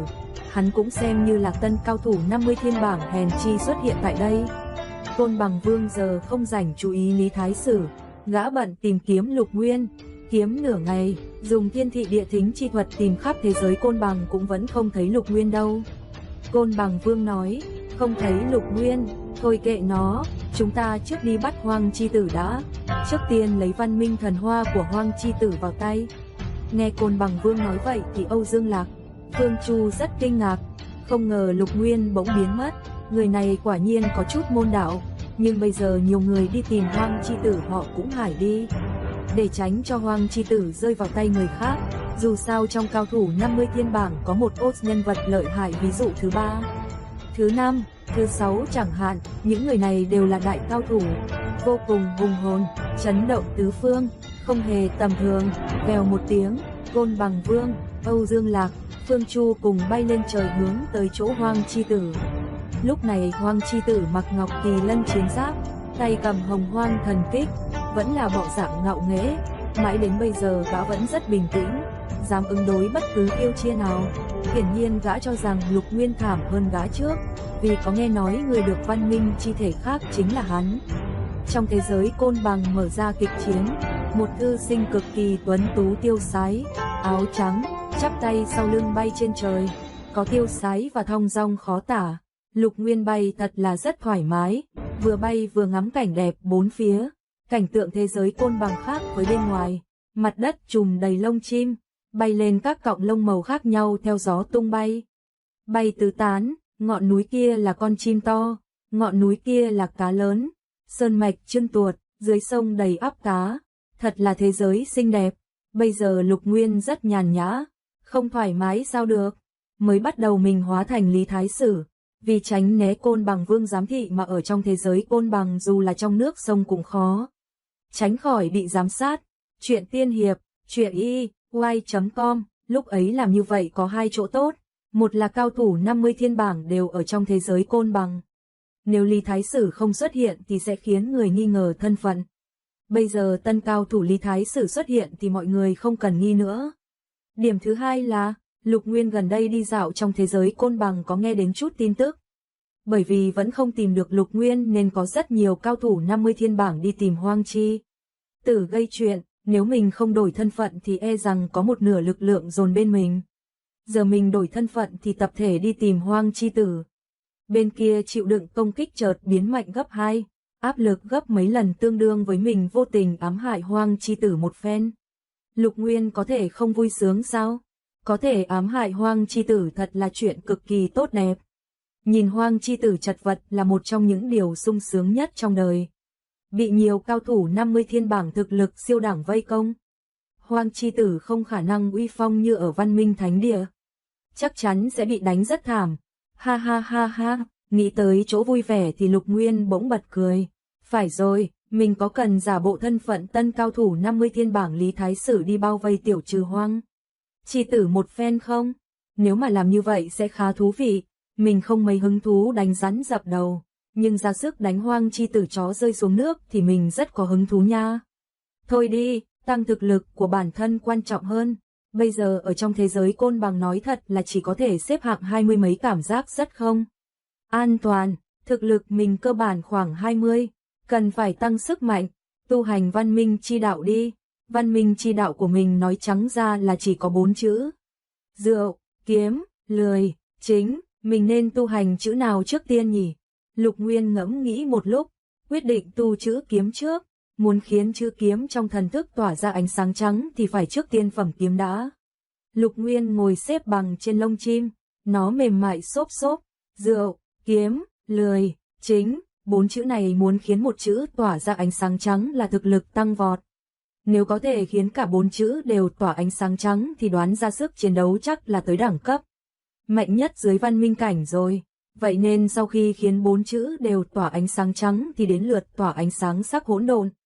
Khi phóng ra ánh sáng sắc hỗn độn là mình lập tức đi vào cảnh giới phó chủ văn minh. Nhưng 4 chữ này đều xám xịt. Sức chiến đấu hiện tại của mình chỉ xếp 20 mấy trong cao thủ 50 thiên bảng mà thôi. Chương 1291, Thế giới Côn Bằng. Trước tiên luyện kiếm đã. Lục Nguyên nhẹ vuốt dưỡng Ngô Tiên kiếm. Dưỡng Ngô Tiên kiếm đặt ở đầu gối, mang theo ánh sáng dịu dàng. Lục Nguyên nhìn kiếm thì thần thức xẹt qua hoa quá thiên sơn vạn thủy. Nhìn trong kiếm giới hư không có vô số kiếm, các loại tiên kiếm, những tiên kiếm này xuất hiện từng cây, mỗi thanh chiếm một khối địa bàn. Đây là một thế giới kiếm. Lục Nguyên ở trong thế giới kiếm truy tìm về kiếm, kiếm, kiếm, kiếm, kiếm, kiếm, kiếm, kiếm. Tại sao kiếm trong thần thức của mình không có chút cảm giác nào tỏa ra ánh sáng trắng vậy chứ? Tại sao vậy? Lục Nguyên đang tìm kiếm đáp án. Qua thật lâu sau hắn mới hiểu rằng kiếm giới là kiếm của kiếm giới. Là kiếm của những người khác, kiếm của mình mới thuộc về mình. Lục Nguyên thu lại thần thức, Mơn Hin chằm chằm dưỡng Ngô Tiên kiếm trong tay, rồi lại xem Lưu Tinh Tiên kiếm. Thật ra những thứ này đều không phải bản chất kiếm của mình. Kiếm tức là kiếm, chân lý kiếm sâu nhất không pahia chính khí, cũng không có nhanh, kiếm chính là kiếm chỉ là kiếm. Lục Nguyên đứng dậy, đi trong thế giới côn bằng. Hắn đi nhẹ nhàng thản nhiên, Lục Nguyên đi rất bình tĩnh. Khi đi thì dưỡng Ngô Tiên kiếm và Lưu Tinh Tiên kiếm đều ở trong vỏ. Tay giơ lên hiện ra một thanh tiên kiếm. Thanh tiên kiếm này không thể dùng bất cứ đặc chất nào để hình dung bởi vì bản thân nó không có bất cứ đặc chất, kiếm chính là kiếm, đây là kiếm căn nguyên nhất cho nên nó không có đặc chất. Nhưng thanh kiếm hơi mờ ảo. Lục Nguyên đi tới một nơi có núi, có sông, có gió, có mây, là dưới một vách đá, nước cuồn cuộn từ vách đá đổ xuống, đánh vào bờ ao hóa thành ngàn con ngân xà. Chính là chỗ này, kiếm bắn ra, đuổi hết chim cá bốn phía khiến nơi này tạm thời không bị Côn Bằng Vương giám thị. Lục Nguyên nhún chân nhảy lên một khối đá lớn, tảng đá ở dưới thác nước. Lục Nguyên ngồi trên tảng đá lớn, tẩy kiếm, mặc kệ nước ở thác nước vọt vào thanh kiếm căn nguyên nhất không có bất cứ đặc chất gì trong tay. Mình, lần này không phải lấy rượu tẩy kiếm, cũng không là dùng huyết tẩy kiếm, càng không có bất cứ cảm giác tại tẩy kiếm, mà là lấy thủy tẩy kiếm. Thanh khê có thể trạc túc, thanh thủy có thể tẩy kiếm. Lục Nguyên yên lặng nhìn vô tận nước từ trên đổ xuống đánh vào kiếm của mình. Thật ra thì tẩy kiếm không phải là thanh thủy, mà là tâm của chính mình. Thanh âm mới thật sự tẩy kiếm được. Một thanh kiếm căn nguyên chân lý không có bất cứ đặc chất ngày càng rõ ràng sáng ngời. Trong quá trình tẩy kiếm Lục Nguyên phát hiện kiếm thuật của mình không ngừng tiến bộ. Vốn kiếm thuật của mình đã rất giỏi rồi, nhưng nhiều lúc có chút cảm giác mơ hồ. Giờ qua lần tẩy kiếm này mơ hồ bị xua đi. Kiếm thuật ngày càng mạnh, kiếm tại, tâm tại, nhân tại, kiếm quang hoàn toàn rõ ràng. Chính lúc luồng kiếm quang này hoàn toàn rõ ràng thì Lục Nguyên phát hiện chữ kiếm trong thần thức tỏa ra ánh sáng trắng. Hắn đã bước ra một bước vững chắc hướng tới văn minh chi đạo. Xem ra tu luyện xong chữ kiếm, tiếp theo chắc là rượu. Chữ rượu, Lục Nguyên nghĩ ra cách tu luyện đó là uống rượu. Mặc kệ ngươi là cái gì, trước tiên uống rượu rồi tính. Lục Nguyên có một đống rượu, hắn tồn mấy vạn cân, có đủ các loại rượu. Ví dụ như có một loại tam thần tửu, chính là một vị chế rượu khá nổi tiếng tạo ra. Chí khúc thanh đàm, thế dĩ ngân, nê dĩ thạch phấn, chữ tam thần tửu. Lúc lấy được tam thần tửu Lục Nguyên phát hiện vị rất tuyệt. Một lần mua nhiều đến ngàn cân, bây giờ lấy ra uống đến đã ghiền. Đây là loại rượu có mùi hoa nhẹ nhẹ, cộng ẩm lan sinh tửu, đối ảnh thiếu một người. Đây là loại rượu thích hợp cho quân tử chi giao đạm như nước cùng uống. Quân tử như lan, khi Lục Nguyên uống lan sinh tửu thì có cảm giác nếm vị nhàn nhạt.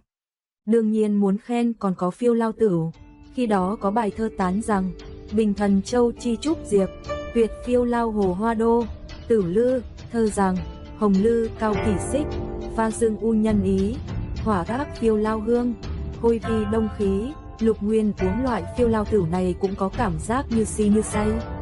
Hồi sa lang tửu, dùng yêu chất lang tuyền thủy ủ mà thành, vì vậy mà được tên như thế.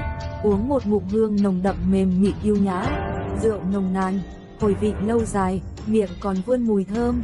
Còn có côn luân thương, lấy nước rất chú ý chế ra rượu khá mới mẻ. NWNG nhiên có một ô xô không quá chú ý những điều đó. Đại biểu xuất sắc nhất là Tiêu Đao Tử, Lão Bạch Kiền, mặc kệ ngươi có vị gì. Loại rượu này chỉ có hai đặc tính, một là cay, một là nồng, thế là được, đặc tính khác không cần. Đây vốn là loại rượu nồng, người Hà Sảng rất thích uống nó. Trừ điều đó ra Lục Nguyên còn có nhiều chủng loại như cái gì trúc diệp thanh, kiếm Nam Xuân, Tây Phượng Tửu, Mao Thai Thiêu, Cúc Tửu, Thanh Tửu, Tam Hoa Tửu, vân vân và vân vân. Lục Nguyên uống cực kỳ sảng khoái, một bình tiếp một bình bị ném vào trong nước suối. Thật là sống tự tại an nhàn. Rượu chính là rượu, mặc kệ nó là mỹ tửu hay liệt rượu, uống sảng khoái là được. Lục Nguyên phát hiện khi hắn không ngừng uống rượu thì chữ rượu bắt đầu tỏa ánh sáng nhạt. Xem ra làm như vậy thật sự có công hiệu, không thể không khen một tiếng. cách uống rượu tăng thực lực thế này mình chưa từng nghĩ tới. Đây là lần đầu tiên trong đời, quả nhiên làm tử quỷ có ích lợi rất lớn. Lục Nguyên uống rất là sảng khoái, mắt thấy rượu trong thần thức sắp tỏa ra ánh sáng trắng hoàn chỉnh rồi nhưng thấy rượu không còn. Không sai, mấy vạn cân rượu bị mình uống hết sạch, mình đúng là vô song tử quỷ mà. Bây giờ phải nghĩ cách kiếm chút rượu. Đúng rồi, trong cao thủ 50 thiên bảng xếp hàng mười mấy có một người cũng là mê rượu. Trong cao thủ 50 thiên bảng người xếp thứ 17. Danh hiệu Tử Tiên Nhân. Danh hiệu Tử Tiên Nhân là một nhân vật vừa chính vừa tà. Xưng hô gã là danh hiệu Tử Tiên Nhân chứ không ai biết tên thật sự. Người này có thực lực cao sâu khó dò. Tử Tiên Nhân thường ngày rất ít khi chịu thiệt, nhưng có một lần chịu thiệt lớn. Khi ấy Tử Tiên Nhân nổi trứng điền rượu, vừa lúc không xa có một hộ gia đình bán rượu. Tử Tiên Nhân tính cách vừa chính vừa tà, một hơi cướp sạch mấy trăm cân rượu của người ta, khiến gia đình đó bị tổn thất nặng nề. Nhưng Tử Tiên Nhân mặc kệ những điều đó, tính cách của gã là như vậy đấy. Kết quả là Nho Chi phó chủ Văn Minh ra tay trừng trị Tử Tiên Nhân một trận, khiến gã trả lại tiền rượu cho nhà người ta. Chương 1292, Tử Tiên Nhân. Tử Tiên Nhân chưa từng chịu thiệt như vậy, tính cách vốn không rộng lượng nên ghi hận Nho Chi phó chủ Văn Minh. Đương nhiên gã vừa chính vừa ta nên sẽ không giết gia đình đó, chỉ là hận Nho Chi phó chủ Văn Minh mà thôi. Vậy nên nghe nói trong Phù Sinh Nhược Mộng xuất hiện tân cao thủ Lý Thái Sử thì Tử Tiên Nhân đặc biệt khó chịu, nếu có cơ hội ta chắc chắn sẽ dạy cho Lý Thái Sử một bài học. Tử Tiên Nhân ở Hạc Dương Lâu đã nói như vậy. Hạc Dương Lâu là một danh lâu trên một tòa tiên hạc. Thế giới côn bằng nếu không phải chim chính là cá, nhưng trong đó có khá nhiều cá. Chim có chỉ số thông minh, trên mặt đất có rất nhiều thành trì chim, trong nước có nhiều vương quốc cá, khá là kỳ diệu. Hạc Dương Lâu là một thành trì thiên hạc thành trong thế giới côn bằng. Trong thành trì này sinh hoạt rất nhiều chim yêu, những yêu quái này sớm có chỉ số thông minh, đối với cao thủ 50 thiên bảng tất nhiên là rất tôn trọng. Hạc Dương Lâu tạo hình nghiêng về cổ kính, là danh lâu trên tiên hạc.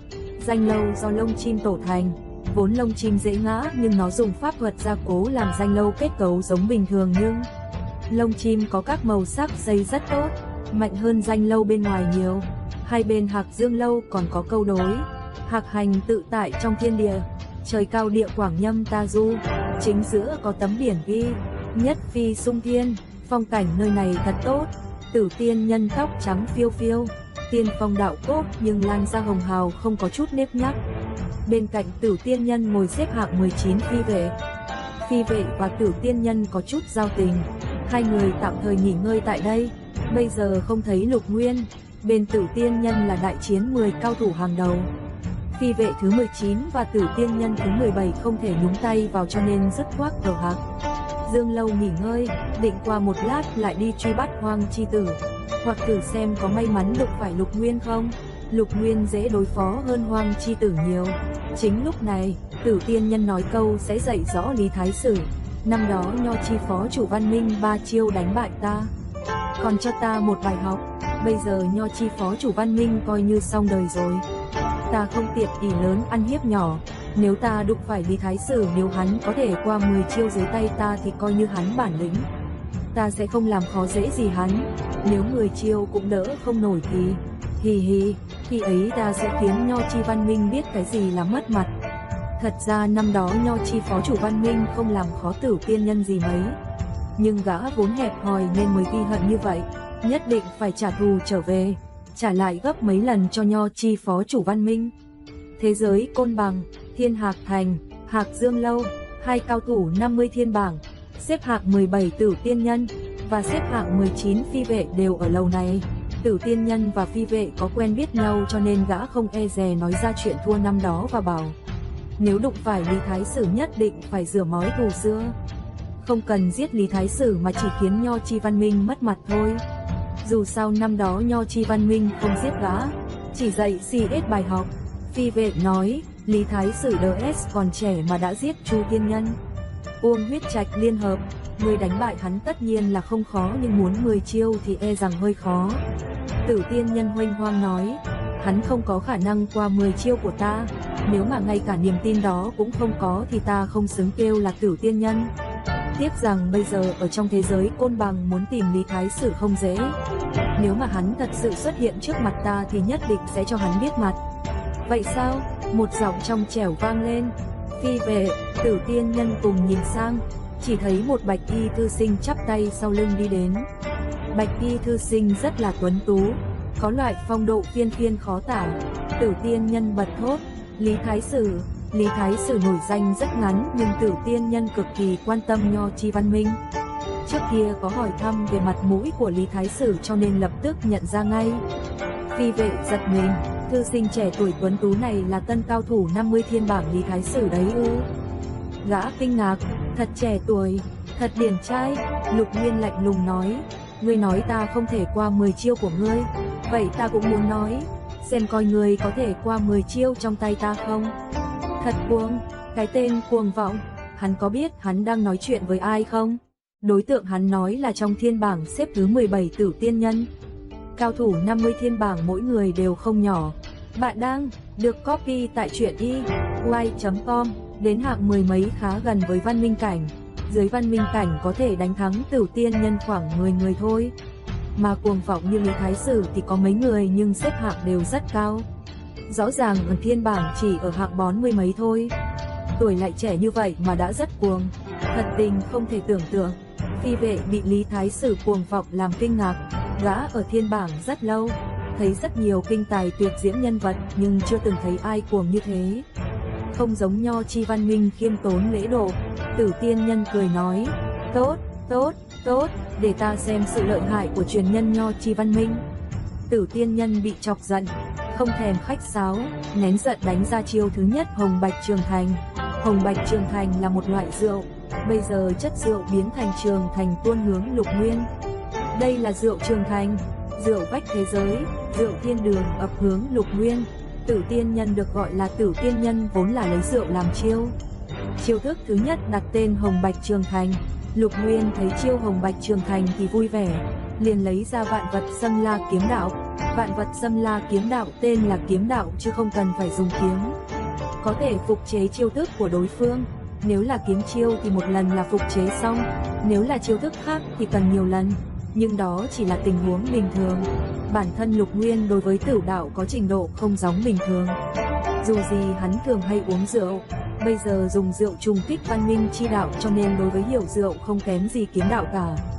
Thiên phú tử đạo cực cao, chính vì thế nên Lục Nguyên chỉ mất một lần là phục chế ra chiêu Hồng Bạch Trường Thành.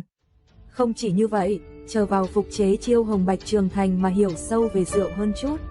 Tử Tiên Nhân thấy một chiêu không trúng thì lập tức ra chiêu Lan Lăng Túy Hương. Lan Lăng Túy Hương là căn cứ vào Lan Lăng Tửu, Lan Lăng Mỹ Tửu Uất Kim Hương, Ngọc Bát Thịnh Lai Hổ Phách Quang, nhưng khiến chủ nhân có thể say khách, không biết nơi nào là tha hương. Câu này là dùng để hình dung Lan Lăng Mỹ Tửu. Tử Tiên Nhân ra chiêu Lan Lăng Túy Hương thì Lục Nguyên hoảng hốt trong phút chốc như quên hết nhiều thứ. Đây là uy lực của Lan Lăng Túy Hương. Tuy nhiên, Lục Nguyên sớm lấy ra Vạn Vật Xâm La Kiếm Đạo, lập tức phục chế chiêu này và nhờ nó mà hiểu sâu hơn về tử đạo. Tử Tiên Nhân thầm giật mình, hai chiêu đều không làm gì được Lục Nguyên. Gã dùng thức Lưu Linh Túy Tửu. Lưu Linh uống rượu đến một loại Lục Nguyên thấy không bằng. Lưu Linh từng tạo ra một cái lu ở bên trong chứa đầy rượu ngon rồi ngâm mình trong đó. Không ngừng uống, Tử Tiên Nhân đánh ra chiêu này ngâm Lục Nguyên trong biển rượu. Biển rượu có vô cùng sát chiêu. Lục Nguyên lập tức dùng Vạn Vật Xâm La Kiếm Đạo phục chế chiêu này. Lại hiểu tử đạo một bậc, Tử Tiên Nhân liên tục dùng 3 chiêu mà không làm gì được Lục Nguyên thì nổi máu. Lấy ra đại chiêu Nhị Hoa Lão Thiêu. Nhị Hoa Lão Thiêu này đi đường thiêu đao tử nhưng độ chấn động thì hơn thiêu đao tử 1 vạn lần. Người thường uống rượu đem Nhị Hoa thiêu đao hóa thành rượu, càng là sát chiêu vô biên. Lục Nguyên bị nóng cháy nhưng do thường hay uống Nhị Hoa Lão Thiêu, bản thân hắn có trình độ rượu không tầm thường, có hiểu trình độ rượu của Tử Tiên Nhân chút chút, bỏ vào rượu họa của mình. Đây chính là tác dụng của Vạn Vật Xâm La Kiếm Đạo. Tử Tiên Nhân liên tục đánh ra song câu túy viên, Quế Hoa Túy Nhân, Nhất Khẩu Thôn Thiên vân vân, liên tục vài chiêu, nhưng gã dùng mấy chiêu mà vẫn không làm gì được Lục Nguyên. Ngược lại bị hắn đánh cắp rất nhiều tâm đắc tử đạo. Chẳng qua Tử Tiên Nhân không biết về điều đó, chớp mắt Tử Tiên Nhân đã dùng mấy chục chiêu mà không làm gì được Lục Nguyên. Chương 1293, Ngư Quốc. Lục Nguyên không vội vã, chắp tay sau lưng đi dạo trên không trung. Hắn có đi qua một số điểu thành nhưng không có tìm ra cách nào. Trong điểu thành đủ các loại điểu yêu, Lục Nguyên rảnh rỗi quá nên đi một chuyến ngư quốc. Dưới nước thế giới Côn Bằng có nhiều ngư quốc, những ngư quốc do các loại ngư yêu tổ thành. Ngư quốc có nhiều thứ thú vị, ví dụ ngư quốc có rất nhiều đường nước, những đường nước lợi dụng dòng chảy, pháp thuật làm thành từng con đường có thể khiến ngư yêu pháp thuật bình thường ở trong đường nước. Chốc lát đi đến nơi rất xa, rồi ví dụ phòng ốc ngư quốc thường dùng san hô thụ để xây dựng, khá là xinh đẹp. Lục Nguyên chắp tay sau lưng quan sát chốc lát. Lúc ở ngư quốc Lục Nguyên có nghe được tin tức dường như là cao tầng ngư quốc nhận được tin. Người có văn minh chi thể bị bắt, người có văn minh chi thể bị bắt, người có văn minh chi thể tổng cộng 2 người. Một là hắn, một là Hoang Chi Tử. Bây giờ hắn hóa trang Lý Thái Sử lành lặn ở đây. Vậy nghĩa là Hoang Chi Tử bị bắt rồi ư? Làm video vất vả, cầu được đăng ký kênh, cầu ủng hộ Tiên Thanh, xin ngàn lời cảm tạ. Ha ha ha ha, ha ha ha ha. Hoang Chi Tử, thật là chuyện mừng vui khắp trón nha. Nhưng tin tức này có chính xác hay không thì cần ra ngoài thăm dò, xem tình hình thực tế ra sao đã. Lục Nguyên ra ngoài bay lung tung, xem coi may mắn đụng phải cao thủ 50 thiên bảng không. Chỉ có ở trong tay cao thủ 50 thiên bảng mới có tin tức chính xác được. Lục Nguyên một đường bay đi cảm ứng phái trước có nhiều khí thế mạnh mẽ. Dường như có người tụ tập một chỗ, nơi này có tên là Vạn Vũ Đài, do lông chim bện thành. Ở trên không trung, vốn trong thế giới Côn Bằng chỉ có điểu yêu mới tới đây được, nhưng bây giờ có vài cao thủ 50 thiên bảng đang đứng. Lục Nguyên bay qua, đáp xuống. Khi Lục Nguyên đáp xuống thì thấy chỗ này có rất nhiều cao thủ 50 thiên bảng. Ví dụ hạng 19 phi vệ lú trước từng gặp, hạng 17 Tử Tiên Nhân cũng trong số đó. Có một cô gái lưng cõng đàn cầm, khuôn mặt thon nhỏ xinh đẹp ngây thơ, xem khí thế còn hơn cả Tử Tiên Nhân và phi vệ. Trừ điều đó ra còn có vài người nữa. Tại sao lần này 5-6 cao thủ 50 thiên bảng tụ tập cùng một chỗ? Họ rảnh lắm sao? Lục Nguyên lấy làm lạ. Sau đó ngẫm nghĩ thì họ rảnh thật đấy chứ. Nếu Hoang Chi Tử thật sự bị bắt, hắn không xuất hiện thì đương nhiên họ không thể tìm cái khác. Vậy nên rảnh vô cùng. Vấn đề mấu chốt hiện nay là rốt cuộc Hoang Chi Tử có bị bắt hay chưa? Có bị gì đánh chết không? Lục Nguyên định đáp xuống thì thiếu nữ áo trắng như tuyết, lưng cõng đàn cầm, bới hai búi tóc trừng mắt.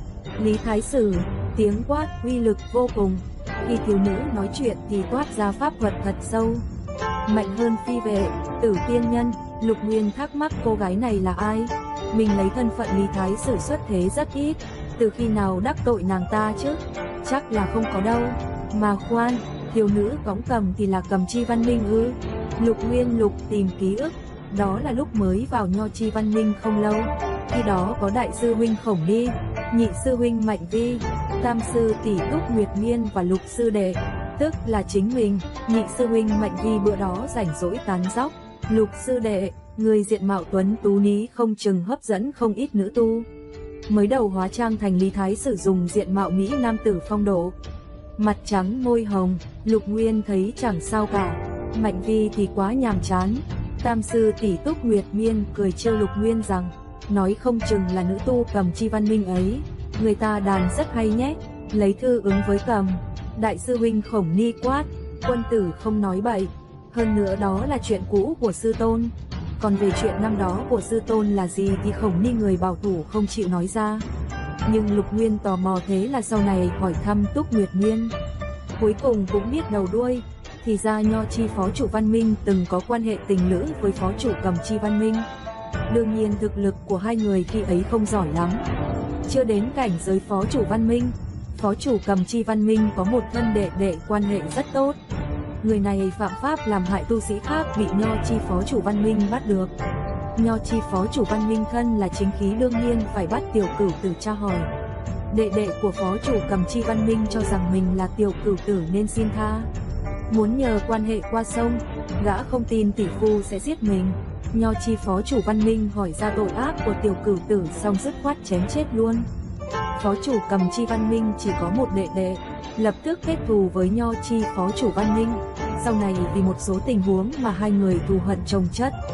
Vậy nên sau đó một người khai sáng ra Nho Chi Văn Minh, một sáng tạo Cầm Chi Văn Minh.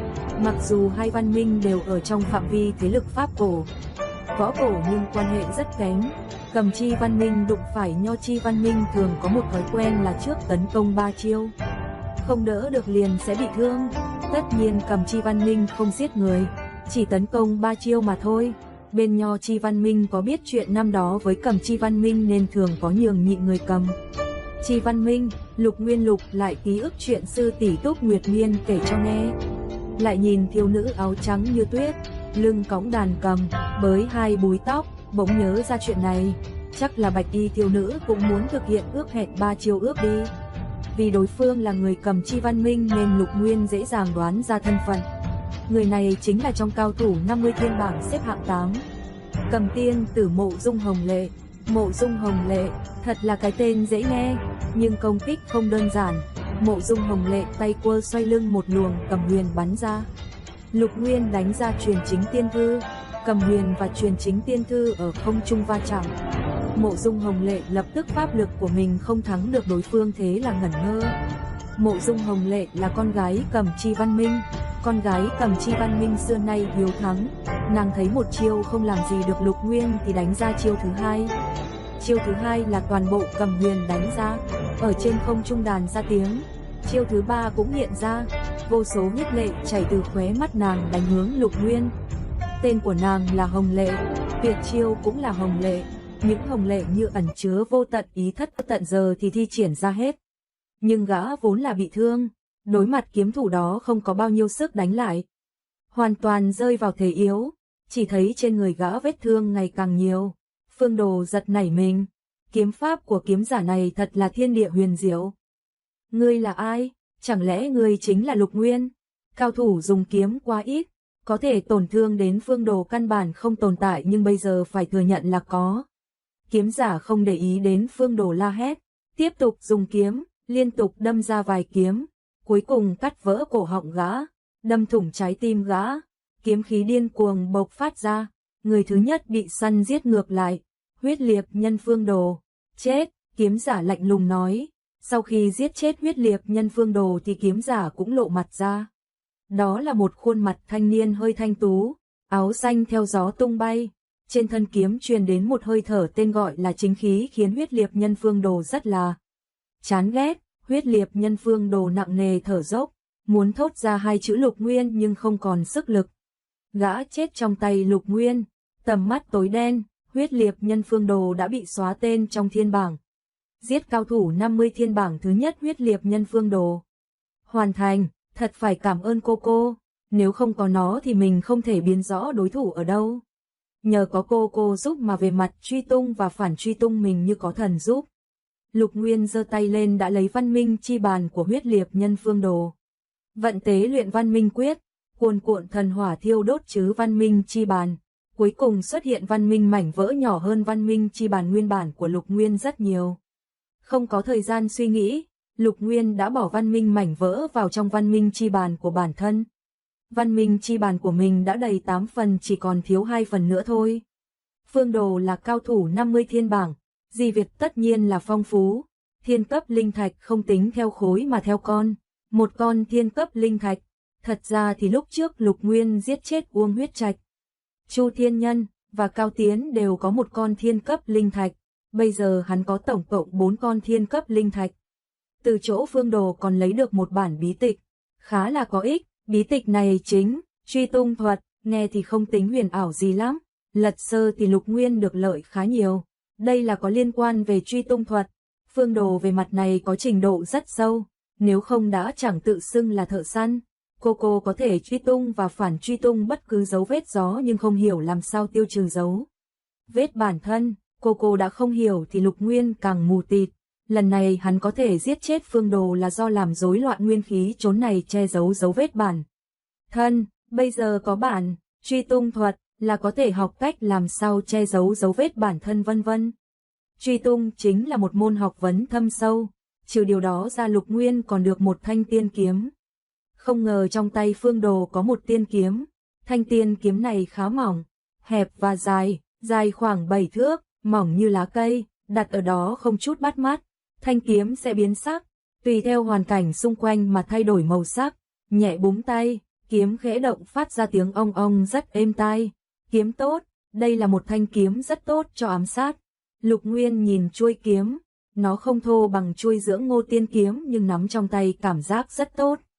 Ở ngực kiếm có 2 chữ, Lưu Tinh, là Lưu Tinh Tiên kiếm ư? Sao thấy quen mắt quá? Lục Nguyên lục tìm tư liệu trong óc, qua thật lâu mới từ sâu trong trí nhớ mò ra tên thanh kiếm. Chẳng phải kiếm linh đế cơ có một thanh tên gọi Bạch Hồng Tiên kiếm đó sao? Được xếp vào trong 99 tiên kiếm, lúc ấy cho rằng 99 tiên kiếm rất ghê gớm nên tra xét chút tư liệu. Trong 99 tiên kiếm có cái tên Lưu Tinh, mình có được Lưu Tinh tiên kiếm, một trong 99 tiên kiếm tiên kiếm. 99 tiên kiếm, nghe nói cái nào cũng rất mạnh. Tốt lắm, Lục Nguyên thầm khen, lúc trước dùng tuyệt sát nhất kiếm đối phó Ngọc Hoàng Đại Đế thì cảm thấy Dưỡng Ngô Tiên kiếm không thuận tay, không phải nói nó không tốt nhưng tuyệt sát nhất kiếm hoàn toàn là kiếm pháp ám sát. Dưỡng Ngô Tiên kiếm thì là tiên kiếm loại hình chính khí.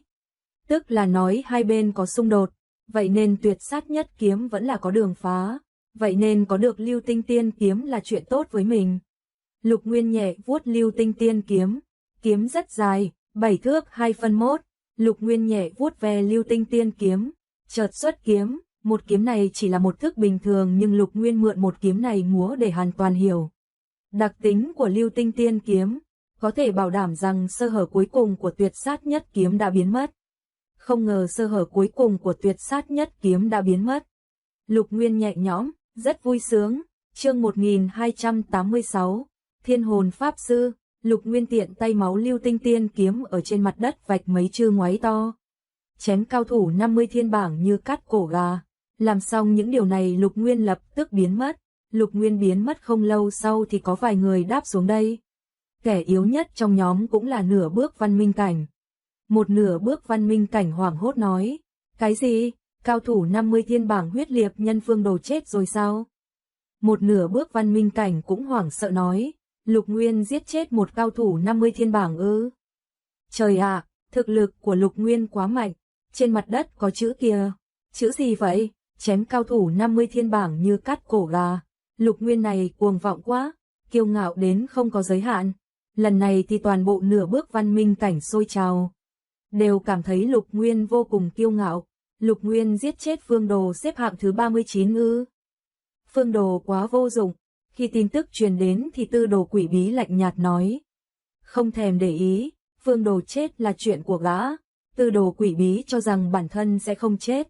Nếu không có cả điểm tự tin này thì Tư Đồ Quỷ Bí không cần lăn lộn làm gì. Tư Đồ Quỷ Bí nếu đã có tên là Tư Đồ Quỷ Bí thì đương nhiên có rất là nhiều bản lĩnh quỷ bí. Trong tay Tư Đồ Quỷ Bí có một phần từ kính thuật. Trong tiên kiếm này có trận chiến trong văn minh thánh địa. Là cảnh Lục Nguyên lấy 1 chọi 6. Tư Đồ Quỷ Bí nhìn từ kính thuật trong tay, lặp lại nhìn tuyệt sát nhất kiếm trận Lục Nguyên đối chiến với Ngọc Hoàng Đại Đế. Tư Đồ Quỷ Bí nói với thuộc hạ rằng, mặc dù một kiếm này rất lợi hại nhưng còn có sơ hở. Khi gã nói lời này thì một đôi mày bạc yêu dị nhướng. Đám thuộc hạ thầm hoảng sợ, tuyệt sát nhất kiếm như thế ở trong mắt Tư Đồ Quỷ Bí lại có sơ hở. Không uổng là Tư Đồ Quỷ Bí đại nhân nha, cường giả xếp hạng 33 quả nhiên là danh bất hư truyền. Thật ra Tư Đồ Quỷ Bí có nghiên cứu vết thương của Phương Đồ. Hiển nhiên gã trúng một kiếm giống như Ngọc Hoàng Đại Đế. Trước đó không lâu Tư Đồ Quỷ Bí quan sát vết kiếm. Quan đó biết tuyệt sát nhất kiếm còn chưa tu sửa lại lỗ hổng. Vậy là nó vẫn là một thức có sơ hở. Nói vậy là mình có thể lợi dụng một kiếm này. Nếu như Lục Nguyên sử dụng nhát kiếm này thì mình có thể nhờ đó bị thương ngược lại Lục Nguyên. Trong đầu Tư Đồ Quỷ Bí không ngừng lặp lại tình tiết. Rốt cuộc ra một chiêu. Chiêu này thi triển từ 2 ống tay áo. Tên gọi, Phá Kinh Nhất Tụ, chuyên môn chuẩn bị vì tuyệt sát nhất kiếm của Lục Nguyên. Tư Đồ Quỷ Bí lạnh lùng nói, chỉ cần Lục Nguyên dám ra tay thì hắn sẽ chết trong tay ta. Không phải gã khoe khoang mà là nói một chuyện rất bình thường. Bởi vì gã đích thực có bản lĩnh này, sáng tạo ra Phá Kinh Nhất Tụ càng tăng thêm tự tin cho gã. Tất cả thuộc hạ Quỷ Bí Minh đều hét to, Minh chủ thiên thu vạn tái, thiên thần chi tổ, Minh chủ trùng kích văn minh, 100 triệu thọ vô cương. Những thứ này đều là lời chúc trong quỷ bí minh, nịnh nọt rất là buồn nôn nhưng tư đồ quỷ bí thích. Thuộc hạ của gã đương nhiên làm như vậy. Chính này, một luồng kiếm quang lóe lên, không thể hình dung một kiếm này nhanh, không thể hình dung một kiếm này ngoan, không thể hình dung một kiếm này tuyệt, không thể hình dung một kiếm này độc, không thể hình dung một kiếm này quái, không thể hình dung một kiếm này cô, không thể hình dung một kiếm này tốc, một kiếm này quá ngoan quá tuyệt, quá độc quá quái quá cô quá tốc. Một kiếm này quá ly quá kỳ quá thiên quá dị quá khủng quá sợ. Này là tuyệt sát nhất kiếm. Lục Nguyên đã đến, tư đồ quỷ bí chẳng những không kinh sợ còn lấy làm mừng. Những người khác đụng phải tuyệt sát nhất kiếm có lẽ tiêu đời nhưng gã thì không. Gã đã có nghiên cứu chiêu này của Lục Nguyên, nghiên cứu rất lâu, vì nó mà sáng chế ra. Phá kinh nhất tụ, chuyên môn phá một chiêu đó. Chỉ cần phá chiêu đó rồi thì gã đường đường xếp thứ 33 thiên bảng đập đầu giết Lục Nguyên. Là chuyện dễ như trở bàn tay. Chớp mắt tư đồ quỷ bí sử dụng phá kinh nhất tụ. Nhất tụ ảo diệu này chuyên môn đối phó tuyệt sát nhất kiếm. Nhưng tư đồ quỷ bí lập tức phát hiện điều lạ. Một kiếm của Lục Nguyên đã bổ sung hết sơ hở. Sao có thể? Một kiếm của Lục Nguyên lúc giết Ngọc Hoàng Đại Đế còn có sơ hở. Trước đó không lâu giết Phương Đồ thì sơ hở vẫn còn đó. Tại sao giết mình thì không còn sơ hở chứ? Trong lòng tư đồ quỷ bí cực kỳ kinh sợ. Gã là thông minh bị thông minh lầm, và cũng vì quá xui, ai kêu Phương Đồ chẳng biết từ đâu gom được lưu tinh tiên kiếm làm gì. Thật ra thì Phương Đồ lượm được lưu tinh tiên kiếm cũng là bình thường thôi. Có cao thủ 50 thiên bảng nào mà không thu gom vật phẩm hàng đống đâu. Lục Nguyên vừa lúc mượn lưu tinh tiên kiếm che lấp chỗ hở của tuyệt sát nhất kiếm. Nếu hắn không được thanh lưu tinh tiên kiếm thì đúng là sử dụng tuyệt sát nhất kiếm sẽ bị tư đồ quỷ bí giết ngược lại. Lưu tinh tiên kiếm đâm sâu vào trái tim tư đồ quỷ bí, đây là gã để lộ ra sơ hở quá lớn. Lục Nguyên nhìn tư đồ quỷ bí nói, mới rồi ngươi nói chỉ cần ta dám ra đây liền chết trong tay ngươi. Nhưng bây giờ sự thật là ngươi chết trong tay ta, làm sao có thể chứ? Tư đồ quỷ bí không thể tin tại sao gã xui xẻo như vậy. Lần này xui quá là xui, Lục Nguyên cười khẽ, mặc kệ tư đồ quỷ bí, kiếm khí bùng phát khắp người gã. Triệt để mặt sát gã trong cõi thiên địa. Cao thủ 50 thiên bảng xếp hạng 33 tư đồ quỷ bí. Chết, cao thủ 50 thiên bảng lại biến mất một người. Lục Nguyên đã góp được một phần văn minh mảnh vỡ, tăng lên thu gom được 9 phần. 9 phần, chỉ còn kém một phần cuối. Giết chết một cao thủ 50 thiên bảng nữa là văn minh chi bàn đại thành. Mơ đến khi đó là có thể tiến hành bước tu hành tiếp theo rồi. Tay cuốn hút đi di vật của tư đồ quỷ bí vào tân kiếm thế giới của mình. Đám thuộc hạ của tư đồ quỷ bí mới rồi thấy minh chủ còn khoác lác sẽ nhẹ nhàng chém chết Lục Nguyên. Kết quả là chớp mắt sau minh chủ bị Lục Nguyên giết. Chúng trợn mắt há hốc mồm, chỉ cảm thấy tương phản quá lớn. Chiến đấu tiến hành rất kịch liệt. Đây là cuộc chiến giữa Lục Nguyên và cao thủ 50 thiên bảng thứ 27 thiên hồn pháp sư. Cuộc chiến này rất kịch liệt.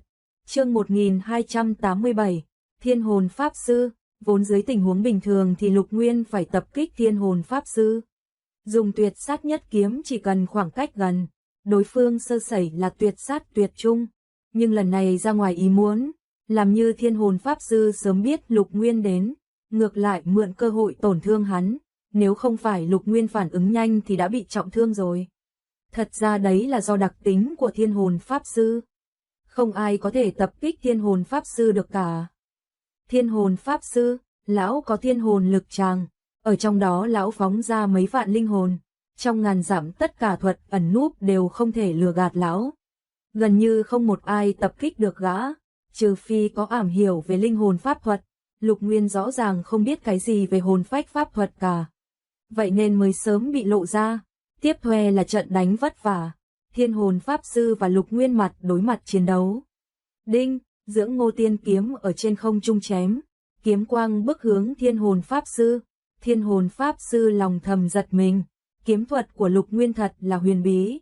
Một kiếm này vài chục vạn linh hồn thủ vệ của lão cảm giác được khủng bố như tùy thời trong nguy hiểm vậy. Lục Nguyên cũng cảm giác được thiên hồn pháp sư không uổng là cường giả xếp thứ 27.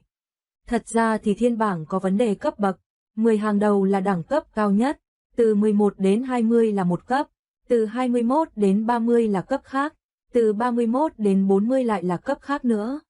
Chuyện sắc hiệp, http, Genicom, vậy nên lúc trước Lục Nguyên giết chết huyết liệt nhân Phương Đồ. Tư đồ quỷ bí là thực lực kém một đẳng cấp, Lục Nguyên dưới tình huống bị thương nhẹ đánh với thiên hồn pháp sư kịch liệt ngoài ý muốn. Là trận chiến kéo dài, thiên hồn pháp sư và Lục Nguyên không ngừng đối đầu, trên thân hai người đều bị thương, hai người đánh đến mấy trăm chiêu, áo xanh của Lục Nguyên dính máu, ở trong khói đen không thấy được nhưng chắc chắn bị thương. Lục Nguyên không thèm để ý, tiếp tục xuất kiếm, một kiếm theo sát một kiếm đánh ra. Đây là thời gian so về đấu trí, đương nhiên thiên hồn pháp sư là cao thủ 50 thiên bảng nổi danh đã lâu. Bàn về ý chí chiến đấu thì không kém gì Lục Nguyên. Hai người tiếp tục so đấu, đã gần ngàn chiêu rồi, đánh thật kịch liệt, đã lâu rồi Lục Nguyên không đánh trận chiến kịch liệt dữ vậy. Bây giờ Lục Nguyên dùng hết tuyệt chiêu ra ngoài, cái gì kiếm thất tiểu kiếm giới kiếm bát vạn kiếm quy nhất. Toàn bộ dùng hết, bởi vì đã lâu không có kịch chiến giống như vậy, lúc này nổi lên hứng thú đem tất cả kiếm chiêu học WJC dùng hết ra. Vô số kiếm chiêu hiện ra trong kiếm quang của Lục Nguyên. Từng chiêu thiên mã hành không, sử dụng xuất thần nhập hóa, rất nhiều chiêu so với người sáng tạo ra kiếm chiêu mạnh hơn rất nhiều lần. Căn bản là không cùng cấp bậc, kiếm và ta cùng vong, ta với kiếm xưng hùng. Tiếp tục đụng độ, sau mấy trăm chiêu, lại là một kiếm qua đi, Lục Nguyên cất kiếm trở vào bao. Bây giờ còn trong trạng thái kịch chiến, Lục Nguyên cất kiếm vào bao làm cái gì? Bùm, thiên hồn pháp sư đột nhiên ngã trên trời, Lục Nguyên thở phào một hơi, áo xanh trên người đẫm máu. Thắng, rốt cuộc thắng, cuộc chiến với thiên hồn pháp sư cuối cùng kết thúc. Trận chiến này là từng chút một cắt đi ưu thế của thiên hồn pháp sư, khiến mình từng bước chiếm ưu thế, dùng hơn 1000 chiêu mới buộc lão vào đường cùng. Thiên hồn pháp sư không có gì phải buồn bực cả, lão hơn 1000 chiêu từng chút một bị Lục Nguyên buộc đến vực sâu. Không thấy cơ hội phản kích, thật ra thì thiên hồn pháp sư và Lục Nguyên thực lực cách biệt rất nhỏ. Chính vì cách biệt nhỏ nên mới mất hơn 1000 chiêu. Đương nhiên kình đấu với thiên hồn pháp sư lâu vậy là do ban đầu có bị chút vết thương nhỏ. Đây cũng là tại sao Lục Nguyên cho rằng thực lực cách biệt rất nhỏ với thiên hồn pháp sư. Bây giờ cực hạn của mình khoảng hơn 20 người thiên bảng. Nếu là mười mấy thì chịu không nổi, nhưng mình không cần lại săn giết cao thủ 50 thiên bảng nữa. Bởi vì đã gom đủ văn minh mảnh vỡ rồi, lại nói mình giết 3 người. Phương Đồ ngoại hiệu là huyết liệt nhân, Tư đồ quỷ bí giết người mất nhân tính, thiên hồn pháp sư lấy hồn phách luyện công, kẻ nào mà chẳng là tức cực kỳ ác độc, vậy nên có giết cũng không thấy gánh nặng tâm lý, giơ lên văn minh mảnh vỡ trong tay, thông qua dung luyện hòa vào văn minh chi bàn của mình. Trong thần hồn của mình văn minh chi bàn đang hấp thu văn minh mảnh vỡ cuối cùng hiện ra trạng thái tràn đầy, văn minh chi bàn hoàn thành ngưng luyện. Văn minh chi bàn ngưng luyện xong rồi thì Lục Nguyên cảm giác lực lượng xảy ra biến đổi cực kỳ lớn, khiến sức mạnh càng cường hơn nữa. Đúng rồi, suýt nữa quên một việc, Nho Chi phó chủ văn minh từng dặn mình rằng một khi ngưng luyện xong rồi văn minh chi bàn thì hãy mở trúc bạch gã để lại. Bây giờ mình ngưng luyện xong rồi văn minh chi bàn, cũng là lúc mở ra trúc bạch Nho Chi phó chủ văn minh để lại. Tay vạch hư không, trong tay xuất hiện một quyển trúc bạch, mở nó ra, thấy bên trong có nội dung như sau. Lục Nguyên, khi người mở phần trúc bạch này thì xem ra là đã thành công ngưng luyện văn minh chi bàn, có thể chính thức bước lên đoạn đường cuối cùng văn minh chi đạo. Thật ra thì đoạn đường này trước khi văn minh chi bàn tu luyện cũng được, nhưng không có hiệu quả tốt bằng văn minh chi bàn tràn đầy rồi luyện thôi. Bây giờ ngươi muốn xông văn minh cảnh, thành tựu phó chủ văn minh thì có 3 cách. Cách thứ nhất là ngưng luyện văn minh chi đạo. Cái gì gọi là văn minh chi đạo? Văn minh chi đạo của chủ pháp cổ văn minh là pháp thuật vô nhai. Văn minh chi đạo của ta là nho trưởng chính khí. Văn minh chi đạo của tam thư phó chủ văn minh là lấy thư tịch truyền thiên hạ. Cái gọi là văn minh chi đạo tức là tín niệm của chính ngươi. Đem tín niệm hóa thành văn minh là được. Một khi thật sự biến tín niệm thành văn minh liền có thể ngưng luyện ra văn minh chi đạo, thành tựu phó chủ văn minh. Cách thứ hai là tìm thi thể của chủ văn minh hoặc phó chủ văn minh, liền có thể thành tựu phó chủ văn minh, nhưng mà thi thể phó chủ văn minh rất khó tìm, e rằng không thấy được đâu. Cách thứ ba tức là được đến văn minh chủng tử. Văn minh chủng tử là hy vọng của văn minh, Mỗi một văn minh mặc kệ là bao nhiêu kỷ nguyên thì văn minh chủng tử chỉ có một cái mà thôi. Không khả năng xuất hiện nhiều cái, dù có nhiều kỷ nguyên hơn cũng sẽ không thay đổi được điều đó. Cùng lúc đó văn minh chủng tử từ khi sáng lập văn minh thì cần một kỷ nguyên mới thành công bồi dưỡng ra, nếu có một văn minh chịu truyền văn minh chủng tử cho ngươi thì ngươi liền có thể trở thành phó chủ văn minh, nhưng mà văn minh chủng tử rất hiếm có, cơ bản đã dùng hết rồi. Đây chính là 3 cách hiện nay của ngươi. Lòng Lục Nguyên rung động. Cách thứ 2 cần có thi thể cấp văn minh. Cách thứ 3 cần có văn minh chủng tử. Xem ra mình tạm thời không thể thực hiện được. Dù sao mình không thể tìm được thi thể cấp văn minh. Cũng không có văn minh chủng tử. Vậy là chỉ có cách tu luyện văn minh chi đạo rồi. Văn minh chi đạo của chủ pháp cổ văn minh là pháp thuật vô nhai. Văn minh chi đạo của nho chi phó chủ văn minh là nho trưởng chính khí. Vậy thì văn minh chi đạo của mình là cái gì nhỉ?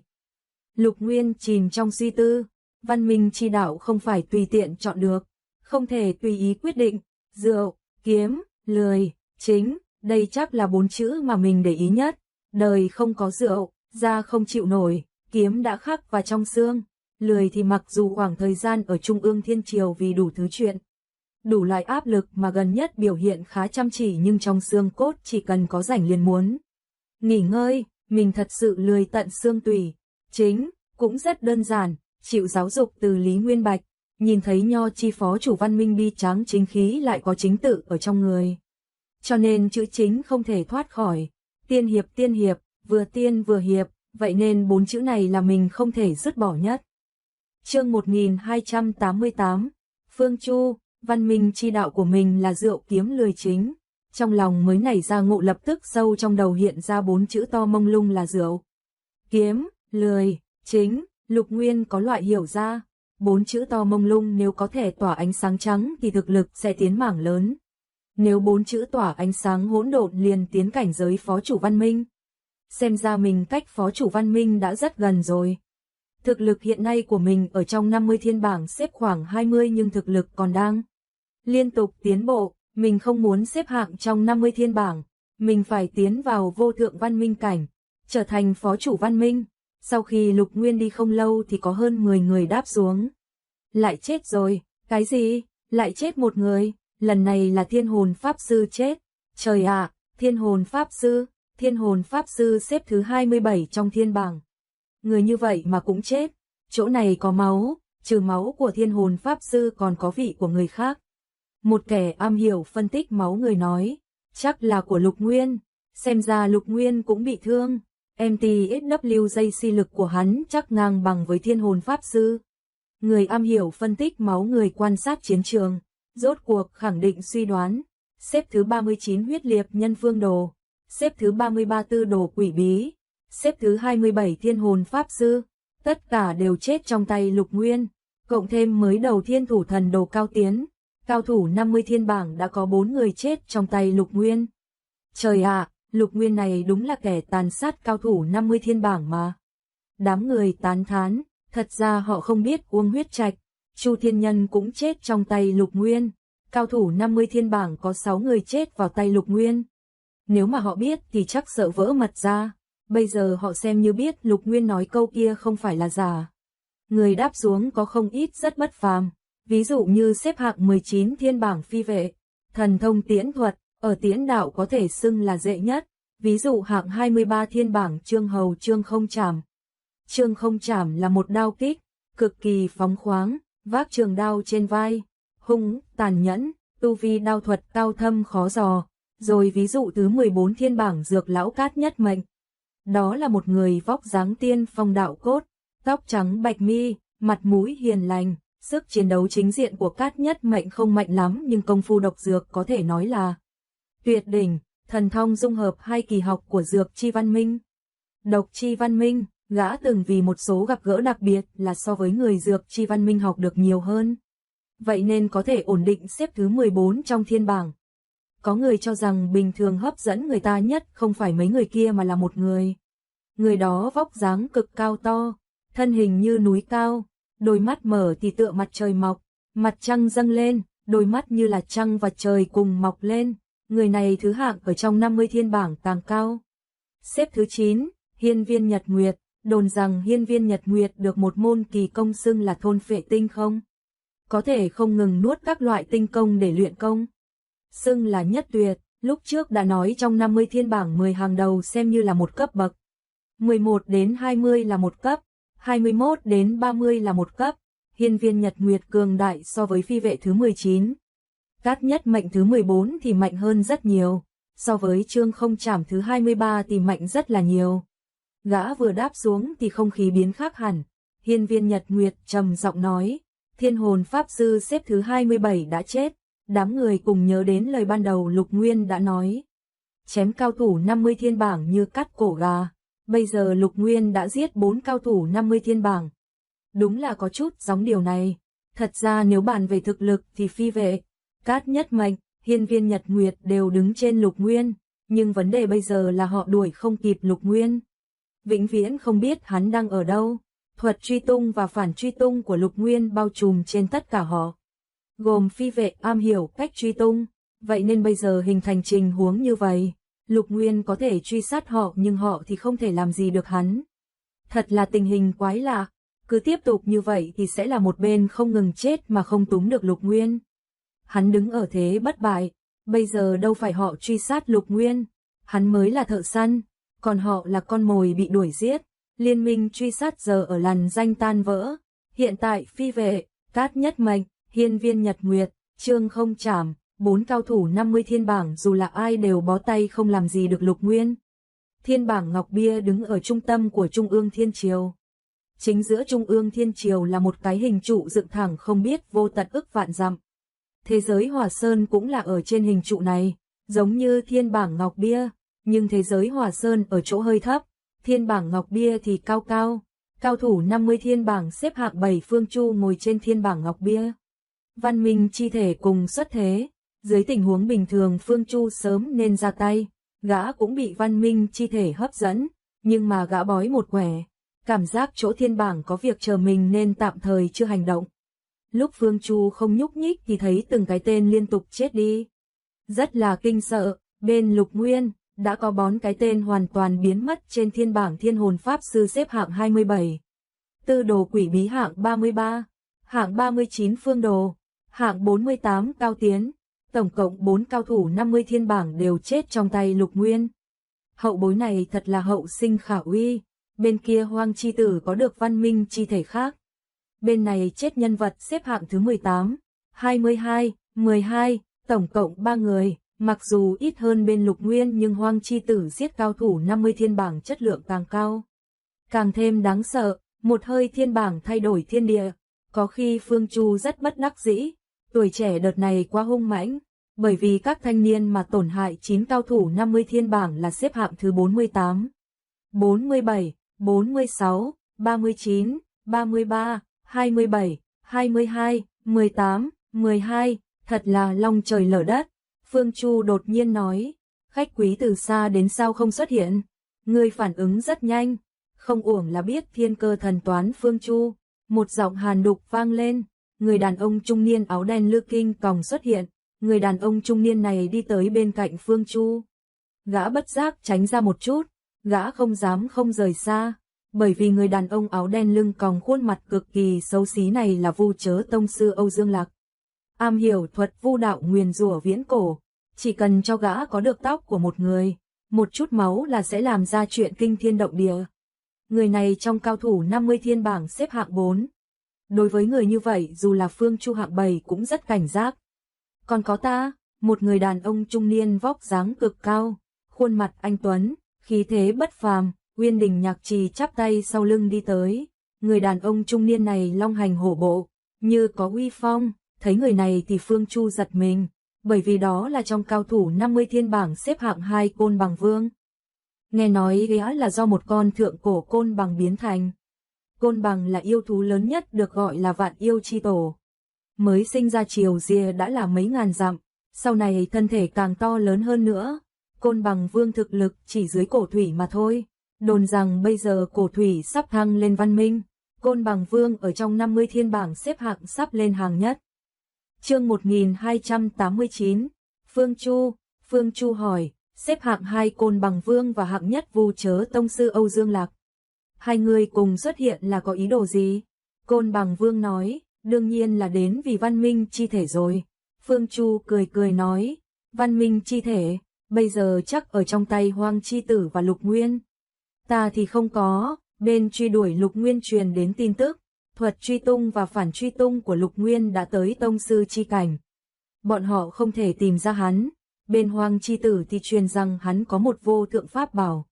Tên gọi Hoang Chi truyền tống, so với thuấn di càng khao TAWNG hơn. Thuấn di tối đa là một lần vài trăm dặm, chúng ta có thể đuổi kịp, nhưng Hoang Chi truyền tống một lần là mấy vạn dặm, đuổi không kịp, cho nên hai văn minh chi thể không có một chút thành quả. Ngược lại bị Hoang Chi Tử, Lục Nguyên liên tục giết vài cao thủ 50 thiên bảng. Để hai tiểu bối trưởng thành, chắc văn minh chi bàn đã sắp tràn đầy rồi. Bạn đang được lấy tại Jenny.com.